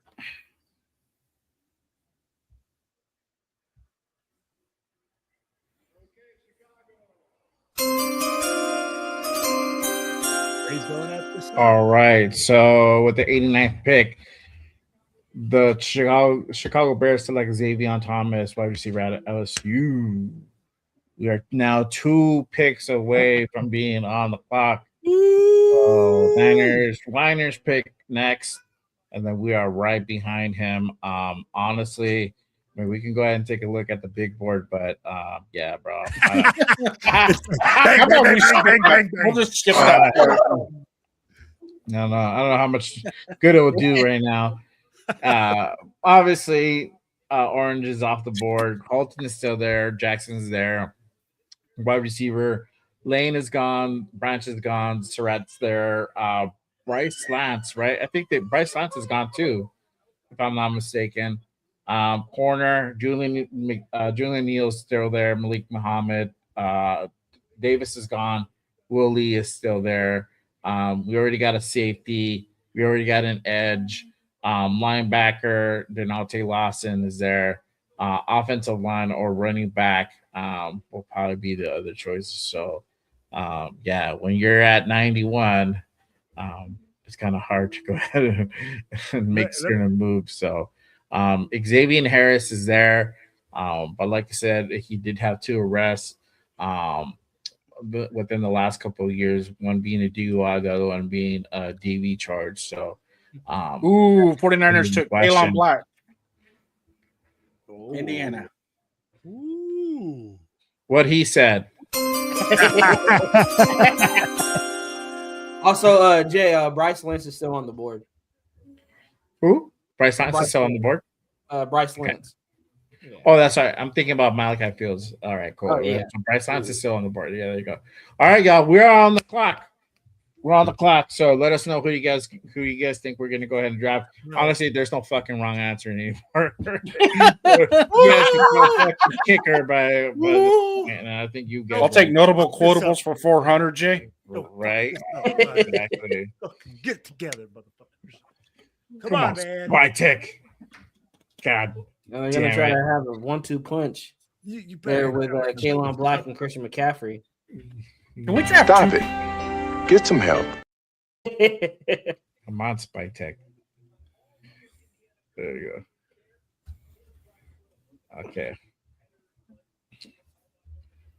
You think they go old line here? Nope. Gosh, man. At this point, I have no idea.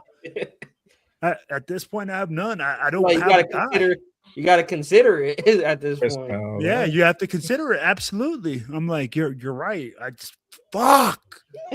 I just don't want to hear a wide receiver. I don't want to hear Surratt. I don't want Watch to it be hear Surratt, bro. You just fucking That's jinxed the it. thing. I'll blame you. I'll blame you if it happens. I mean, and we have to go to commercial break. Damn it! Now we have to wait an extra fucking 5 minutes. Yeah, Oh, bro. fuck. They're gonna give me a heart Oh, attack fuck. with this, man. They're gonna give me a heart attack with this. My heart is beating. Like, man, I feel like pumping down on my chest, man. Bro, I almost ripped my mic out the wall right now. Gosh, I'm like, oh, come on, man. Pick is in. Spytek, don't fail me now, bro.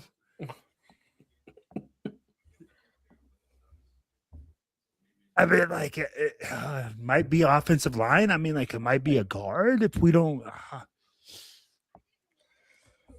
I'd be like, anywhere we go, I'll be like, it's really like, it's just a question of what position we want to address, right?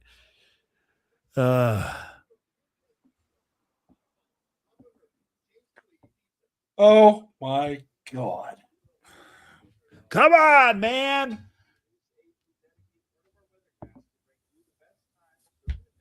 Stupid commercials.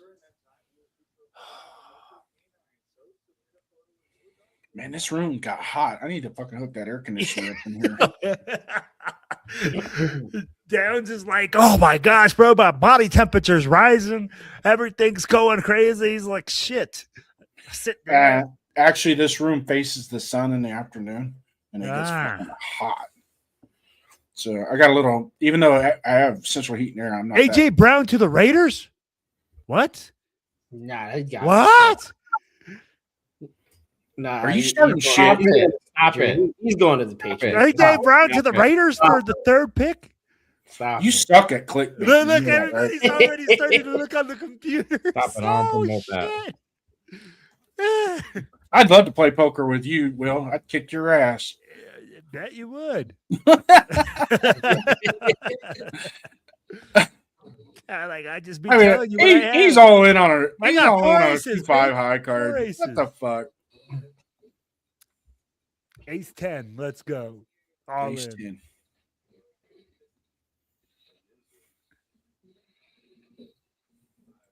Hey, if you ever play with me, pay attention to the 10-7 offsuit. Bro, I just got to look at your bald spot, bro, and then I get the reflection of your cards.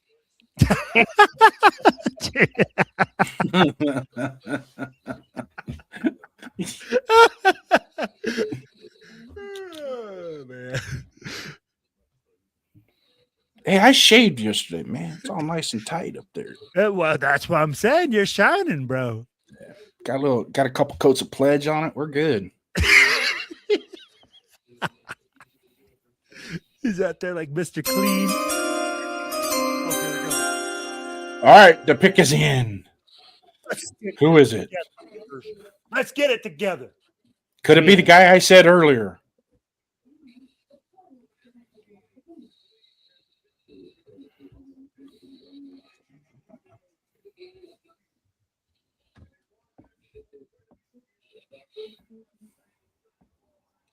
All right. Let's go. So the Raiders draft at pick 91 in the third round. They select Trey Zoom. Yes. out Yes. of A&M. I don't know. Yeah. I Good don't know, fucking bro. pick. I Good don't think pick. that's a good pick, but Oh, he could play any position on the offensive line.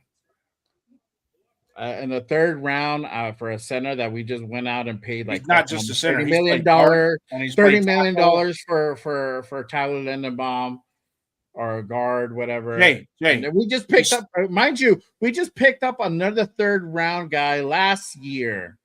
Jay. Yeah, He plays good, bro. all three positions. That's fine. You can pay fucking a million positions, bro. Yeah.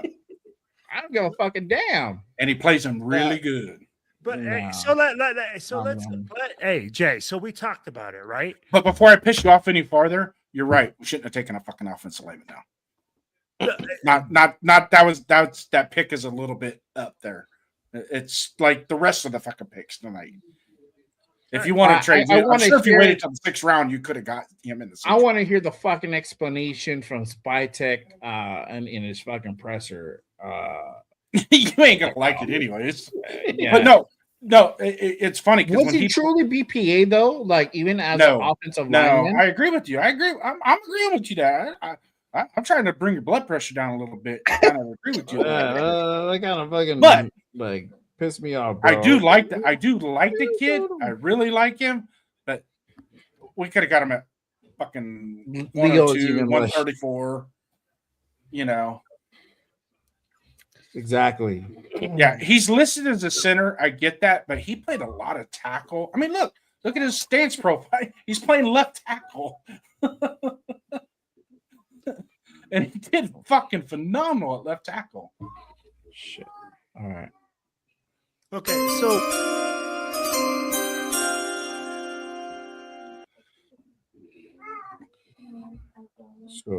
you got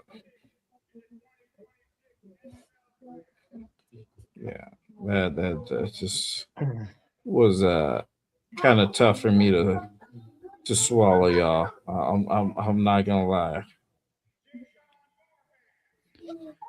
So J. Shot Barham out of Michigan was a selection for the Cowboys at pick 92. Yeah, he had 48 starts at left tackle, but they got him listed as a center. That don't make Look, sense. bro. Right now, I'm just like what the hell's going around here? Man? You know what, man? And Jay Downs, I appreciate that you're trying to put some whipped cream on a shit sandwich. But what it is a shit sandwich. So at the end of the day, I'll be like, it's still the same thing. And when we're looking at it, I can agree with you on this point, right? We talked about it once Zachariah Branch left and once Big Citrus left the board. I asked you guys, where do we go? Question marks, right? Primo said it, offensive line. If anything, why not go offensive line? We talked about it in earlier sessions that we needed to get guys that can play multiple positions, right? And I get that it's not the sexiest pick, and it's probably not what we wanted to see at 91, right? Oh, there you go. Greg says he would have been fine with Dunker.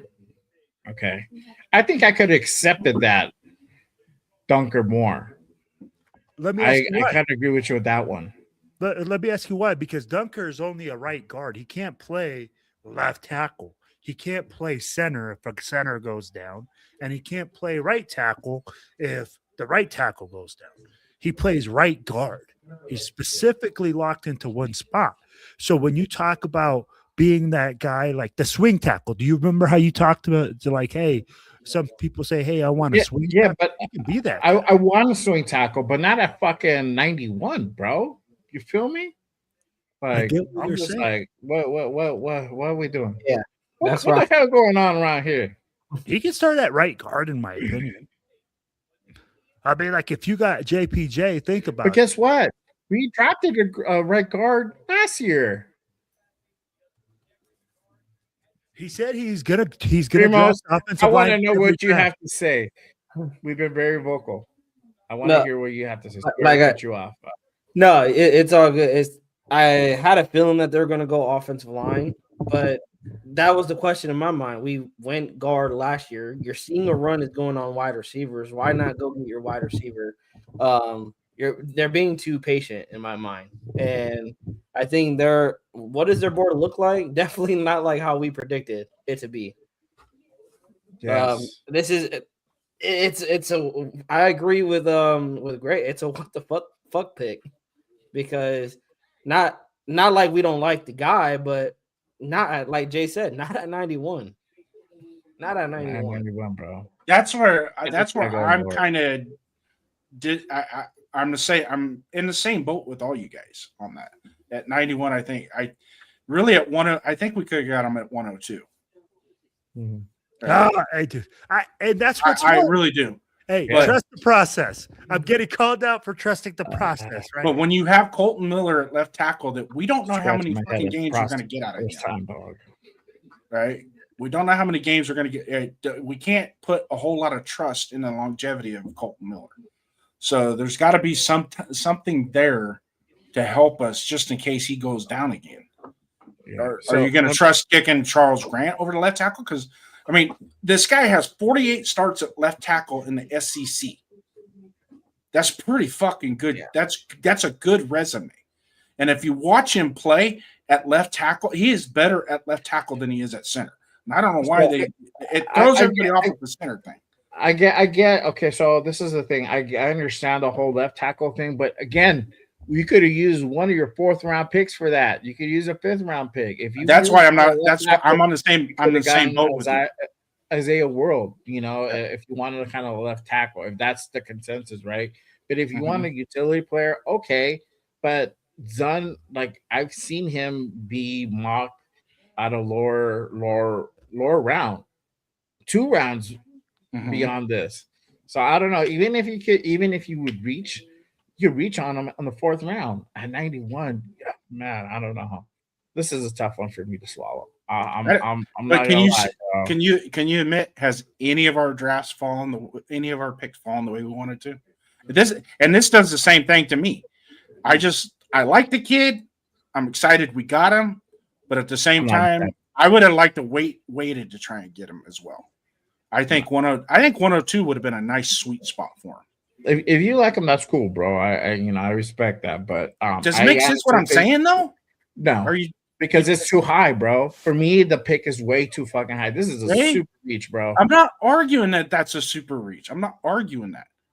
That's not what I'm arguing. What are you arguing, bro? It's just it was the center. Everybody's locked in on the center. Don't be locked in on the No, center. bro. It's not even the center. Okay.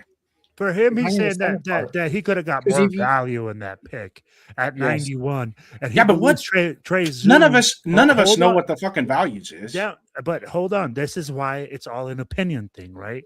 We all have our own opinions. We don't know whether all these guys are going to pan out. Trey Zoom can be a freaking Pro Bowler for all we know, and we're Right. sitting here just shooting the shit. Yeah. And this is why you're a podcaster. That's just why we do things. We give our opinion. What Jay is trying to say, in his opinion, is that for this pick at 91, Trey Zoom was too soon, even with all the abilities that he has. And I'm with you, right? I said it. I like that he could play center. I like that he could play guard. I like all those facts. But what Jay's saying is, with even all those factors in his opinion, this pick was still too high. We could have traded back or got more value for this pick. That was it. Yeah, I think. And it was the a deep only WPA, the only close on it is that his play at, because left tackle has more value than center, right? Oh yeah, and that's what I know. And I That's agree why. with That's why I'm like, okay, he's got 48 starts at left tackle in the SEC. So that in of it's fell a little bit behind on the draft picks. I don't agree with picking him at 91. I get that, but it's just like, but I like the kid. I think he's going to be a good football player. And I So like real him quick. too. And I think Ashton Genty right now is freaking happy as can be. We're good. We're saying, why is he there? Ashton Genty's fucking throwing a party, bro. He's like, woo, more offensive linemen. Woo. Yeah. So real quick, at 93, Rams select Keegan Tross, offensive tackle out of Missouri. Then 94 for the Dolphins was Chris Bell, receiver out of Louisville. So Dolphins go ahead and take a flyer on Chris Bell. And Chris Bell drops to the bottom half of the third round. Right That's a now, good currently, pick. pick 95 is the Patriots. They're on the clock. Then you have Steelers. Minnesota goes twice back to back, 97, 98. You got 99. You have Seattle. And then at pick 100, which is the last pick of day 2, will be Jacksonville. So currently, right now, the pick is in and about to be announced for Patriots. And we'll get back to that. We'll definitely get back to the pick 91 for the Raiders. Yeah. Jeff must be pumped. I don't know if Jeff would be pumped, bro. No, I think he would. Absolutely. I mean, it's a lineman. I think he'll be happy because it's a lineman. But for the actual player, I don't know. I honestly don't know the thought process. Let's see. You know what? I think he'll like it because of the versatility of the player. Yeah. Here, let me And ask you real I quick. like that. What Jay Downs did say is correct. Playing multiple positions on the offensive line is definitely an upgrade because if guys go down, guys get injured. Colton Miller hasn't lasted a whole season in how long? He's the guy that's gonna, if JPJ goes down, boom. Colton Miller goes down, boom. Yeah, it could be. But at the same time, are we saying that in the third round we're looking for a substitute? Right. In the third round, in my opinion, we should be drafting starters. How much longer For does three. how much longer does Colton Miller have? I agree with you, but Two that's more- not here or two more not. seasons, just depends. I'm giving you my opinion by what information I have. Right, Colton Yeah. Miller can decide to retire tomorrow, or he Exactly. can decide to retire in 3 Mhm. years, or the Raiders can decide to trade him. Mhm. You know, all those things are all unpredictable. Yeah. But Real quick, shout out to my guy John Leon with the $5 super. He says we have to remind Raider fans that we have the same GM as last year, so we are building off last year's draft and coaching staff matters. Okay. With that being said, like you said, we're building off last year's draft. Last year's draft, we already drafted a swing tackle and we already drafted a right guard. So, and for this guy, for Zun, I feel this guy would have been there at 134. Easy. So, I need to hear from Spytech, honestly, and the reasoning behind why he decided to go ahead and select him at 91. So, I don't know. All right, real quick, the pick is in for the Steelers. They go ahead and select Jennings Dunker, offensive tackle or offensive guard out of Iowa. So Dunker is going to the Steelers. There you go. All right, but I appreciate you, my guy John, with the $5 super. I don't know, man. It's gonna be a hard. Jay hard right super now to is like when you get that bitter coffee taste in your mouth. He's like, man, I don't like the way this tastes. I like you. But, you know, let me ask you this, Jay, as we keep talking about, hey, they said, hey, there's a plan. There's a plan from last year to this year. Mhm. How, if you were to evaluate our second and third round picks this year, what do you grade them out at? C minus. for this year. Right now, like Um, if you were to say, hey, I'm just going to give a general grade to Spytech for the second and third round picks, what do you second. So for me, for second, I'm gonna give it a B minus. I think the player is really good. I think still we went early for him, but there being other guys out there. For obviously for this one, I'll give it a D, bro. With Crawford and Oh, I'm sorry. My bad. Because I forgot about Crawford. So let me bump that up. I'm gonna give him. I'll give him a solid C, bro, for third round. okay, Yeah. John Solid. Rader says B plus. Yes. If I had to go second, Tanner says F. I would say B minus with the second round pick. We needed a safety. Kubiak even addressed that in his, in an interview that we needed more safety help. So I would give that a B minus. But third round, I mean, that Crawford, makes the third round a little better. I would have to go C- though. Okay. I would give it a B-, just because for the third round, for the third round as a whole. Only because, again, not hating on the player. I'm loving what I'm seeing out of him. I just think you could have got him at 102. I do agree with Jay Downs that you could have got him at 102 to start off the fourth round. You did not. I think you better hope that some talent in the wide receiver room doesn't fade away before your pick at 102. Yeah, there's some wide receiver talent there that you can utilize, especially for Mendoza. Unless I know Will hate it. They're thinking Surratt's going to be there. Don't you talk to me that way, bro. Surratt will be there at 102 most likely. Yeah. I'll be surprised if he's not there. Even maybe. But that's what I'm saying. Is that why they went the offensive line? They went. They went Zune at 91 because they know like Surratt's gonna be there at 102. They probably looked at that as a reach for Surratt at 91. Yeah, shout out to Next Effect. He says grade Stuke C. We could have had him. We could have had McWarren, Crawford C. Could have had Big Citrus, in my opinion. Zun, agree. It was a bit of a reach, but he's versatile, so I like it. I get the whole versatile thing, but yeah, he probably would have been. He would have probably been later. I'm gonna address this what Josh saying. Remember what Reggie said: never go after names, go after scheme fits. But this is the thing: talent also does matter, bro. So I don't know about the talent about this dude. If that was the case, he probably would have been ranked higher. So there has to be something. Spytek has to explain it on what he saw in Zun to make this make sense. Yes, what did he evaluate? What did he like that makes him that appeal? I think honestly, I don't want to just shit on Spytek completely, bro. That's not me. I really trust Spytek. He's done everything pretty good up until this point. So I want to just hear the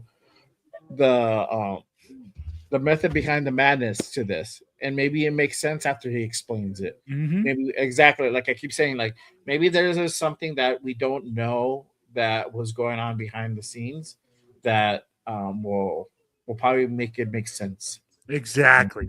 That's right there. And I mean, like, so people are saying, oh, you guys said trust the process. Nobody's saying that we're not trusting the process, but it doesn't mean that we're not going to sit here and say, hey, you want to see the process, what the process is like, right?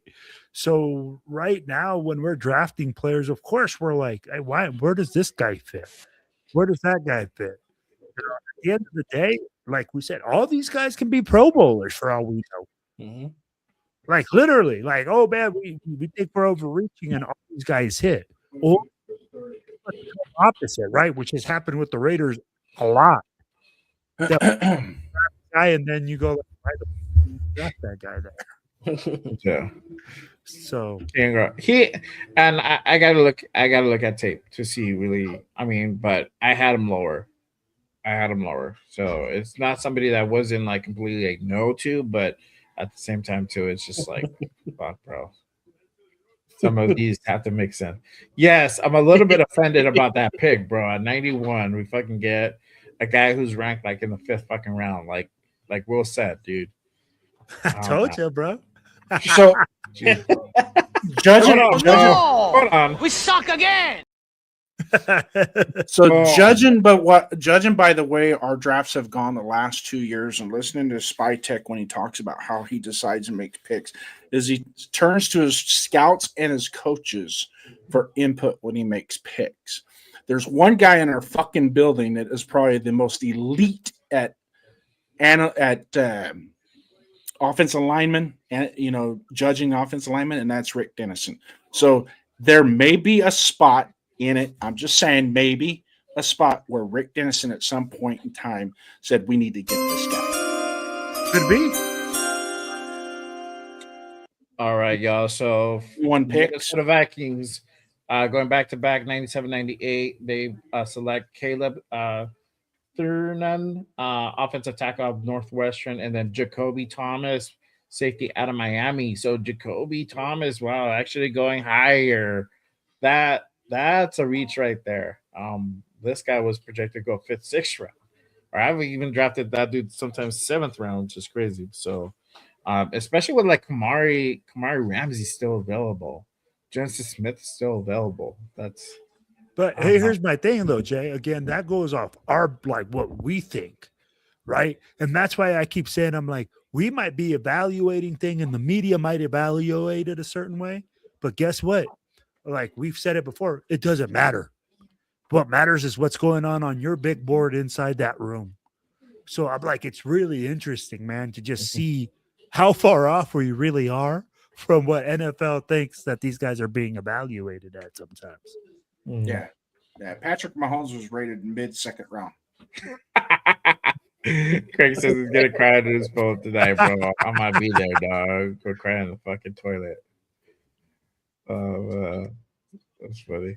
John, shout out to my guy John. He says when he makes it make sense. Darnold, everyone turned on him, and Kubiak made it work.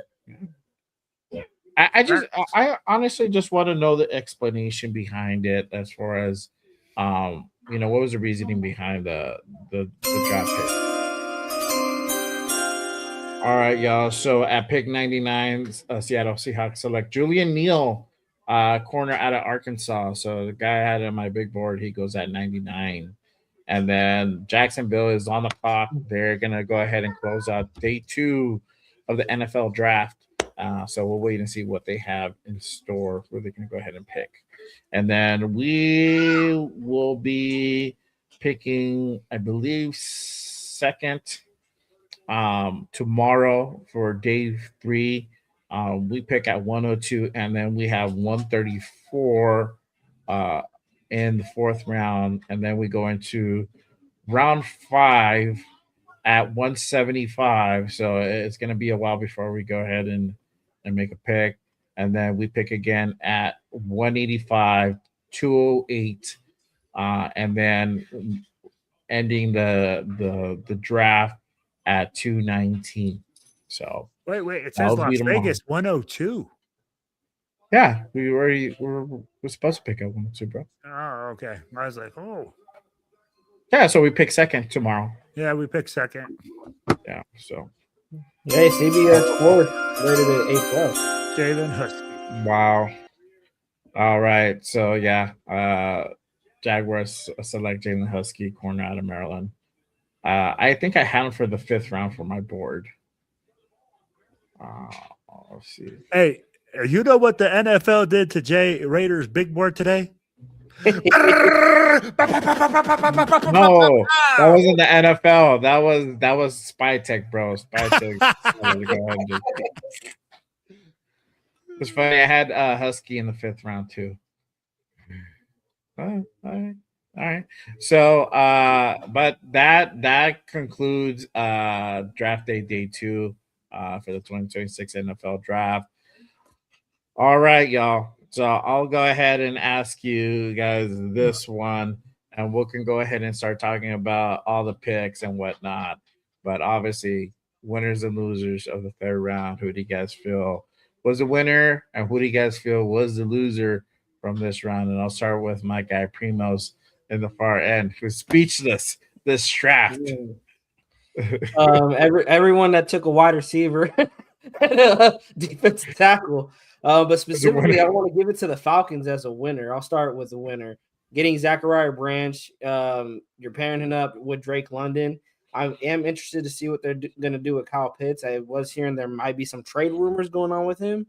I'm not a whole know if that's true, but you're giving Michael Penix another weapon. So I'm very interested to see how the Falcons are going to utilize Zach Branch. For the losers, like Spytech, bro, he keeps reaching. It's hard to like not pick the Raiders again for me, because outside there's just talent on the board every time that we're up, and it seems like we're picking guys that we can get in later rounds, and just watching other teams get talented guys that needed positions that we need, whether that's defensive tackle, wide receiver. Yeah, I would. I can't argue against not giving it to the Raiders. Yeah. All right. My guy Will. Winners, losers. Shoot. You know what? For me, if we're going to talk about winners and losers, right, it's hard to say that because we haven't seen these players play. Now, when we go and we say, hey, what we expected didn't happen is absolutely correct, because we see players being drafted. Now, What's the drama? when you say that a fifth round player is being drafted in the third round, guys like that, players that we didn't see, of course, those are going to be the continual losers, right? For right now, because we believe that those players should be in those spots. So what I would do is with that last pick by the Seahawks, you draft the fifth rounder in the third, kind of makes you scratch your head, right? So that to me, and you're deep. I mean, the Seahawks are deep at corner. So I really didn't understand that one. And the winners for me, I'm going to have to really go with what Primo said. Bro, I really didn't think about how much Zachariah Branch brings to the table until you talk about the special teams and when you have Michael Penix and another young wide receiver or a young core with a young wide receiver, that can be it right there. So I agree with you, man. I think Atlanta hit a home run, and I didn't see them coming for that. I really didn't see them coming. Jay? Oh, good morning. Yes, sir. Good afternoon. Good evening. Good once night. again, I ain't changed my opinion. Houston fucking took us to the woodshed at 36 with Caden McDonald. After that, it doesn't fucking matter anymore. It really doesn't. Hey, It bro, really doesn't. he's not lying. Bro, after that, it was just shit parade the whole time. And now, mind you, Stooks and Zune, I've watched them play. They're fucking football guys. I get it. And I was like, and I'm excited. I'm excited we got Trey Zune because I like the kid.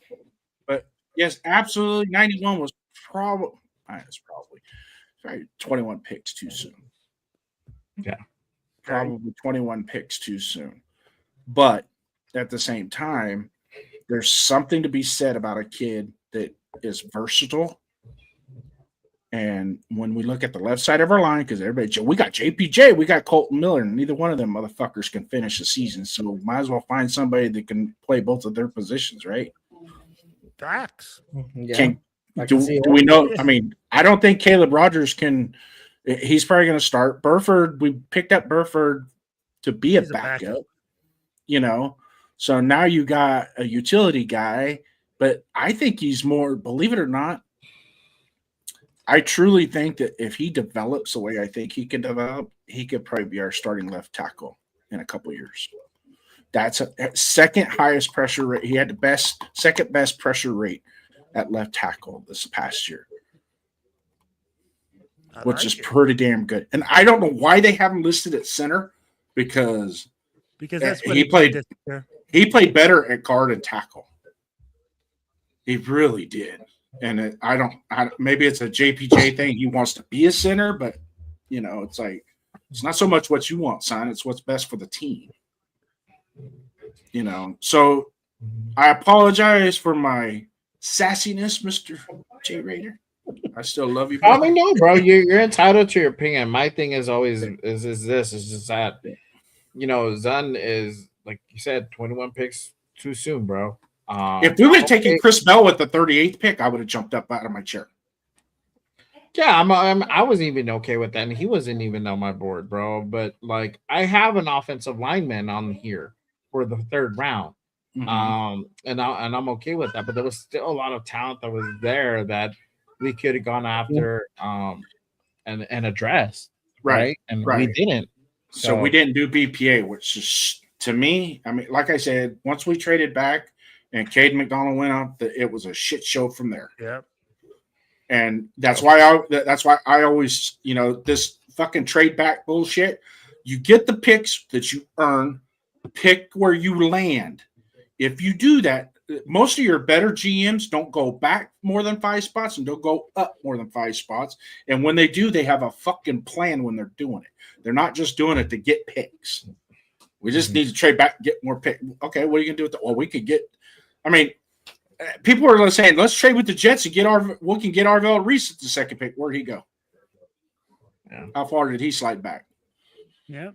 You know what I mean? So you look at it and you go, okay, well, have a plan. What is your plan? And to much of, and we all agree with this, mostly, is based on what we're seeing and all the mock draft and analysis of ESPN and Pro Football Focus and all the hard work that they put into this. You guys can take that shit, shove it in the fucking garbage cans, because none of these GMs paid attention to what you guys were doing. Bro, none of these busters. Hey, I want to see whose thing was even close to this. Yeah. Do you know what they should start doing? They should start doing like the college football bracket, right? Where you can, if you can guess the draft, you get like $1 million or whatever the fuck it is.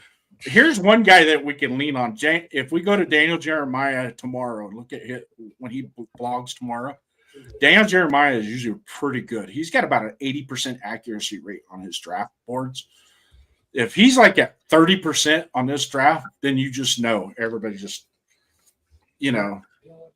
put through shit on the wall and let's see if it fucking sticks. Yeah. I don't know. For me, in this round, I think as far as winners concerned, I agree with my guy, Primos. Atlanta, definitely a winner there. Another winner as well. Where did you go? Damn it. Hold on. Zion, whoever got Zion Young. No, Minnesota. They got Big Citrus, and they got a tackle on there as well. The safety was a reach, but they got Big Citrus. I think that kind of justify Niners again also getting Romello Height, bro. And Romello Height is obviously, it just depends which mocks we've seen. He's either gone kind of around this range, around 70, 80, 90, or you see him around, the 120s, 105 mark around there. So, for the Niners getting Romello Height, I think that's good. I like Crawford. I want to see kind of what he has more to offer. I think he might need some work, but we'll see what happens with him. I do believe, obviously, Max needs help, and definitely Crawford could be that guy for the future. In the third round, I hope so at 67. So we'll see what happens there. Yeah, but Zun at 91. I need to hear what the reasoning behind this move was. What did they see? What did they see that made them be like, you know what? Let's go ahead and get this guy who's ranked, 150th or 67 or whatever. I don't even know his rank. I know it's like 5th roundish. to explain to me the reason behind that, and don't just tell me, because he can play all the positions. Okay, cool. How good can he play all the positions? That's another thing. If he can play like 2 good positions, okay, maybe I give you that. If he's playing 3 positions, okay, now he plays really at a really good level. Okay, now you kind of sold me on it. So I think I just have to hear the explanation. But at the moment, I'm not with it. I'm sorry to say. I do believe we needed to draft a lineman in this draft, but I had us drafting linemen probably as soon as maybe the 4th round, to be honest with you. I just had it there in the 3rd, I'm like, okay, if there's like nobody available, maybe we go a lineman.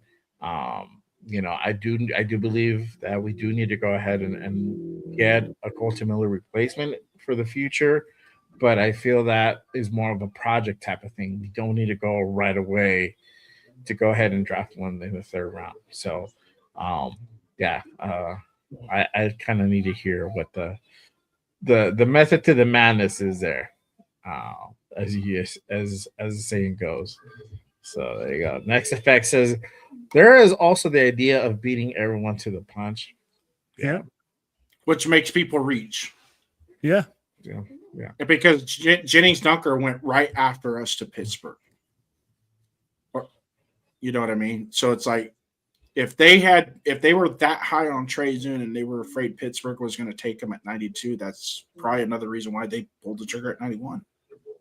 Could be. You know? I'm not saying that that's what it was, but we got to kind of, because you know how those games go, right? How they play those games, and they probably had a sniff around the situation, and they probably felt that Pittsburgh was going to go ahead and reach for him as well at 92, so they go ahead and decide to do it at 91. Could be. But then again, just because your friend stuck his finger in a light socket doesn't mean you have to do it too. There you go. Yes. Spytek is supposed to speak in the next few minutes right now. I'm gonna go watch that. So I'm gonna check out. Hey, thanks for having me on. Appreciate it. Hey man, appreciate you pulling up, freaking bro. Starving to death right now. So, yes, for sure. You guys take it easy, man. Keep in touch, and all you guys out there in chat land, hit me up, sub to my channel, all that good stuff. Yeah, make sure you guys go ahead and head on over to Jason's channel. Make sure you guys go ahead and give him a like and subscribe to his channel and all the channels we see on here. But appreciate you pulling up and tapping in, man. No all right, have a good night. All right, let me read you this quick scouting report. So for Zen, he has elite level pass protection, allowed just 2 sacks across 435 pass blocking snaps in 2025. Quick first step, laterally to reach landmarks on zone scheme reach blocks. Hands fire with accuracy and timing, consistently winning inside leverage. Wide base absorbs rushes without surrendering ground. Showed comfort and competence at center during limited 2025 snaps there. Two-time captain with 4 years of starting experience. 0 misassignments mentally. Good straight line speed for an offensive lineman. Moves well in the open field. Now this is his weakness. Short arms, limit his strike radius and make it tough to control longer defenders. Lunges into blocks when his punches misses. He stalls his feet. Run block performance dropped notably into last year. Recovery quickness is a concern with athletic rushes with an win edge.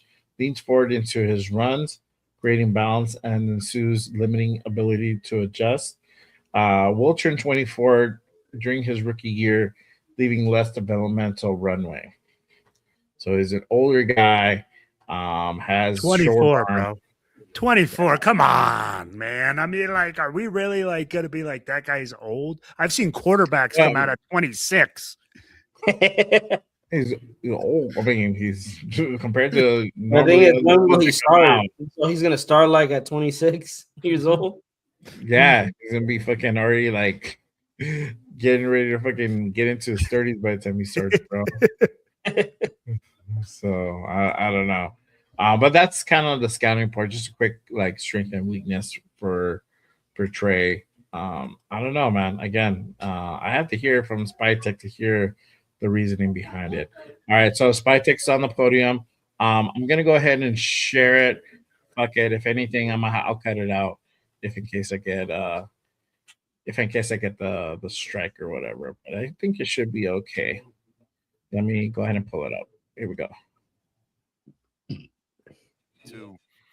We've just tried to load this roster up with guys that love it, that have leadership traits, that are great teammates, that will do the right thing, that will do the extra thing. And I think we all really felt like the 4 guys that we have so far in the 2026 draft, they fill those buckets up pretty well.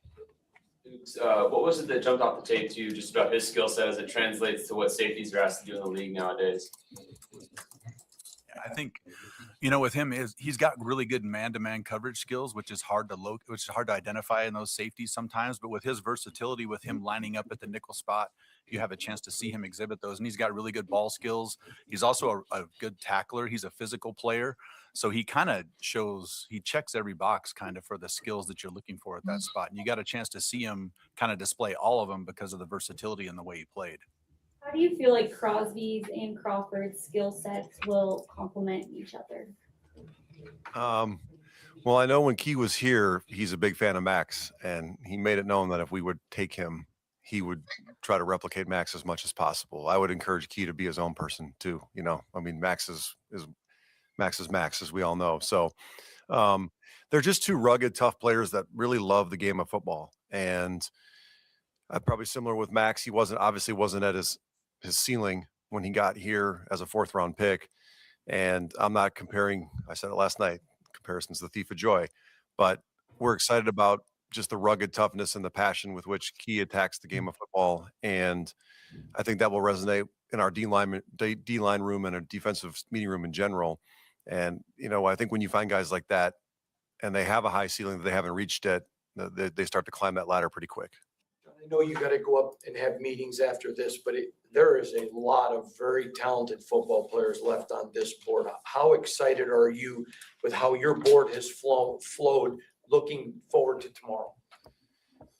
Yeah, we got a big night of meetings tonight to just kind of stack the board. It's early tomorrow. We're gonna be off and running with the 2nd pick, but we're just gonna keep trying to identify the really good football players that want to be Raiders and lay it on their line for their teammates. And we got a lot of really good ones left too. We got 6 picks left tomorrow, and we're thrilled and excited about that challenge and that opportunity tomorrow. When you look at your draft class so far, there's a theme kind of with Fernando and Kenny kind of being under-recruited, and then obviously Stoops not even being recruited at all coming out of high school. Is that kind of an underdog theme that you kind of sense, and is that something that you gravitate towards, knowing that you're drafting players that kind of have this chip on their shoulder coming into the league? We didn't necessarily identify them because they were under-recruited or not very much recruited at all, but just I love the chip. The good ones I've been around, they find a chip, and if the chip is seemingly wearing off, they find a new one, and they really never forget kind of where they came from and maybe that they were disrespected or underappreciated at some point in their career. And I appreciate these guys for the way they attack and play the game of football. Yeah. Seth, Brent, for you, as you go into these meetings with SPY, and you guys are setting up the board for tomorrow, what is your input? What is your part in how you're advising John? Can you just kind of take us into your role, please? Yeah, I mean, there's a group of us that'll be in there together, and we've all kind of watched a lot of these players independently, and then we watched them together as a group. So, John's great about encouraging everyone to, speak up, and everyone's very confident to give their opinions on the players.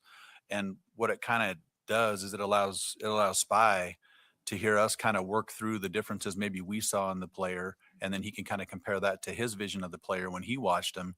And it really allows us to come to a consensus to where we all kind of have an understanding for how that player, where his value ranks among the other players available, and the vision for them to fit with our roster. So I think it's a big collaborative process. Now, specifically, Brandon Jurgen, our college director, and I a lot of times are working closely with the college scouts who aren't here all the time. So a lot of times we kind of serve as the mouthpiece for the college scouts too, when they're not available to be in those meetings.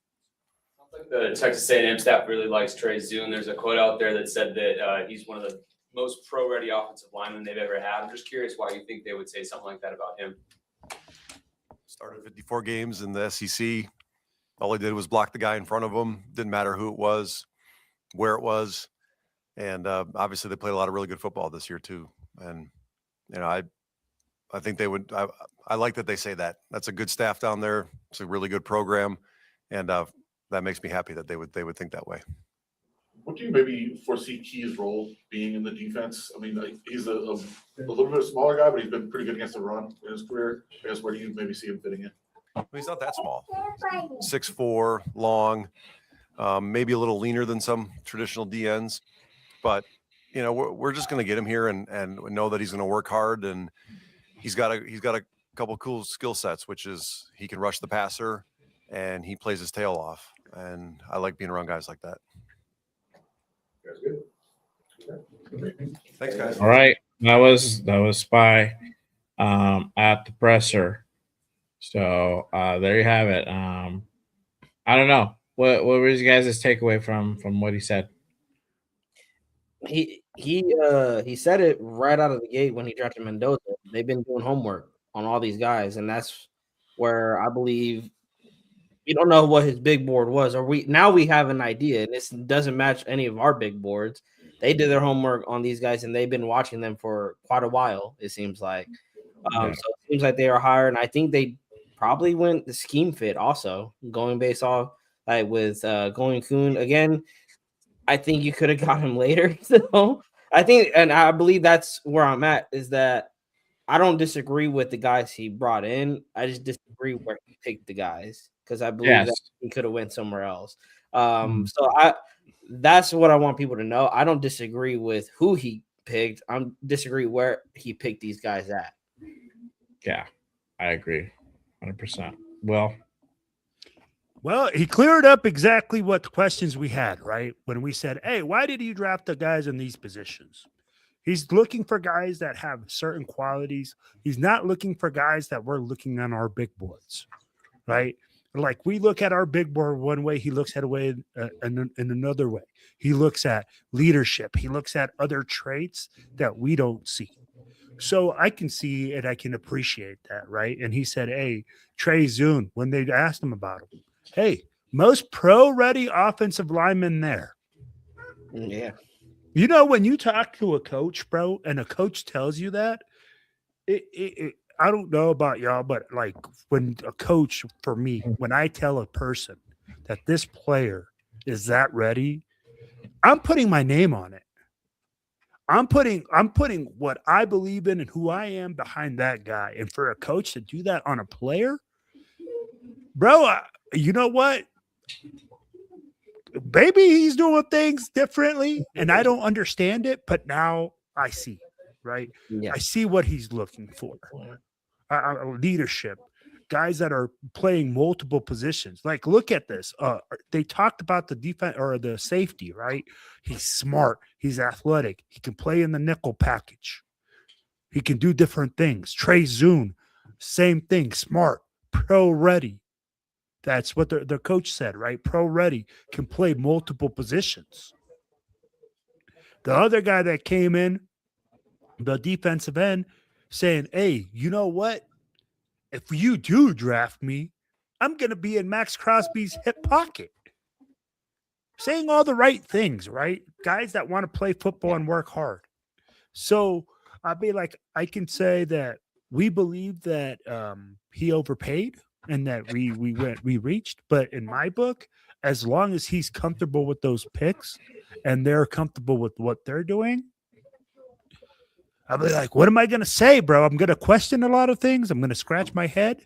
But, hey, it made sense to me. Mm-hmm. Okay. I guess it gives a little bit more insight to some of the method to the madness. Going for certain personality traits over skill. I'm not saying that the skill isn't there, but they're putting some of the personality, like leadership and all that, ahead of position players, right? So we haven't yet to see a pick pan out since last year. Okay. Genty, I think the jury's still out, right? I definitely would not call him a bust, but because of the condition of offensive line, the coaching, the performance of the offense, the jury's still out, in my opinion, right? You can disagree, and that's fine. Jack Best, not enough reps. Dante Thornton was probably the one that has gotten probably a lot of body of work last year, and he hasn't panned out as of yet. Same thing. You can go ahead and put Caleb Rogers and Charles Grant, and to some extent Takahime and JJ Pegues. They haven't had a lot of reps, so we don't know what the prognosis is on them yet. We just know that these guys have something there. We don't know what's going to happen. So with these guys, we know, like Primo said, I like Terry Stooks. He was on my big board. I just felt that at 38, that was kind of a reach. He would probably have been there lower in this draft. he may have even been there at 67. We don't know. Some of these safeties didn't really get going until the late second into that third round. Kamari Ramsey's still there, just as an example. So, and Kamari Ramsey's good. He does almost the same thing as Terry Stooks, almost at the same level. You know, that's a matter of like opinion, right? Yeah, but Kamari Ramsey's still there. It's crazy, and this guy was projected to go off the board in the third round, which we're done. So it's kind of stuff like that that kind of makes me wonder, okay, what's the reason behind it? So if it's a character thing, if it's a leadership thing, personality traits, all that stuff, okay, or you can sell me on that. But ultimately, I need to see the production on the field. I need to see the results. Agreed. You know, that I think that's going to be the line where we're going to have to go ahead and now this year, Spytek's on the line to be judged. There's no more like, hey, it was Pete's way and all this shit. All right, cool. You got your draft. You got your head coach. Cool. We'll go ahead and give you the green check mark on that. Free agency, green check mark on that. Picking Fernando at 1, green check mark on that. Now rounds 2 and 3, some of these guys, they're question marks, depending just because of the way they were picked. Like Primo said, it's not the player, it's just where they're getting picked at. We could have gone differently. So obviously, last day's tomorrow. We're going to find out really quick. Literally, we're the second pick off the board. We're going to go ahead and know if they're going to go out after, if they're actually going to go for a defensive tackle or not. If they're going to go for a wide receiver, if they're going to go for a corner, linebacker, all that good stuff. We'll find out tomorrow for sure. So that's kind of where I'm at on that. I'm not. What else can we do? I don't think like the level of my upsetness was as much as it was initially. You know, hearing what Spytek says, like, you know, for Zune, he blocks everything that's in front of him. And we read the scouting report. I just read you guys the scouting report, and it's indicative of that. I didn't quite catch him saying that the Texas A&M coach says he's pro ready or at that caliber. I didn't catch that. So if you heard that he said that, cool. That kind of changes things, right? Again, these are the things that we're not privy to. So they have phone calls with the coaching staff that we don't get to be part of those. We don't get to know those things, right?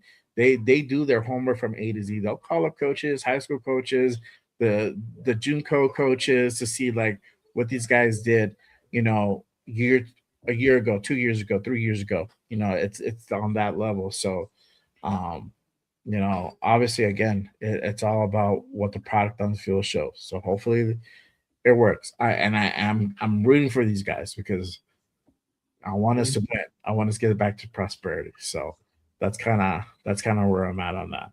But other than that, you guys have any final thoughts before we go ahead and wrap this thing up? We've been on over 5 hours. I don't know, man. My ass hurts. I've been on longer than you. Came in late, dog. I've been holding down for 5.5 hours. I ain't got no final My thoughts. ass My hurts, brain bro. is fried. My brain is fried, bro. Like literally. I'm like, hey, man. Hey, Raider, and I'll tell you guys like this. Let's not overanalyze things. Like we said, this guy's been cooking. Let's see what happens. At the end of the day, you already know, man. You already know. At the end of the day, you know what? It looks like he knows what he's doing, man. And I mean, like, again, he soothed it over. He explained why he made his draft picks, and we move on. Let's see what happens tomorrow. And I mean, like, at the end of the day, tomorrow, then we can evaluate at least what we think will be the draft grade, right? Because then we got to see these guys perform. Surratt's a Raider tomorrow. Raider. Oh, don't I hope you know that. Okay. I hope you know that. That's my final thought. Is that That final Surratt is thought, I'm going to at be it. a Raider tomorrow? Yeah, Do bro. I want that? No. There's so much. There's still talent there. There's Oh, Skylar that's Bell- not true, bro. Tyler Bell, Bryce Lance. There is still talent there Yeah. that they can go for. They're at 102. They better not go Surratt at 102 They probably will at go all, Surratt, man. bro. At all. Think about it like in the upside down, bro. Like everything, front is back is front, right is left, down is up. Right. If I'm at, because The show's over, bro. The show's over. Let's just call it a wrap. I'm gonna be at work during round 4. Raider Will is somewhere showing his face during our pick, and it's Surratt. I'm gonna be tuning in. I gotta see the crash out. Oh man. All right. I don't have any final thoughts except this one. Tomorrow, Good Morning Raiders. We starting early though. Not 10 a.m. We starting at 8 a.m. 8 a.m. for day 3. We right at Bush and Chow, that motherfucker. I'll be holding it down. Make sure you guys go ahead and pull up to that one. We're going to be concluding rounds 4 to 7 on day 3, and we're going to be off. We're going to be off to the races at 102. So it's going to go by. 4th round's probably going to go by quick. It's after we pick at 134. It's that long wait. It's gonna. We're gonna go ahead and talk about some things. So I'll probably revisit this. The rounds 2, 3. So make sure you guys go ahead and pull up. I might have some special guests pop in. You guys never know. So we're working on some stuff, but make sure you guys go ahead and tap in tomorrow. Early edition of Good Morning Raiders. We're gonna be on 8 a.m. Pacific on the West Coast. So make sure you guys go ahead and tap in for that one. But other than that, that is it for me. Let them know where they can go ahead and find you guys at. I'll start with you, Primos. Let them know where they can go ahead and find you at. You know, you guys can find me at Raiders Primos on Instagram, on YouTube. Gonna be trying, now that the draft is wrapping up, gonna give my thoughts on the season. People think there's a quarterback battle between Mendoza and Cousins. I'm gonna get into that. You guys know I've been high on Mendoza, but I'm gonna let you guys know I do think he should sit for the season. I'm gonna leave it at that. All right. Tune in, man. I'm gonna get to my guy Will. Hold on, let me pull up Will. Let them know where they can go ahead and find you at, my guy.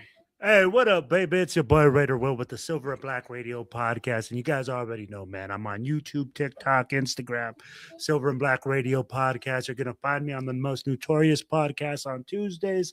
I do the Silver and Black Radio Podcast on Thursdays. And then I got a new project on the Vinny and Will Show. We release every Friday where we're talking to football players from all over the world and coaches and everything like that. We call it Football International. So, guys, make sure that you guys stay logged into that one if you guys are interested in anything that requires football worldwide. And one more thing, man, I want to send out a salute to my wife. Thank you for holding the fort down for these past 2 days that I've been watching the draft. I appreciate it. I love you. Hey, thanks for having me on, Jay. Hey, appreciate you, bro. That's it. She's like, that's it. Don't do day 3, motherfucker. You can go over there and work, bro. I appreciate Jay having me on too, man. 4 hour long. Yeah. Hey, man, I appreciate it. It's always an honor and privilege to have you guys on. Make sure you guys. I know, Primus. You probably have to run really quick. I'm gonna go ahead and end it off on this note. Make sure you guys go ahead and tap in tomorrow, Saturday morning. Good Morning Raiders special show. Draft day 3. So make sure you guys go ahead and hit that notification. I will go ahead and we're gonna be rocking tomorrow. So we'll go over pick 102, 134, 175, 185, 208, and 219, I believe. I remember that because I had to build all my big boards and do all these mocks. So I kind of have all the numbers remembered by now. So again, I appreciate you guys. Love as always. Y'all already know what time it is.